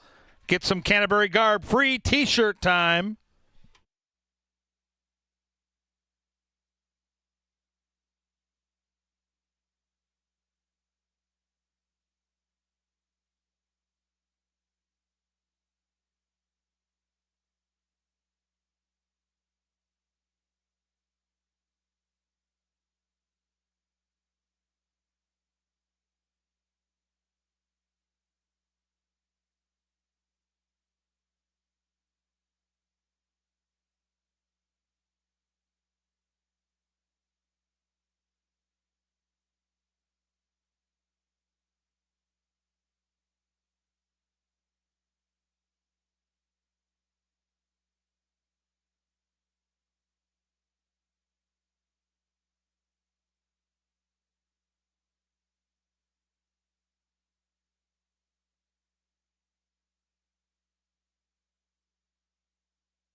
And the horses have reached the starting gate for one last time. It is post time in 2024 at Canterbury Park.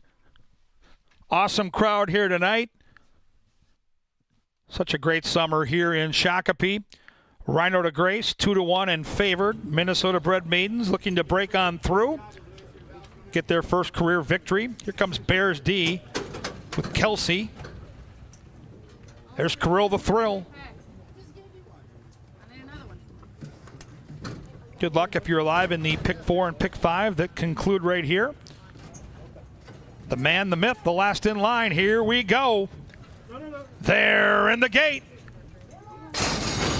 And they're off. Slow start for Heavenly Conveyance. Outside, the man, the myth, shoved on hard to try to get that lead, but there goes the girl.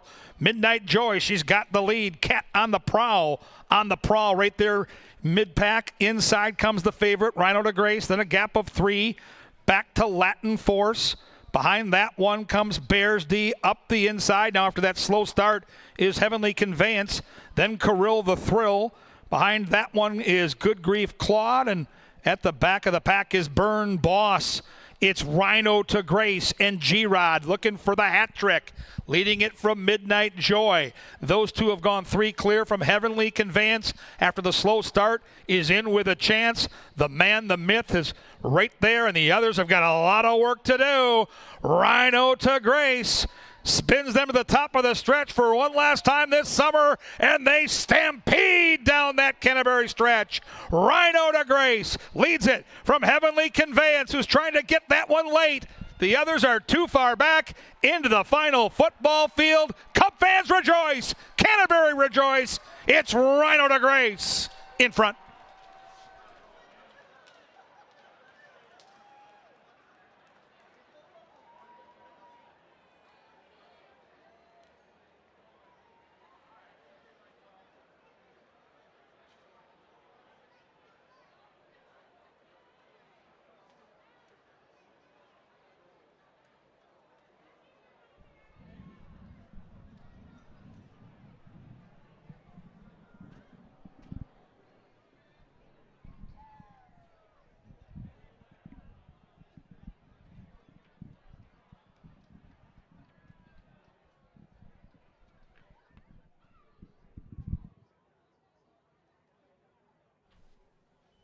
.11 is that finishing time. 1:06 unofficial on the board. There's a photo for the try in Super. So please hold those tickets.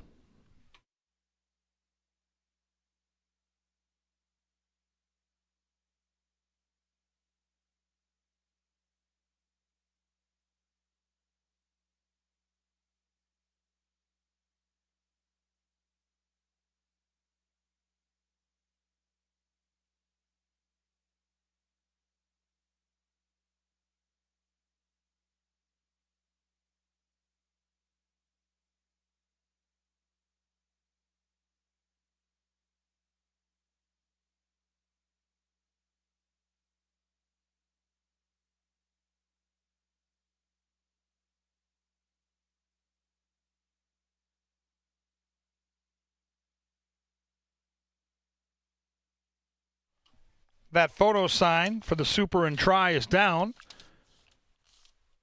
1, 6, 2, and 13. 1, 6, 2, 13. Career start number 6 for Rhino de Grace. Puts him in the winner's circle. How about that birthday boy, Guillermo Rodriguez, with a riding triple on his birthday? Well done, indeed.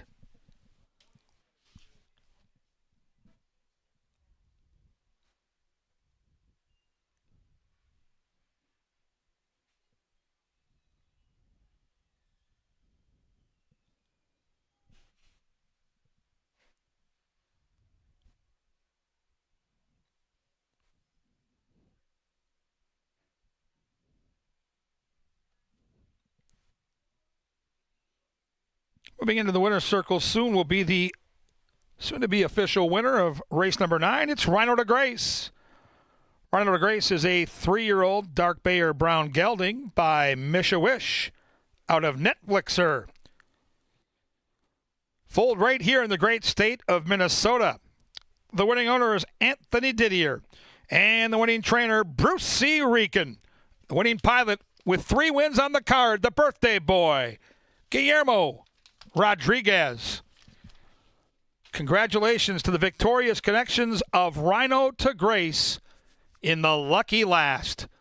This concludes the race card here at Canterbury for tonight and for the 2024 season.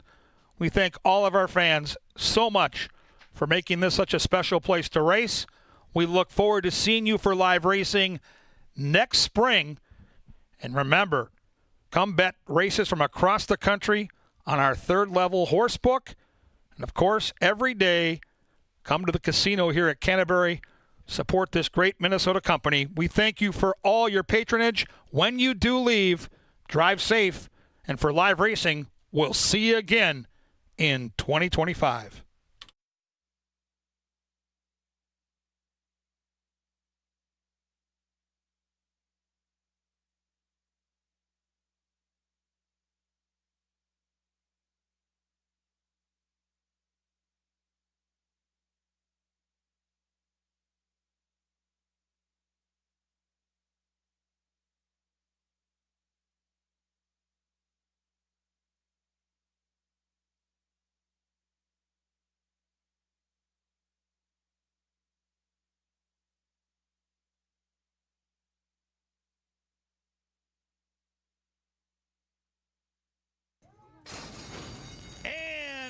They're off. Slow start for Heavenly Conveyance. Outside, the man, the myth, shoved on hard to try to get that lead, but there goes the girl. Midnight Joy, she's got the lead. Cat on the prowl right there, mid-pack. Inside comes the favorite, Rhino de Grace, then a gap of 3. Back to Latin Force. Behind that one comes Bears D up the inside. Now after that slow start is Heavenly Conveyance, then Kirill the Thrill. Behind that one is Good Grief Claude, and at the back of the pack is Burn Boss. It's Rhino to Grace and G-Rod looking for the hat trick, leading it from Midnight Joy. Those two have gone 3 clear from Heavenly Conveyance. After the slow start is in with a chance. The man, the myth is right there, and the others have got a lot of work to do. Rhino to Grace spins them to the top of the stretch for one last time this summer, and they stampede down that Canterbury stretch. Rhino to Grace leads it from Heavenly Conveyance, who's trying to get that one late. The others are too far back into the final football field. Cup fans rejoice. Canterbury rejoice. It's Rhino to Grace in front.